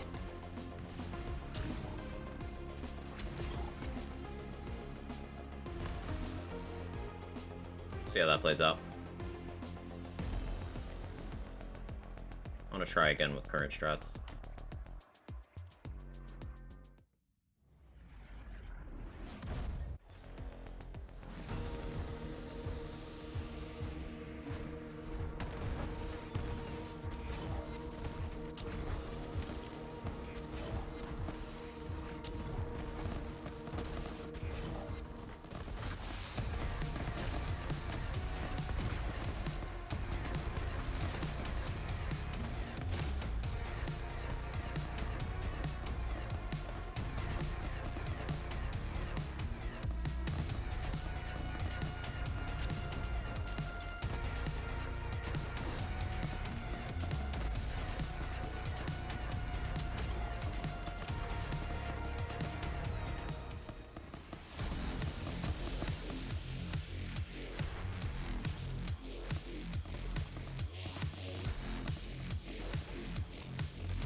Okay.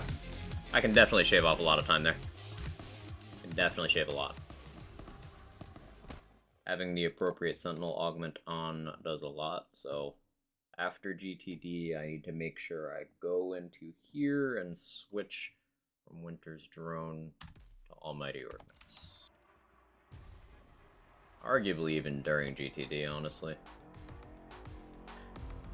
No, Winter's Drone helps too much against early anathema phases.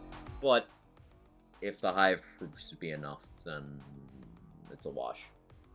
We'll see. Whether it would be a bad idea or not, I find it interesting if there's a gun that guaranteed one shot in exchange enemy didn't drop ammo, money, guns. Would get experience, would take iridium to shoot it. Might be unhealthy, find the concept interesting. I don't find it interesting because that's just enabling cheat engine. Just keep in mind, lots of people do not play the game for looting. Like, I've not looted a single item today. Or checked my money, or my iridium. None of it.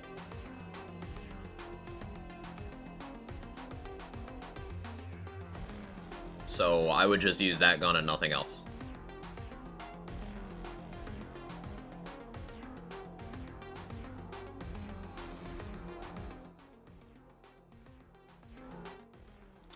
Let's run that again.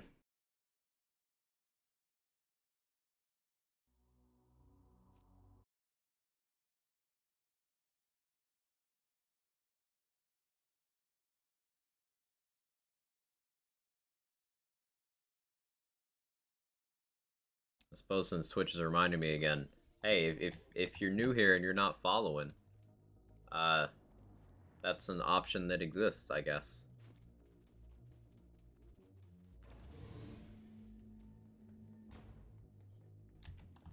Helps me grow marginally.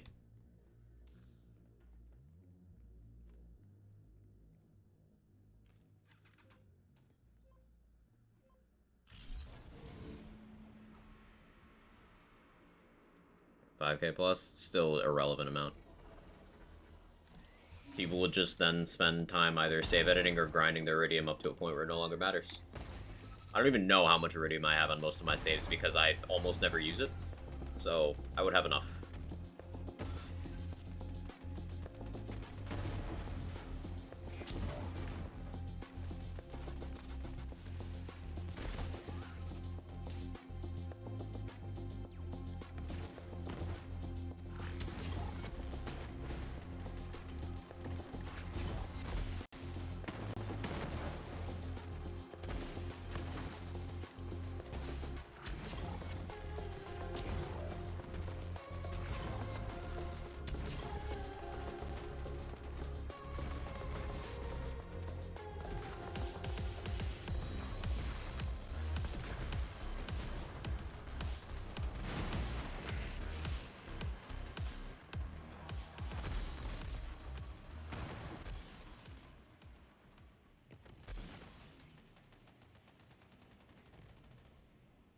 Fall down, Pete Roman will give you a handshake instead of a hug.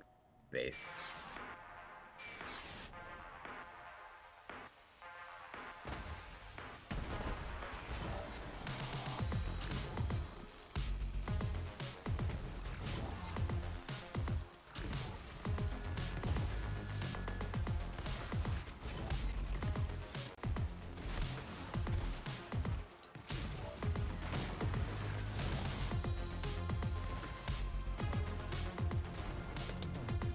Unfortunate.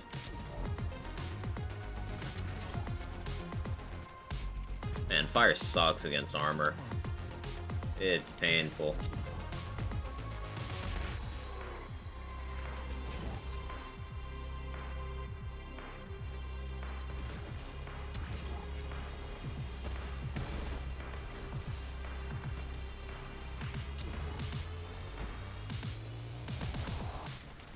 What do you mean the optimal play is Sandhawk? Always has been.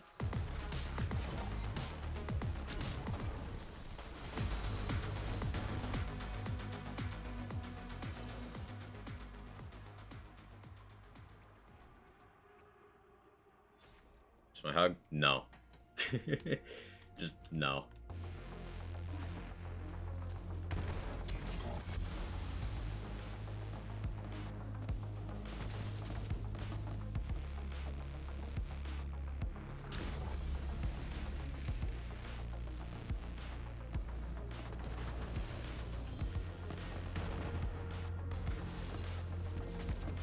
Sandhawk can shave?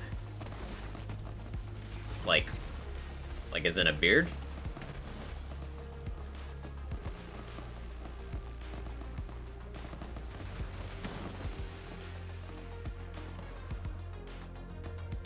I need a shave? Same, but I'm not gonna, because I don't look my age without my, this.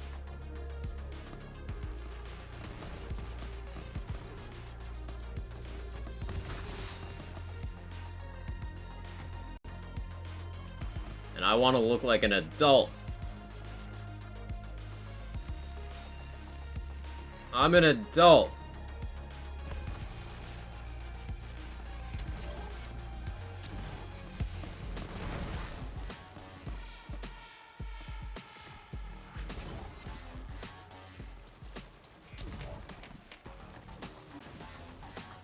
I'm a big boy. Yeah. I mean, Glenny shave instead, right? No, we shave Glenny ourselves.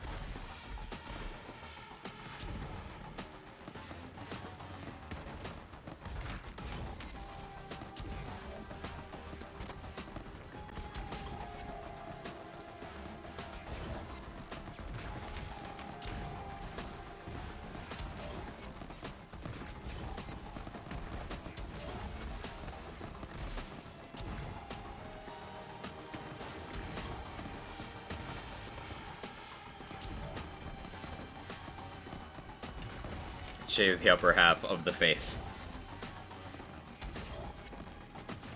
So, like, the forehead? I have questions.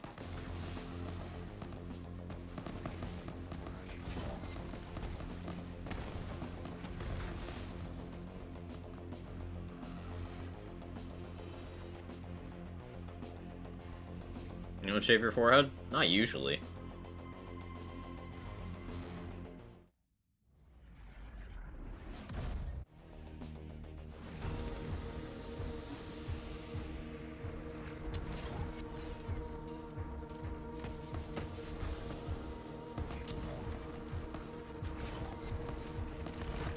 No eyebrows.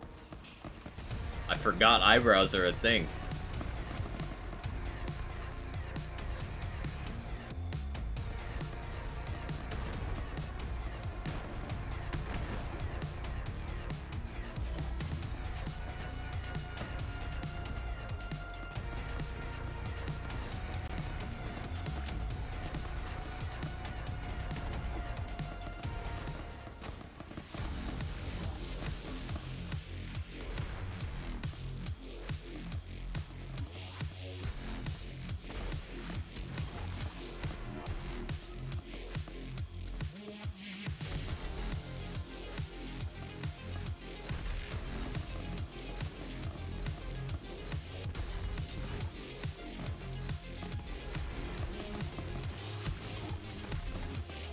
Yeah, I messed up with that that doppelbanger at the beginning. Do I have enough to get you? No. Die quicker, please.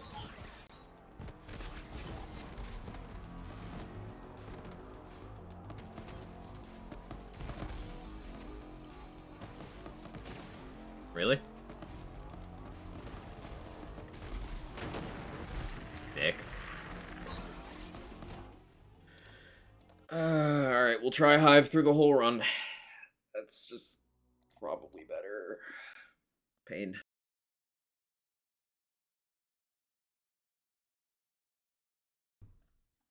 Usually let my forehead hair grow so I have a natural sun visor. It sure is a bad day to have eyes.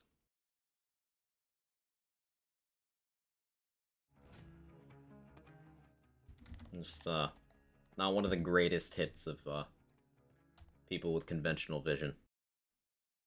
Not our finest hour. Daughter has a unibrow, she'll probably shave her forehead. Do not roast your child for having a unibrow.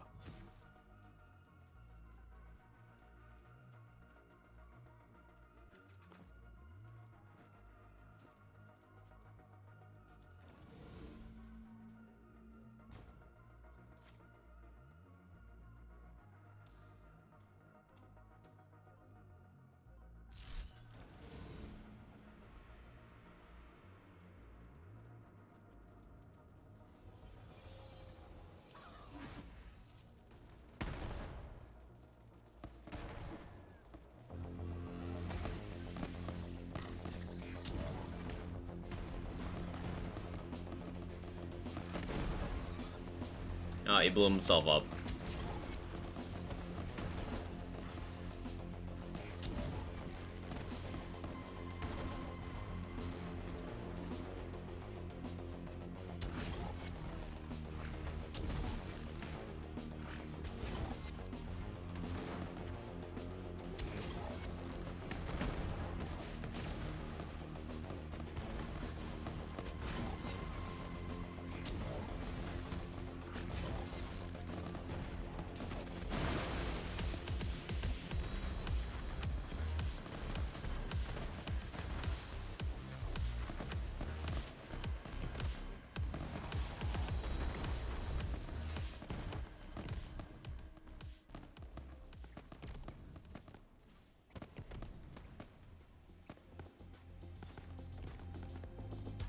I'll probably reset before we kill Valks here.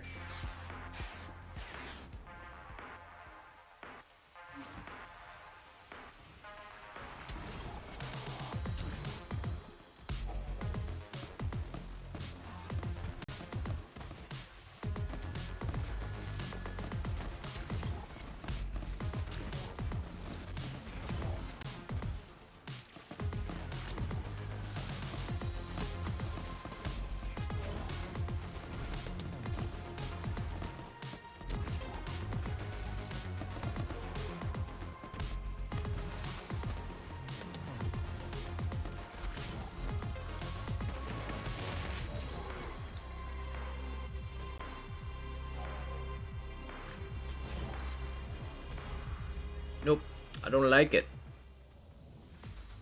It's so difficult setting up this build to be better for takedowns without taking away what makes it good in Proving Grounds. It's so difficult.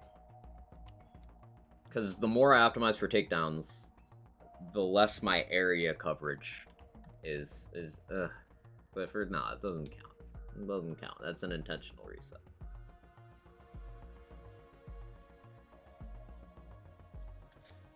Alright, start with no PPU. Hive for Valks. If it dies before then, Hive after.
That's rather not good. It's too bad against armor. That's my problem there.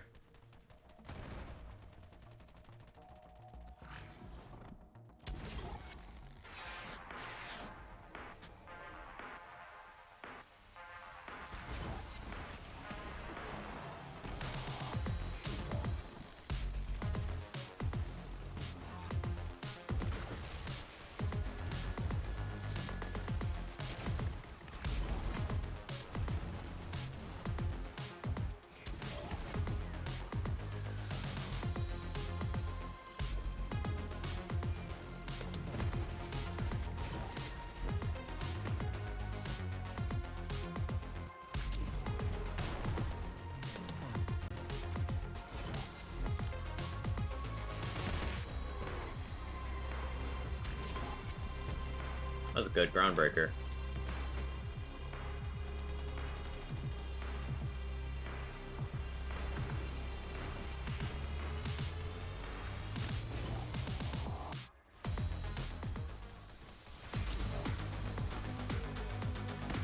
Okay, that's a little bit better.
Oh, that's not how you jump there.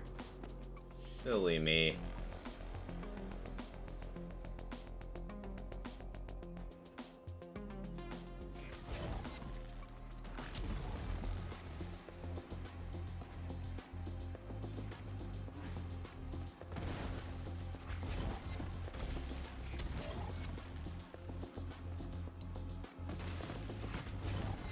Clone, you're not supposed to blow yourself up. Yet.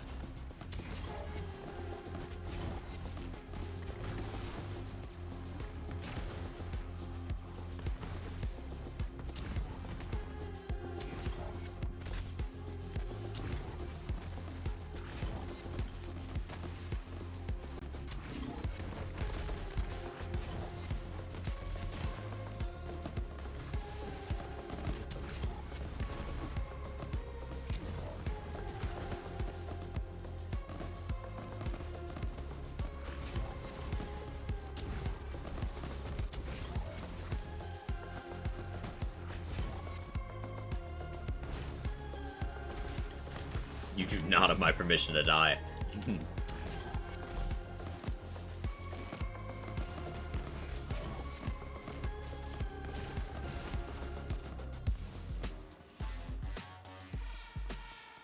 Yeah, top off comes back, I'll have the cooldown.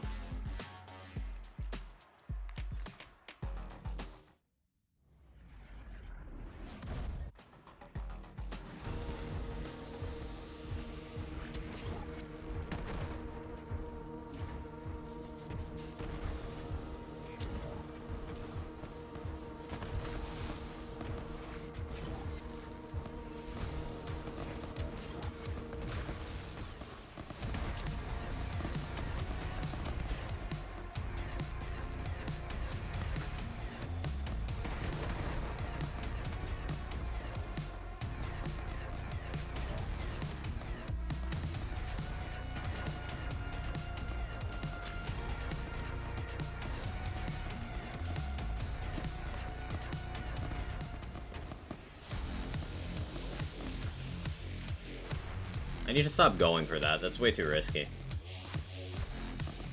That puts me in this position. Which, spoiler alert, it's not a good one.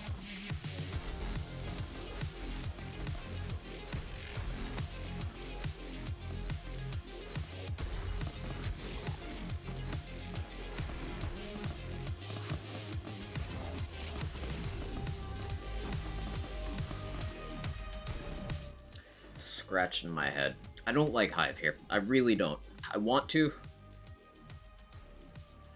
It's Sandhawk. It has to be Sandhawk. Unless Boogeyman has enough juice. We'll try that next.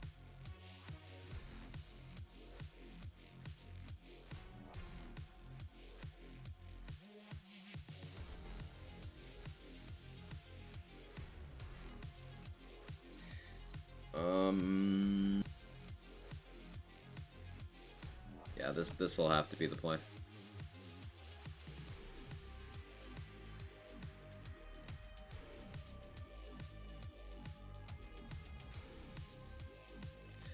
See how that plays out.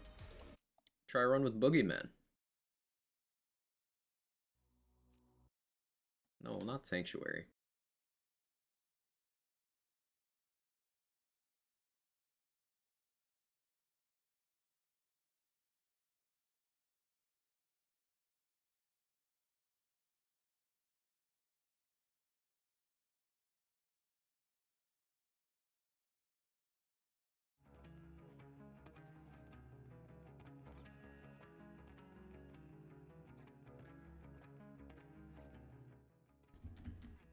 During the wooden split about standing next to them, when your shield breaks, you freeze out for half and bring down on the ground. Yeah, that's an option. That happened by accident during that last run. So I could do that.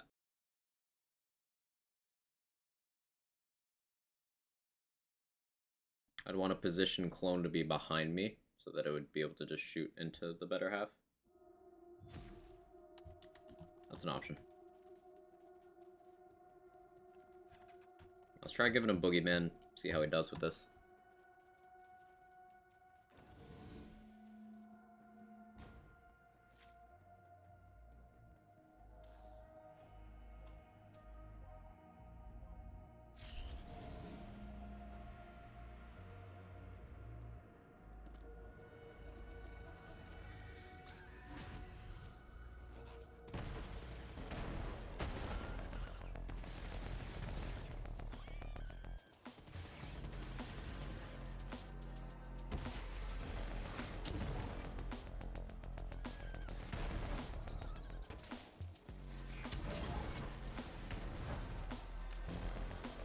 should probably spawn clone a little bit later, huh? Boogie woogie.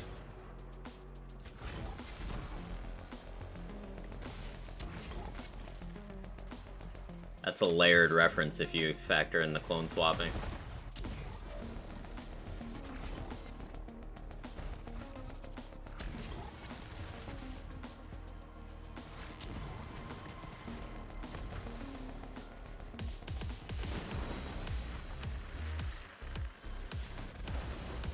Yeah, that's much better.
Boogeyman feels a lot better here.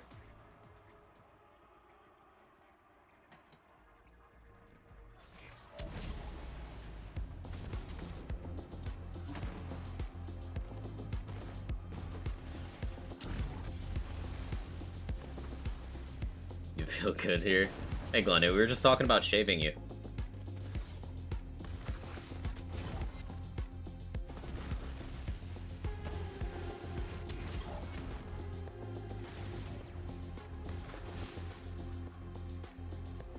Excuse me? You heard me correctly. Chat, were we not talking about that? I wasn't. You were.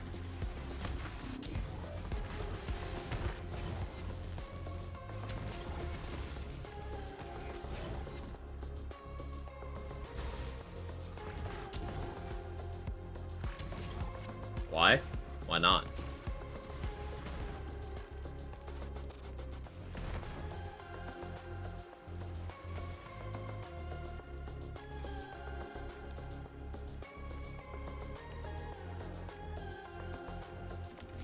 Just a little gamer shave, no big deal, yeah. Why you gotta make it weird?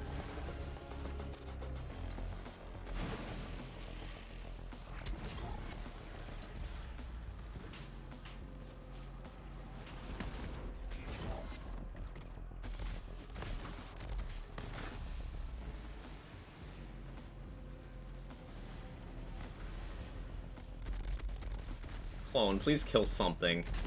Fine, I'll do it myself.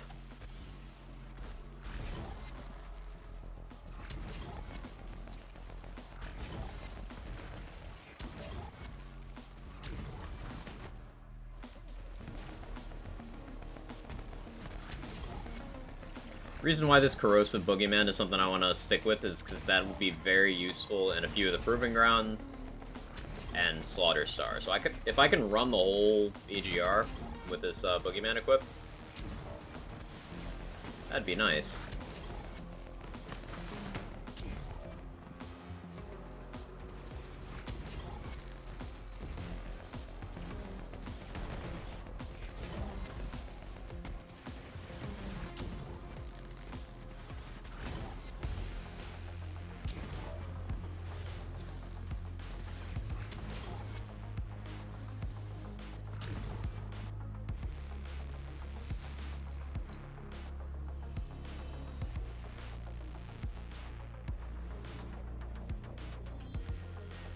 Come take a shit and pull up quad stream. This is a good Friday.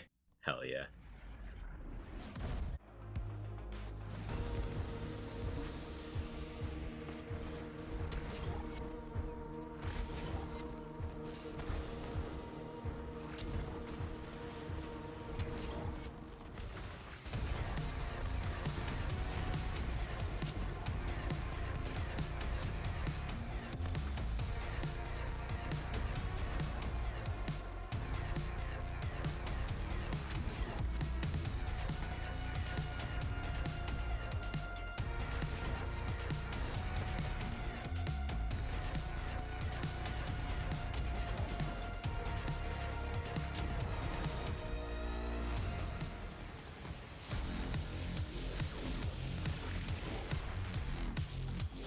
That didn't work out because I broke my shield too early, and I don't have Sentinel for some reason.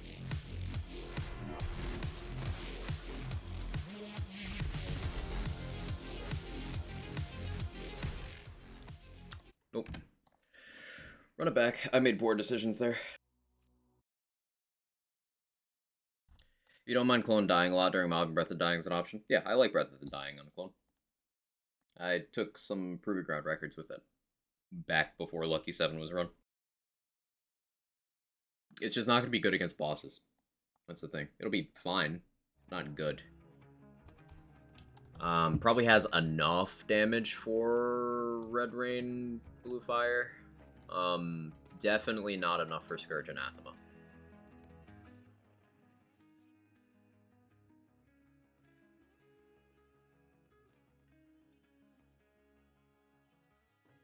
Do I just bite the bullet and use Corrosive Anarchy? Because even an unstacked Corrosive Anarchy is going to do enough damage in some places. And in situations where clone attacks a target I don't want it to,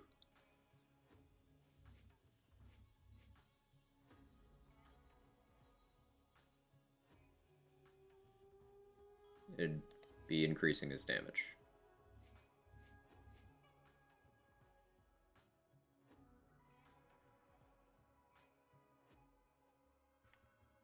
Do I pull a sheer will point for Eraser?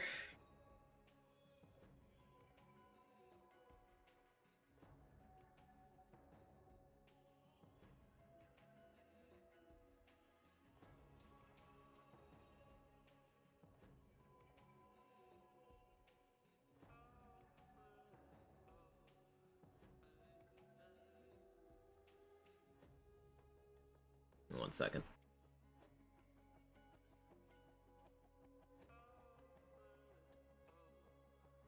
Because if I'm going to give him an Anarchy, he needs to have that Eraser point. Yeah, I think I'll try that.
Gonna shave Glenny and sheer will.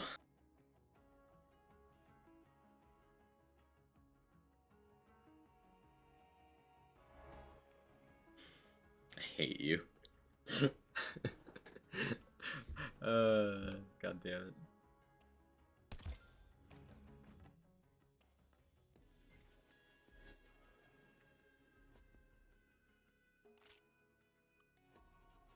Let's go and get your mag bonuses? No. Specifically with Praemunitus, it gives clone mag size, but he doesn't get yours inherently.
Clone is the Anarchy I don't need, Almighty.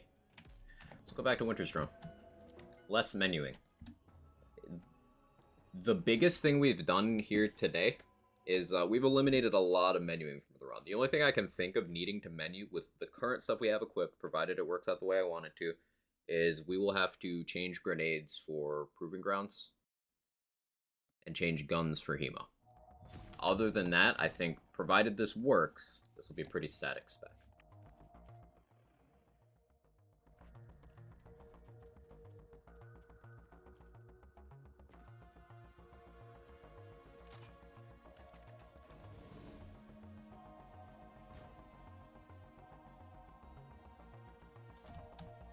So once again, we're hoping for a combined time of GTD plus Malo 1 plus Hemo to be about 30 minutes. Optimally, that'd be like a 21-5-4 split. 21-5-4. More realistically, we're looking at 22-6-3, taking us to 31 minutes.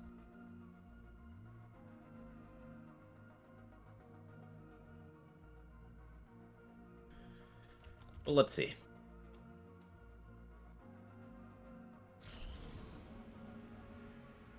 I'm gonna try spawning clone in a different place.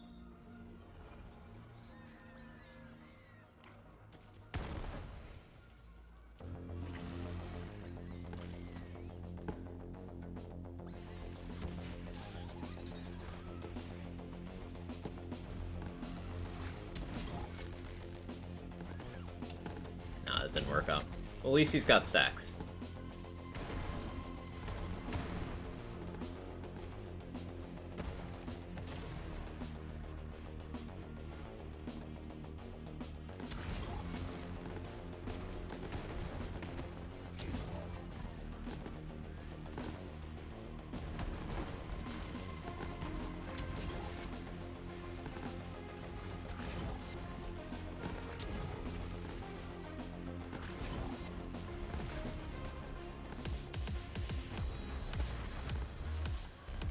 Failed clone swaps, you'll love to see him.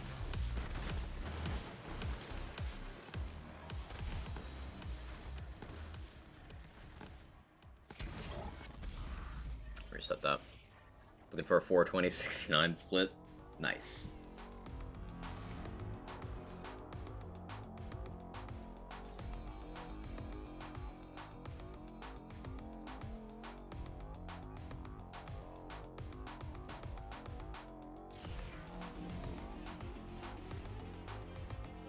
I hope today has been instructional for people.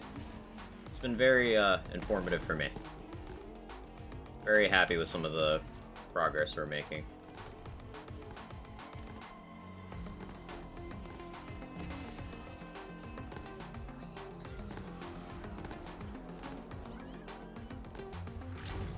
Nah, he's not good at doing that one. Alright, buddy, come on.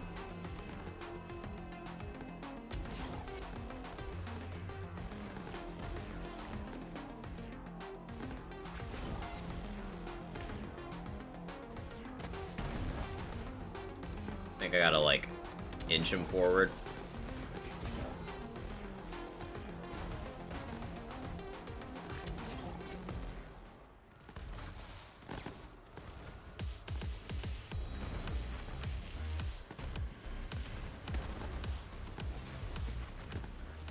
A little better. A little better.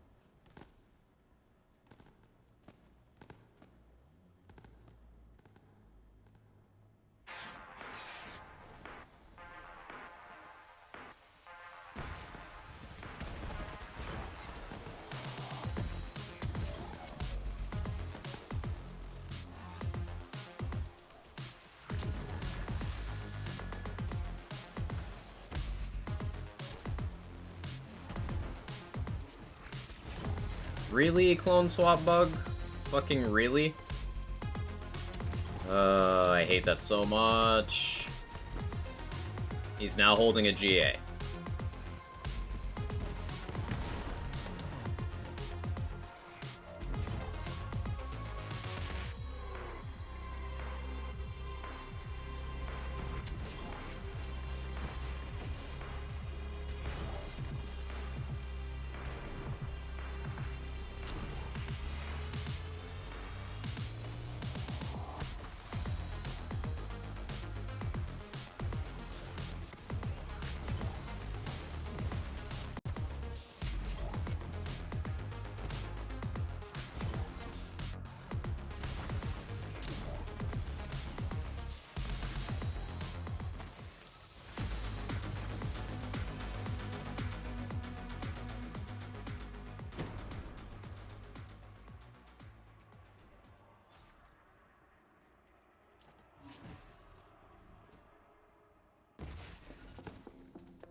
There's another one.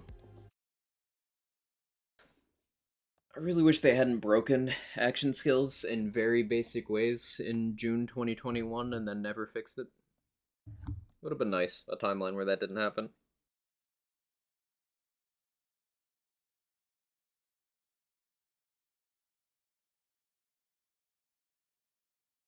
Sorry, excuse me, July 2021. Precision.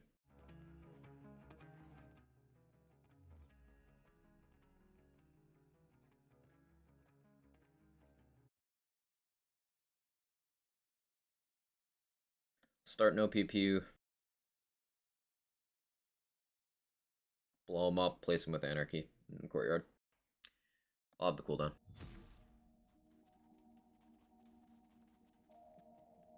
Every time that happened to Clone, I stared at him with much disappointment, then I realized he wasn't at fault. Yeah. Sag.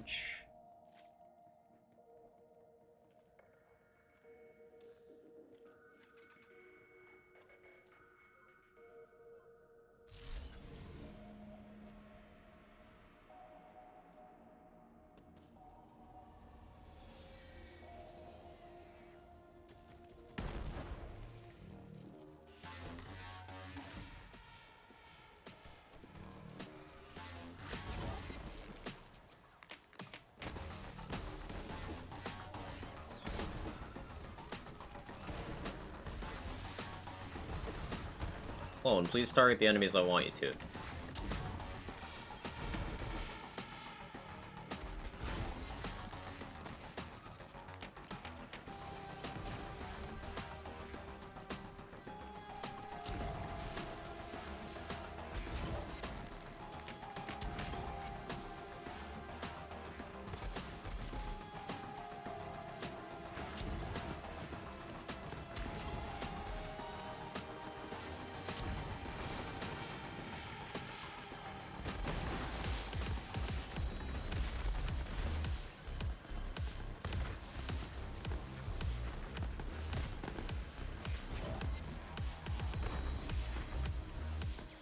You didn't have stacks.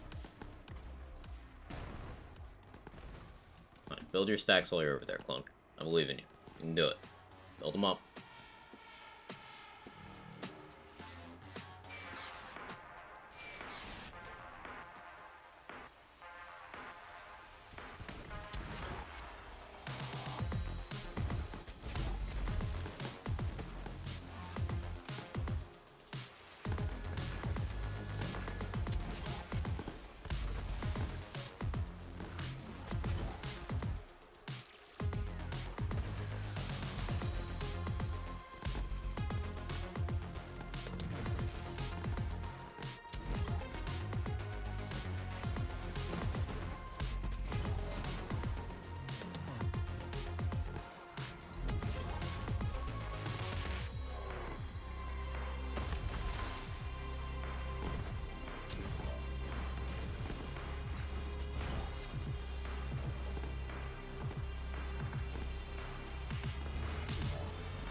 Clone? Where the fuck are you?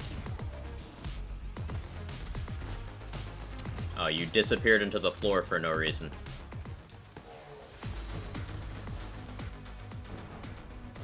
Irritating. As much as I'm trying to go for a good Malawan time, I might have to accept with this build completing the activity for this in GTD. With how many inconsistencies are playing out with clone swaps.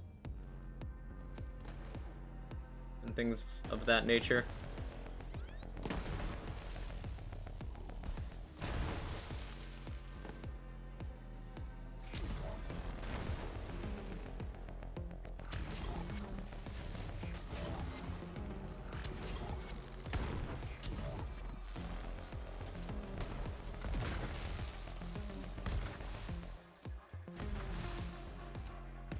Hi, Boom. How you doing?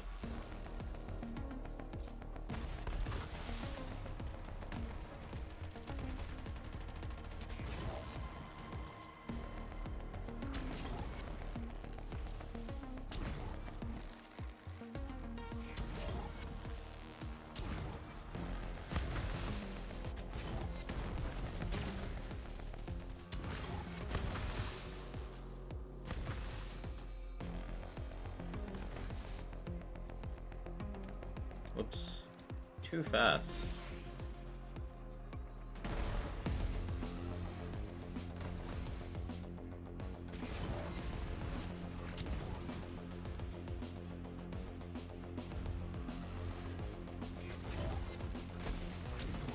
I'm gonna ground slam here until something kills me, and then ult you, I guess?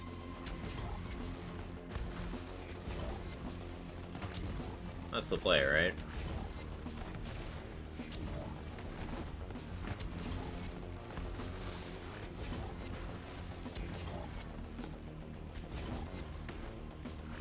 Well, I guess nothing's killing me. Cool.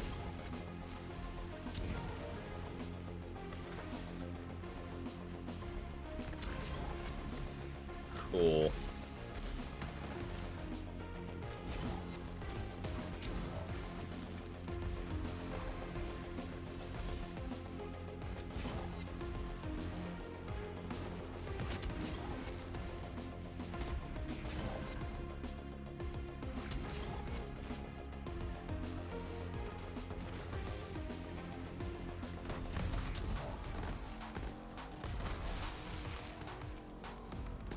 Alright, build your stacks while you're back there, and I'll swap you in for the Woden fight.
Okay, the Frozen Heart tech for that makes that easier.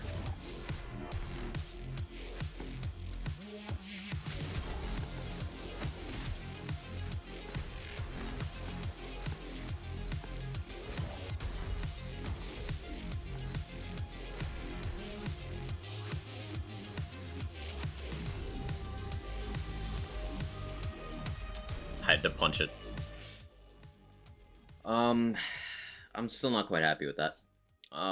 It's probably looking like Sandhawk over Anarchy for Mal1, but I'm gonna want the Anarchy later, so I'll just keep that one eraser point. It's nice to have the functionality in the kit to be more well-rounded. And what was the thing I needed? I needed a grease trap for Hemo. Grease trap for Hemo.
Let's try this out.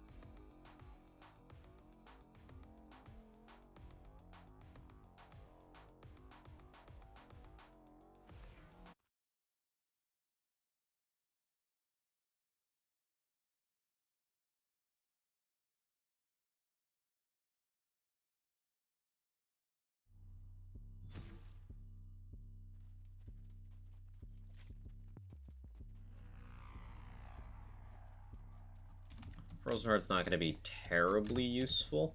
It might help me get second wins, though. Because the max radius Frozen Heart should at least drop the Varkids out of the sky. Which, if I've been Sparkplug slamming, will drop them into the radius of that. Speaking of Sparkplug, that's not going to be useful here.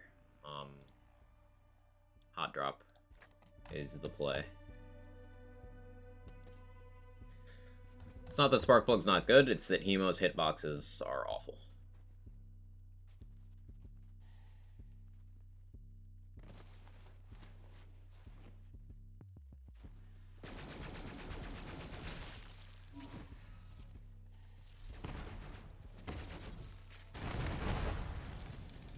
Ah, he blows himself up, right.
Less than I was hoping for.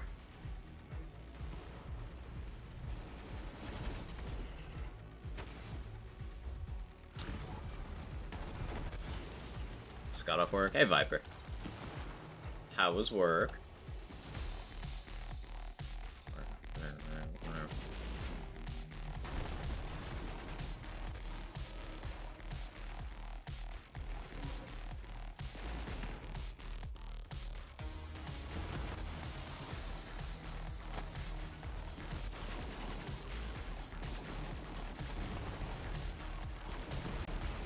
Yeah, I definitely need to give him something else for the armor phase. We have arrived back at Sandhawk.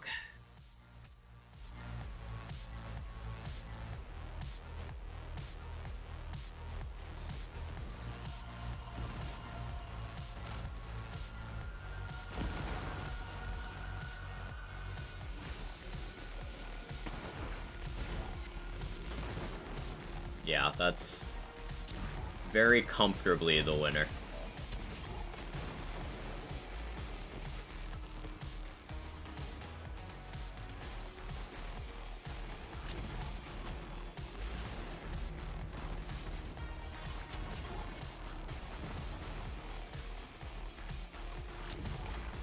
A speedrun been?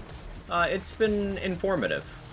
We've been going not for, like, particularly fast times, but I've been trying to minimize gear swaps and get some consistency across activities on this. So we did a lot of GTD practice, some Mallowan practice, and we're doing a little bit of Hemo right now.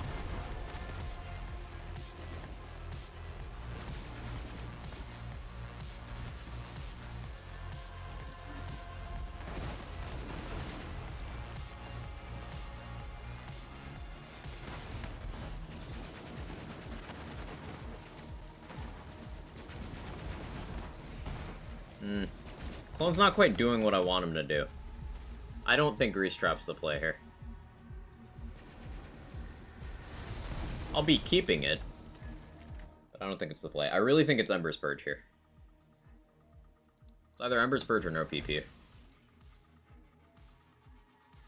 Or fucking another Sandhawk.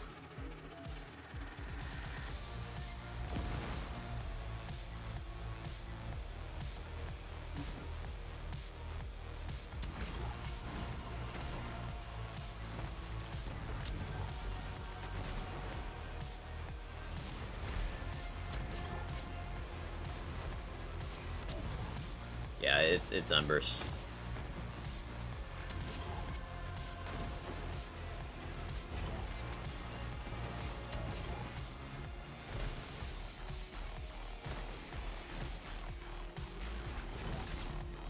Sentinel is also doing very little here. Let's run that back. Maybe this might be another section where we,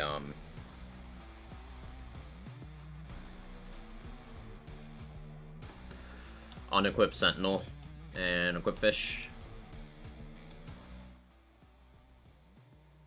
Maybe, because I don't want to menu to this hot drop. Let me go back to the spark plug and see if we can do it with basically no artifact.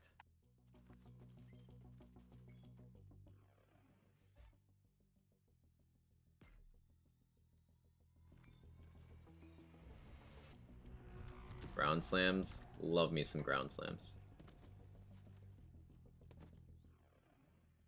But we're already menuing. Fuck. I can opt out of the no pew pew in GTD maybe? Go back and revisit that. Probably give clone Plasma Coil and Sandhawk for all of MTD. For Hemo, it's gonna be Sandhawk and then Embers. For GTD, it'll be...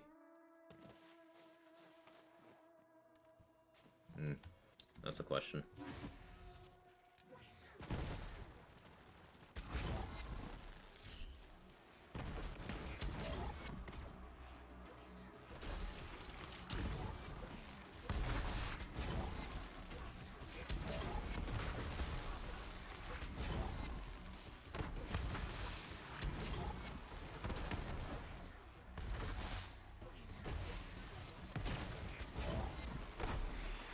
You want to actually pod Hemo instead of just sliding like that?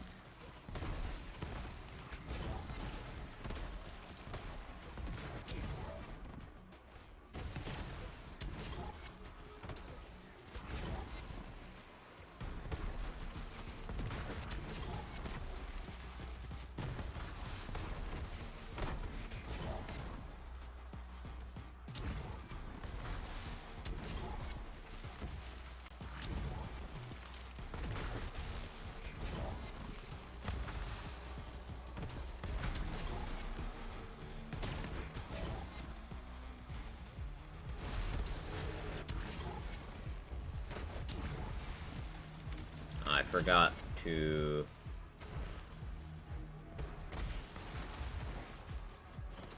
Alright, something kill me. Something kill me.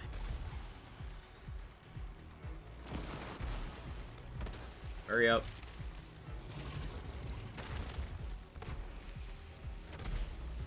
Thank you. God damn it.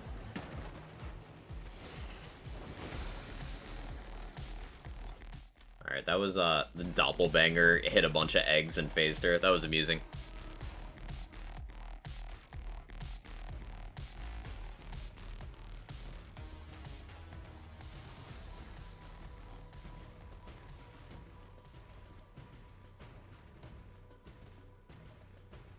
It's not gonna need the purge till later.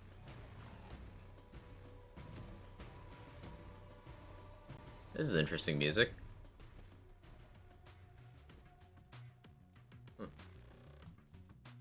It's like a combination of both of the tracks. Alright, so we'll start with Sandhawk.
This is actually some pretty good AI behavior. I can do that. Swap you in here. Lovely.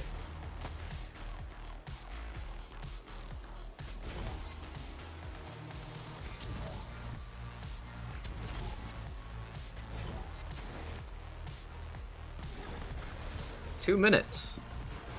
We found our strat. We found our strat.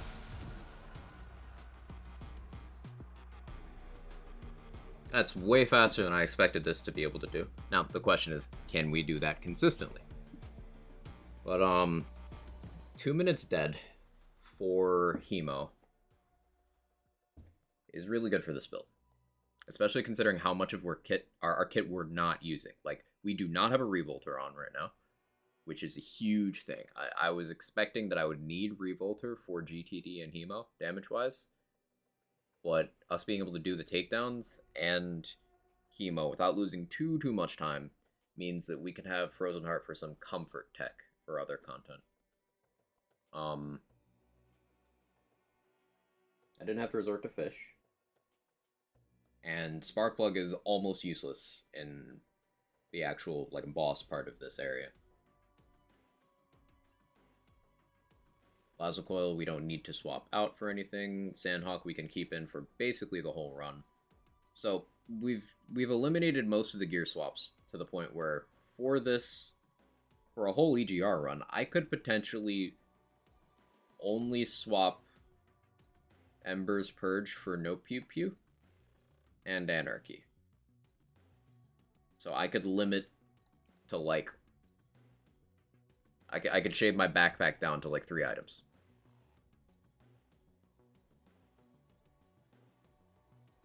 Which is a very big deal.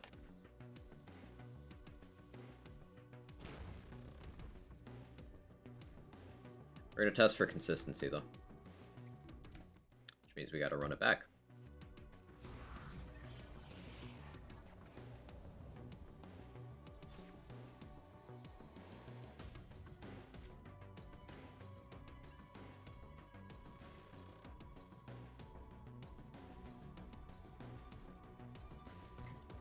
Inventory management and a Quag stream? No, Viper. I would just copy the save and then delete everything except the items I need. So the other save would still be hopelessly cluttered, but the one for EGR would have a clean inventory. Like my Rackstab save for GTD speedrunning has a very clean inventory. Because it's a separate save for that activity.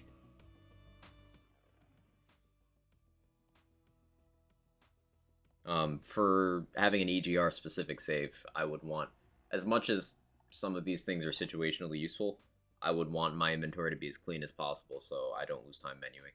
Because I'm already bad at menuing.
Oh no, clone dead.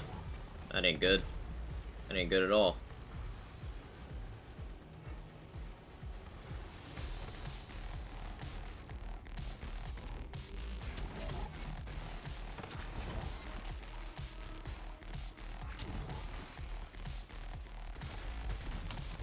Just gonna try to spawn him with Purge early, but nope.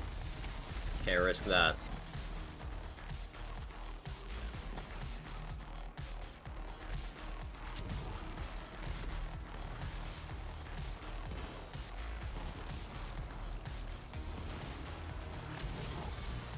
Ooh, good Groundbreaker.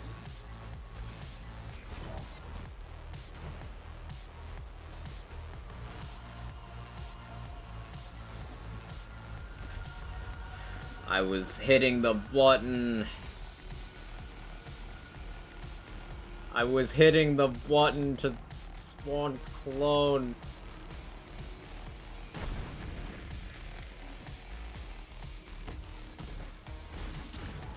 Pain.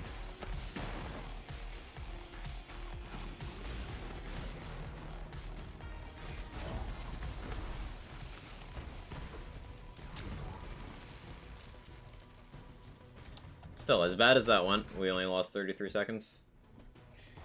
Run it back. Consistency, consistency, consistency. I'm gonna do like another 10 minutes of hemo practice, I think.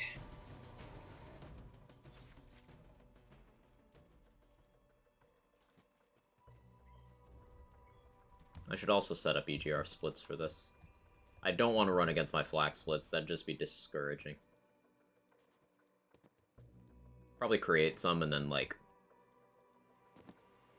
just do time estimates. Highball time estimates so I can get the neuron activation of seeing a gold. You gotta gaslight yourself into believing you're good at video games, chat. That's the best advice you'll ever get from me. Because that's what I do to myself.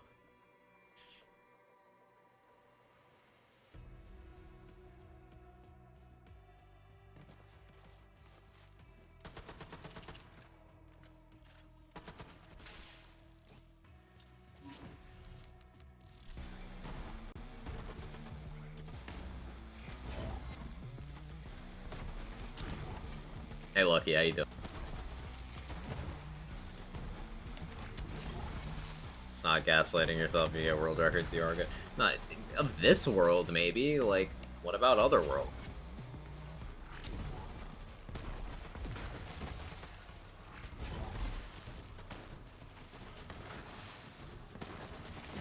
Okay, and you? Doing well. Doing well.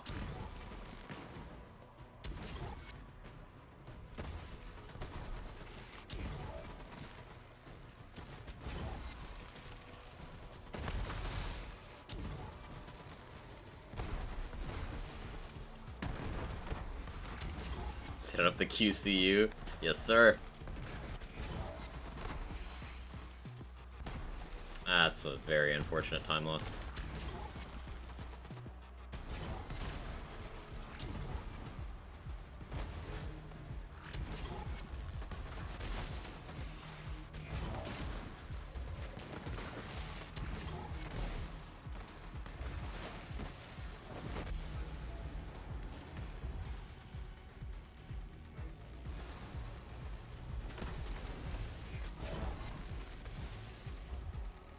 Wait, Vermie's untouched.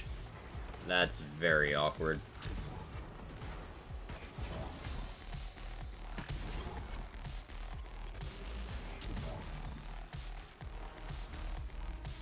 Nope.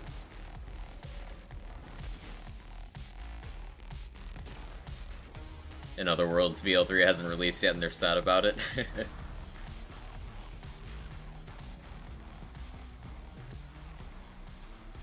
Where's the WAG spinoff? We want more WAG. Wagatha all along.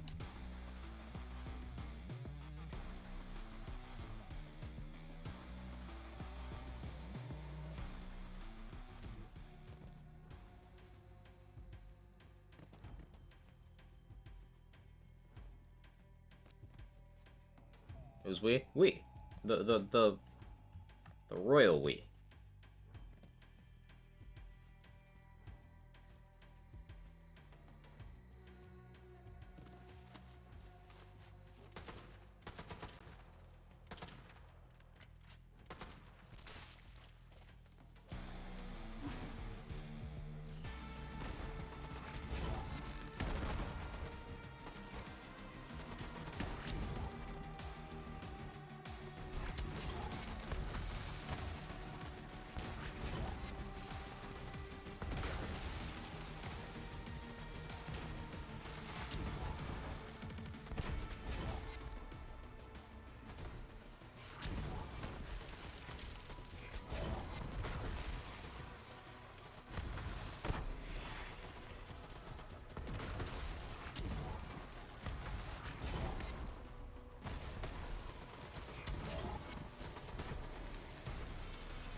Oh. Okay.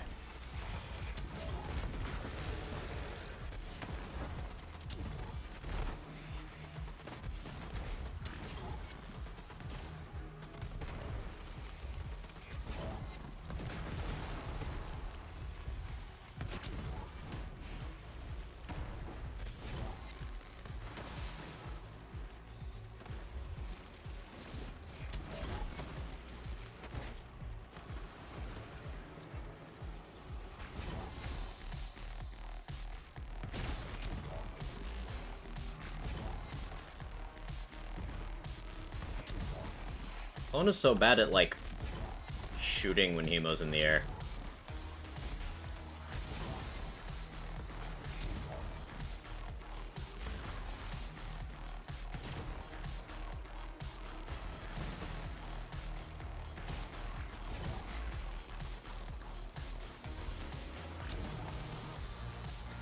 So I'm not getting good cooldown because there's no enemies.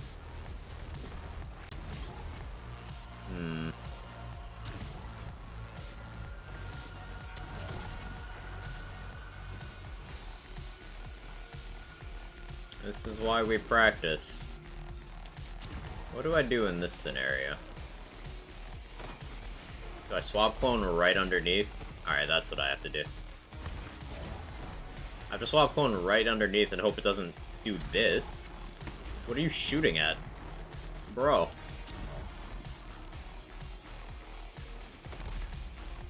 Bro.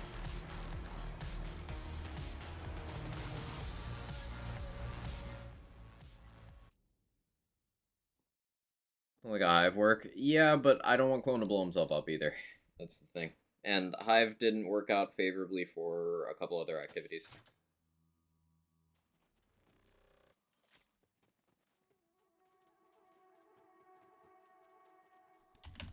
The subject of today has been eliminating as much menuing from this build as possible, so I don't have to change 3 items for every activity. Because let's say I had to change gear for an activity and then change it back at the end of an activity. Let's say it takes me 5 full seconds to menu each time. That's 10 seconds for 11 activities. It's a lot of time over the course of a run. Now, granted, if I save 10 seconds per every individual swap, so let's call it, if I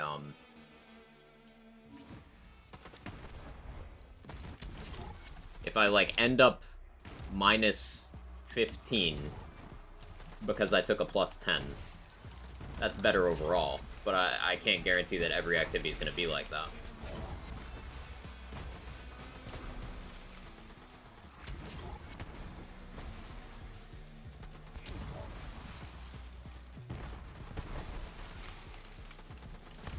So I want to see how far I can push the same kit.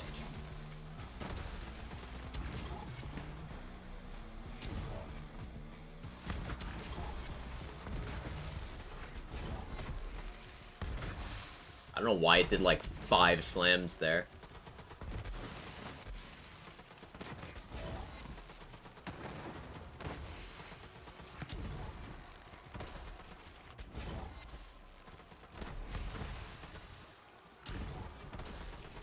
Gotta go, but good luck.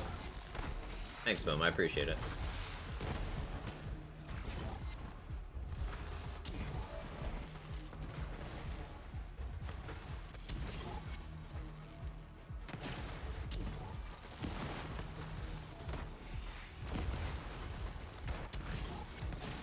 See, I have no terror because Sparkplug isn't hitting because hitboxes.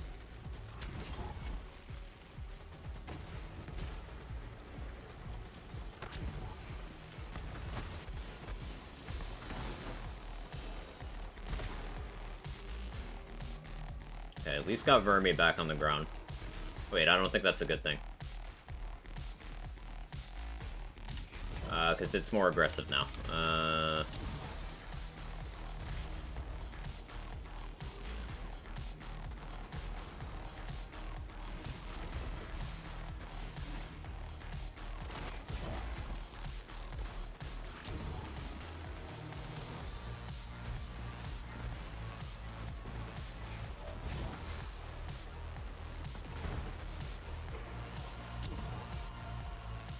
Decent groundbreaker.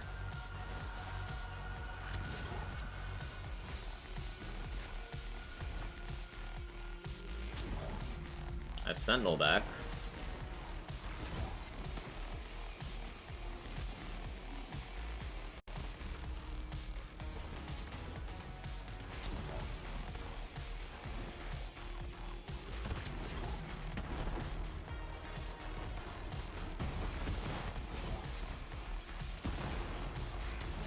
Get up work when I find out how a cryo hell clone is.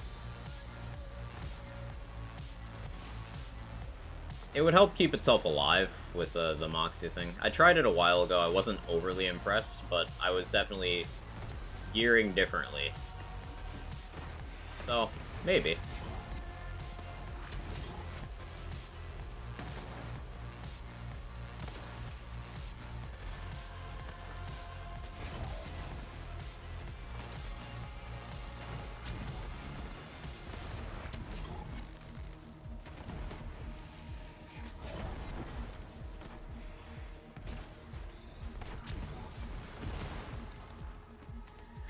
Here's the next thing we try.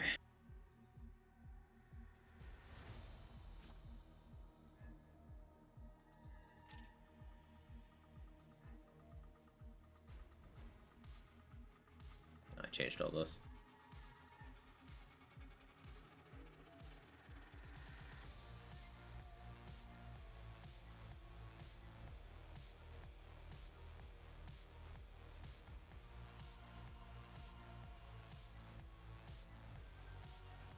Do I want to do that actually? I'm thinking. I don't think I do.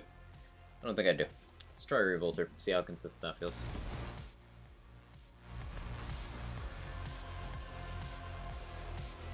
Much as I like Frozen Heart, it might just have to wait for a gear swap later in the run. I'm finding too many situations where I just need a little more damage, you know? Like a little more damage.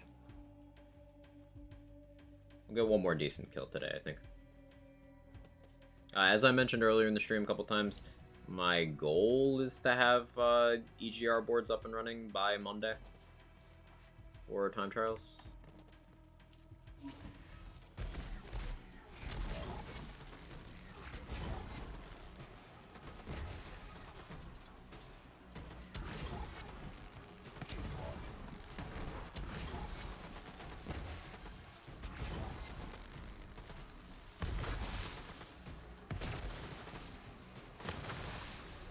You got a pod, my friend?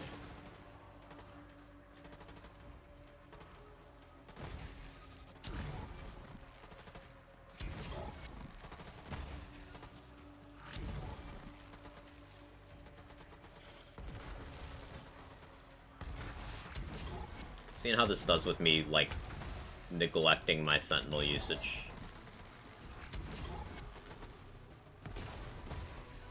Pretty good, honestly.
Shit, do I just stick with the corrosive Sandhawk?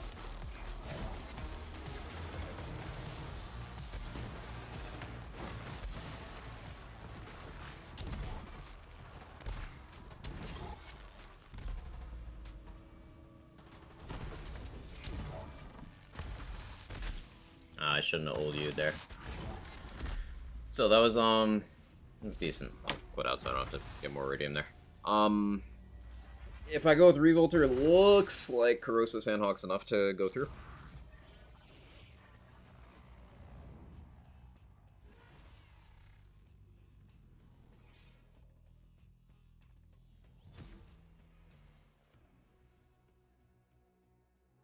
Which means I wouldn't need to change this. Means I could go back to no pew pew here.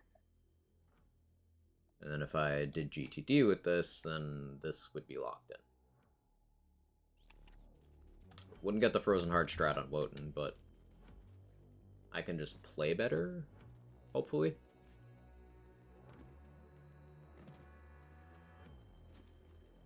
I don't need this playing Dirty Point anymore with these gear choices.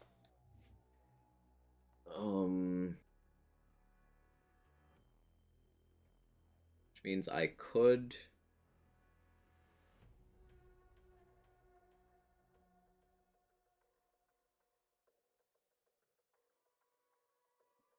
take these 2 points, drop 1 borrowed time from the conductor, get 1 more sheer will.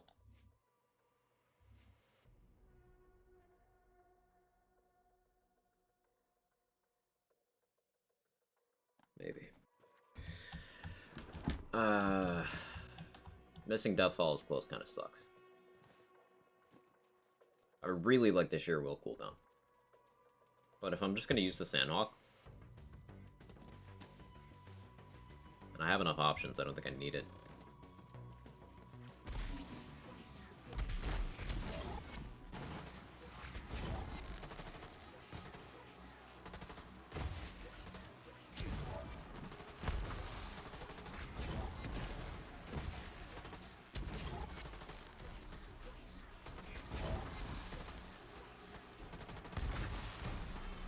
Thank you for not potting for 10 seconds. That was cool.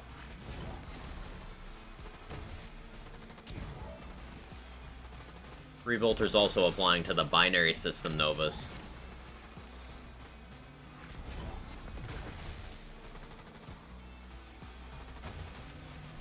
And that's it's a bunch of free damage.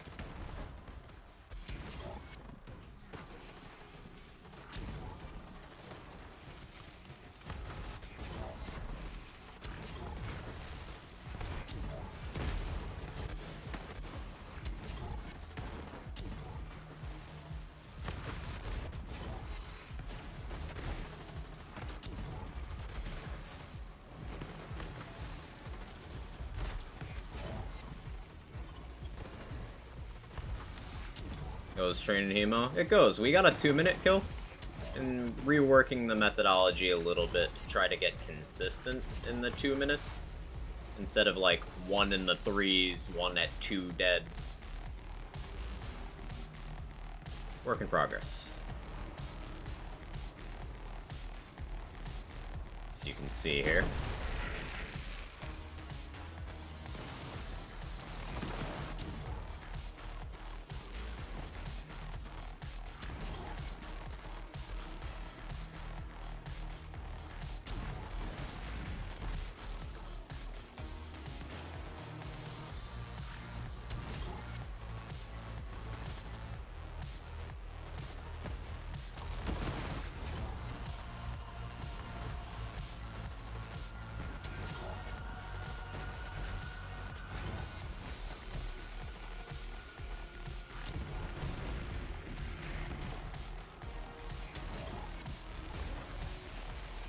Clone, why did you die there?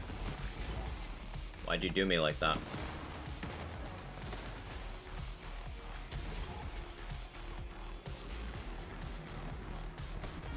You know what? No pew-pew it. How does that go?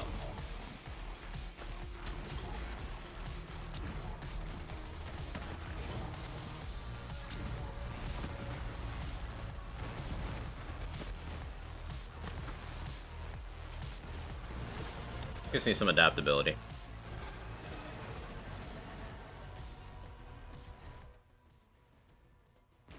Another one.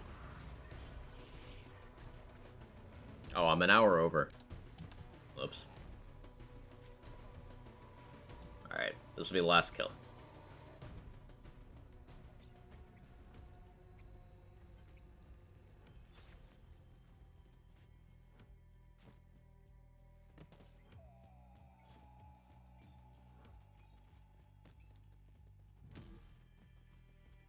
Unless I feel like doing more. I don't know. What else do I have to do today? A couple things. It'll be fine. It'll be fine, right, chat? Someone tell me it'll be fine.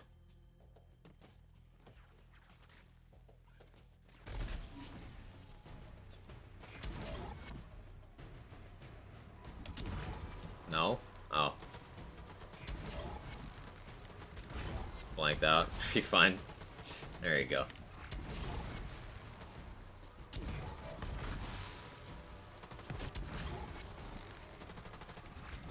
I don't know what I'm agreeing to. Ah, you're just telling me it'll be fine for me to keep going for a little bit.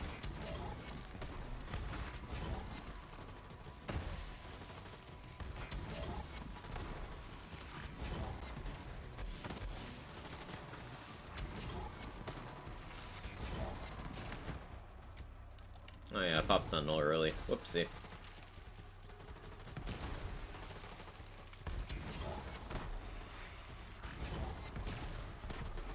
Adulting avoidance. Just wants encouragement. Yes.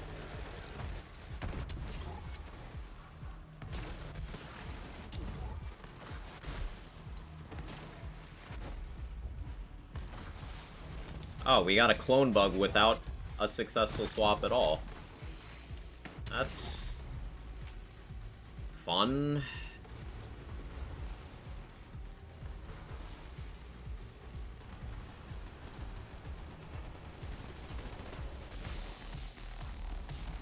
And keep getting down in that animation.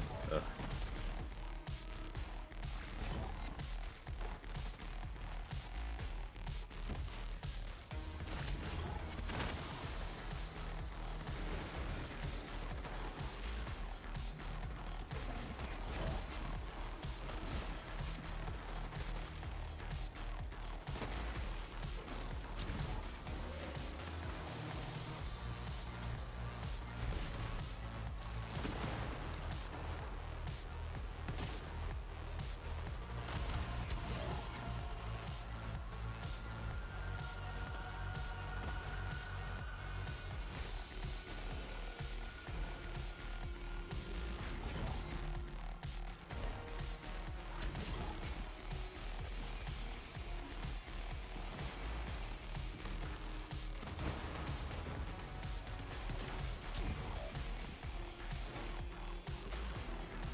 That's not good.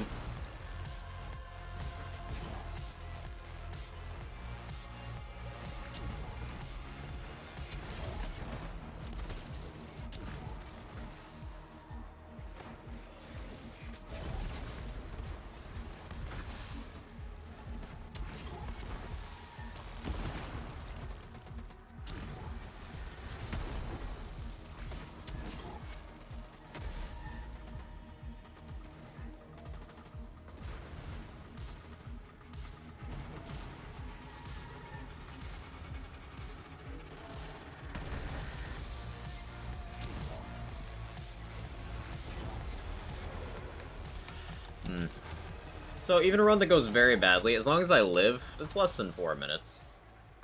Sometimes the setup splits. I'd allot myself 22, 23. You know, fuck it, let's say 24 for GTD. Give myself 4 for chemo. And give myself 6 for Malawan. So that's 33. I could, based on my time trials times. Reflex chains based on card damage or damage dealt? It's card. Yeah, it's not damage dealt, because then that'd be double dipping. That'd be insane.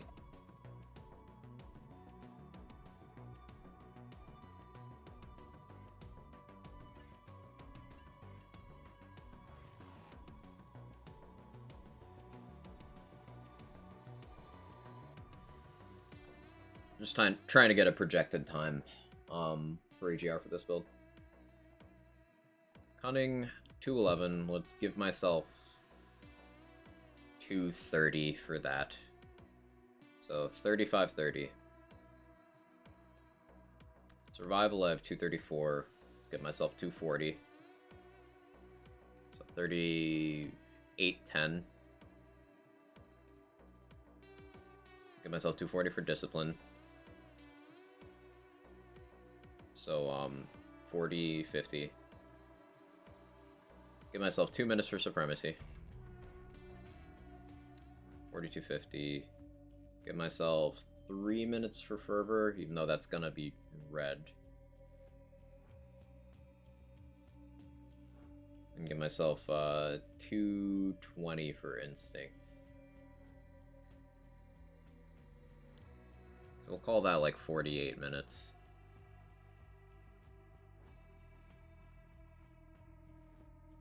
And for shaft, 11, it's 59 minutes. Star, 16. So it's an hour 15. Then cistern, I'll do 9 minutes because we'll do load screens for all this. So about an hour 24 is an expected time with like slow takedowns. That's getting within like 30 seconds of my PB in like most of these categories, but why not buy a good rest of the stream? Thanks, Butter. I appreciate it. Hey, Hot Sauce. How are you? Let me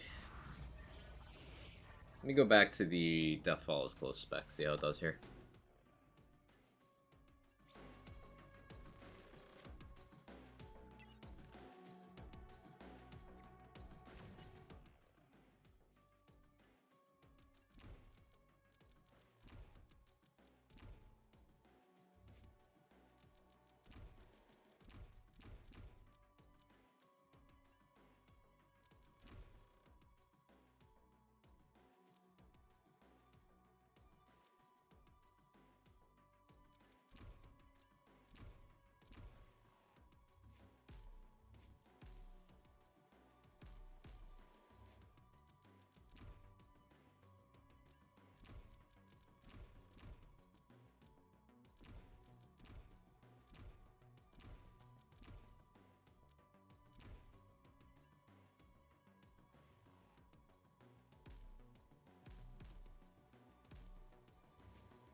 I guess we go fugitive.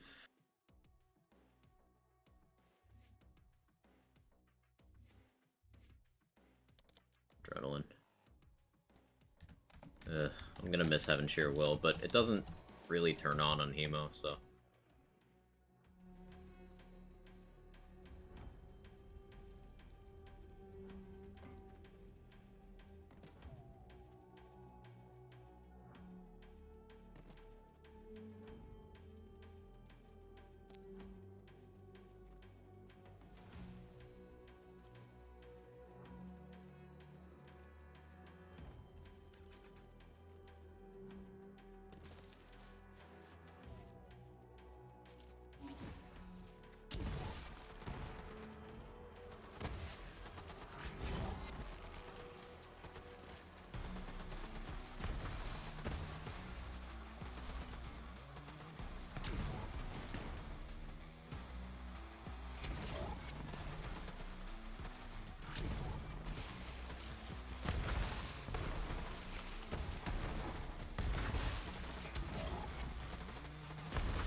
Stop doing that. Stop doing that.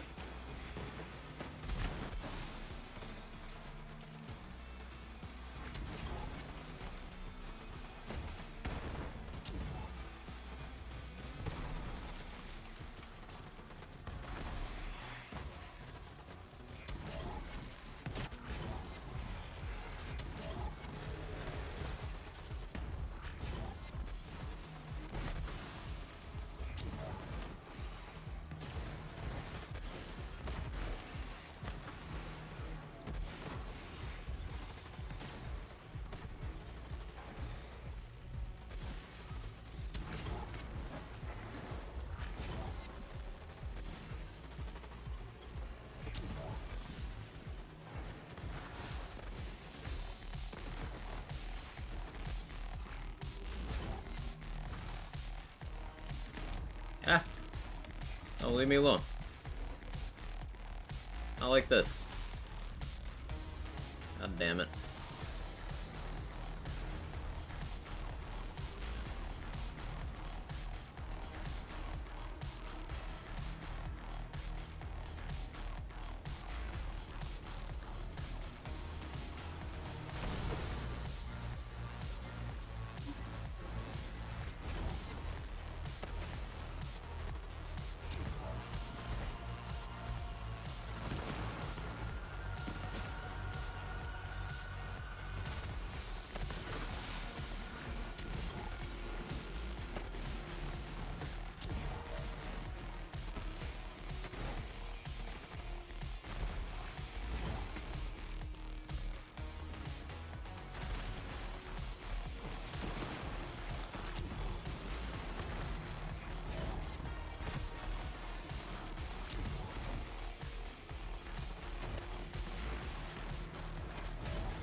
Okay, that's not bad.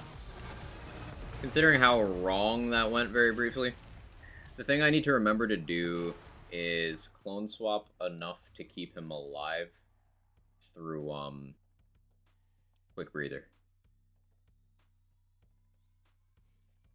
If I do that, we're good. Maybe presents an argument for running adaptive parts here to give clone more HP. Maybe. But I like having Vagabond for other areas of content.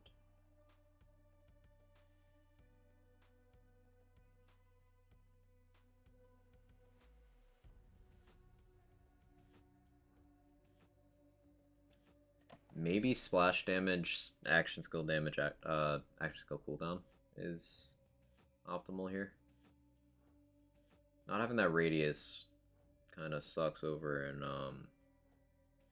GTD, but I'll stick with this for now. So this is what I think is going to be the loadout for most of my activities in EGR. Let me construct some splits.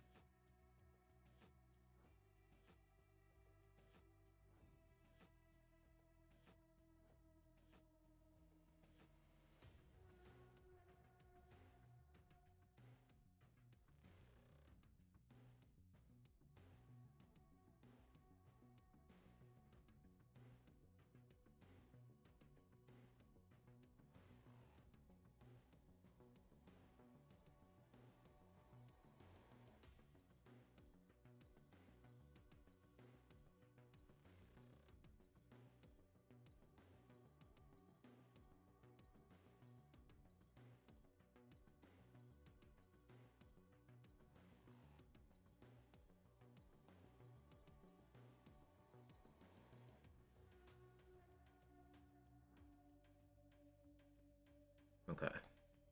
Zan.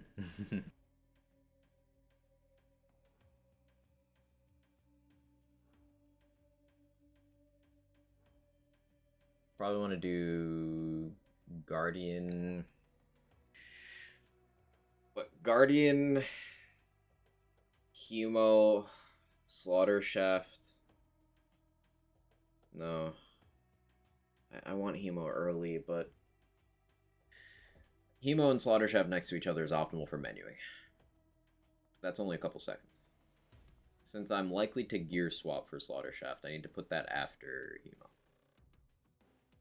If I'm running the same gear for Guardian, Malawon, Hemo, I need those three grouped together. Guardian first makes the most sense by far. So I'll have to do Guardian, Malawon, Hemo.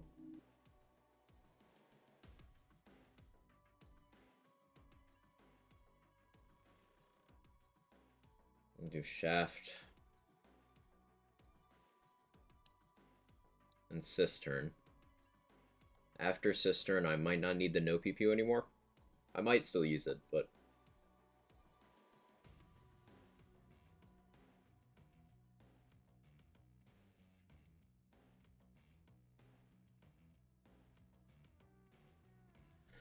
this is probably what the splits will look like. Yeah, running against a 31-minute GTD. Let me edit that.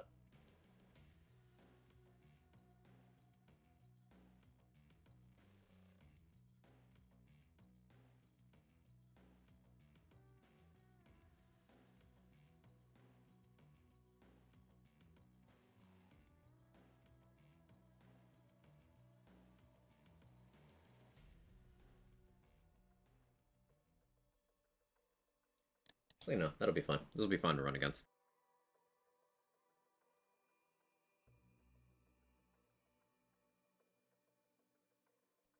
I accidentally put a live grenade in my microwave instead of my food. Such a klutz. That's a Borderlands thing to say.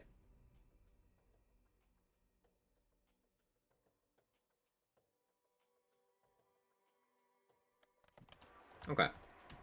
Got lots more science to do here. That's gonna be it for today. So tomorrow I'm thinking either more BL3 endgame or I finally pick Dragon Age back up.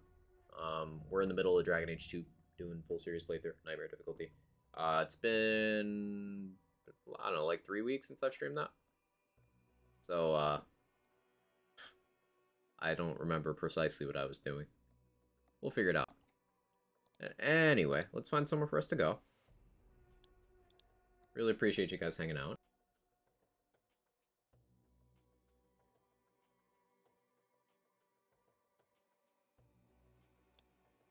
Who's live?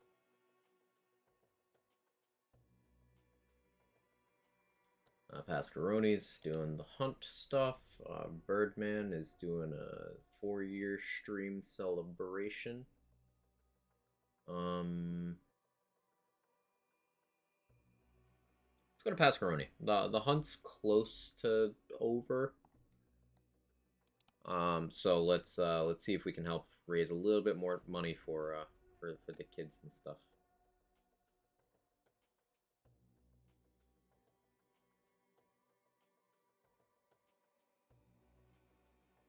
And join the raid. We're gonna drop some Quag Chads and some Quag raids if you don't have the emotes on Pascaroni, who's over on Borderlands 2. Checking off stuff with the hunt, day 8. Let's do the thing with the thing and the thing and the thing.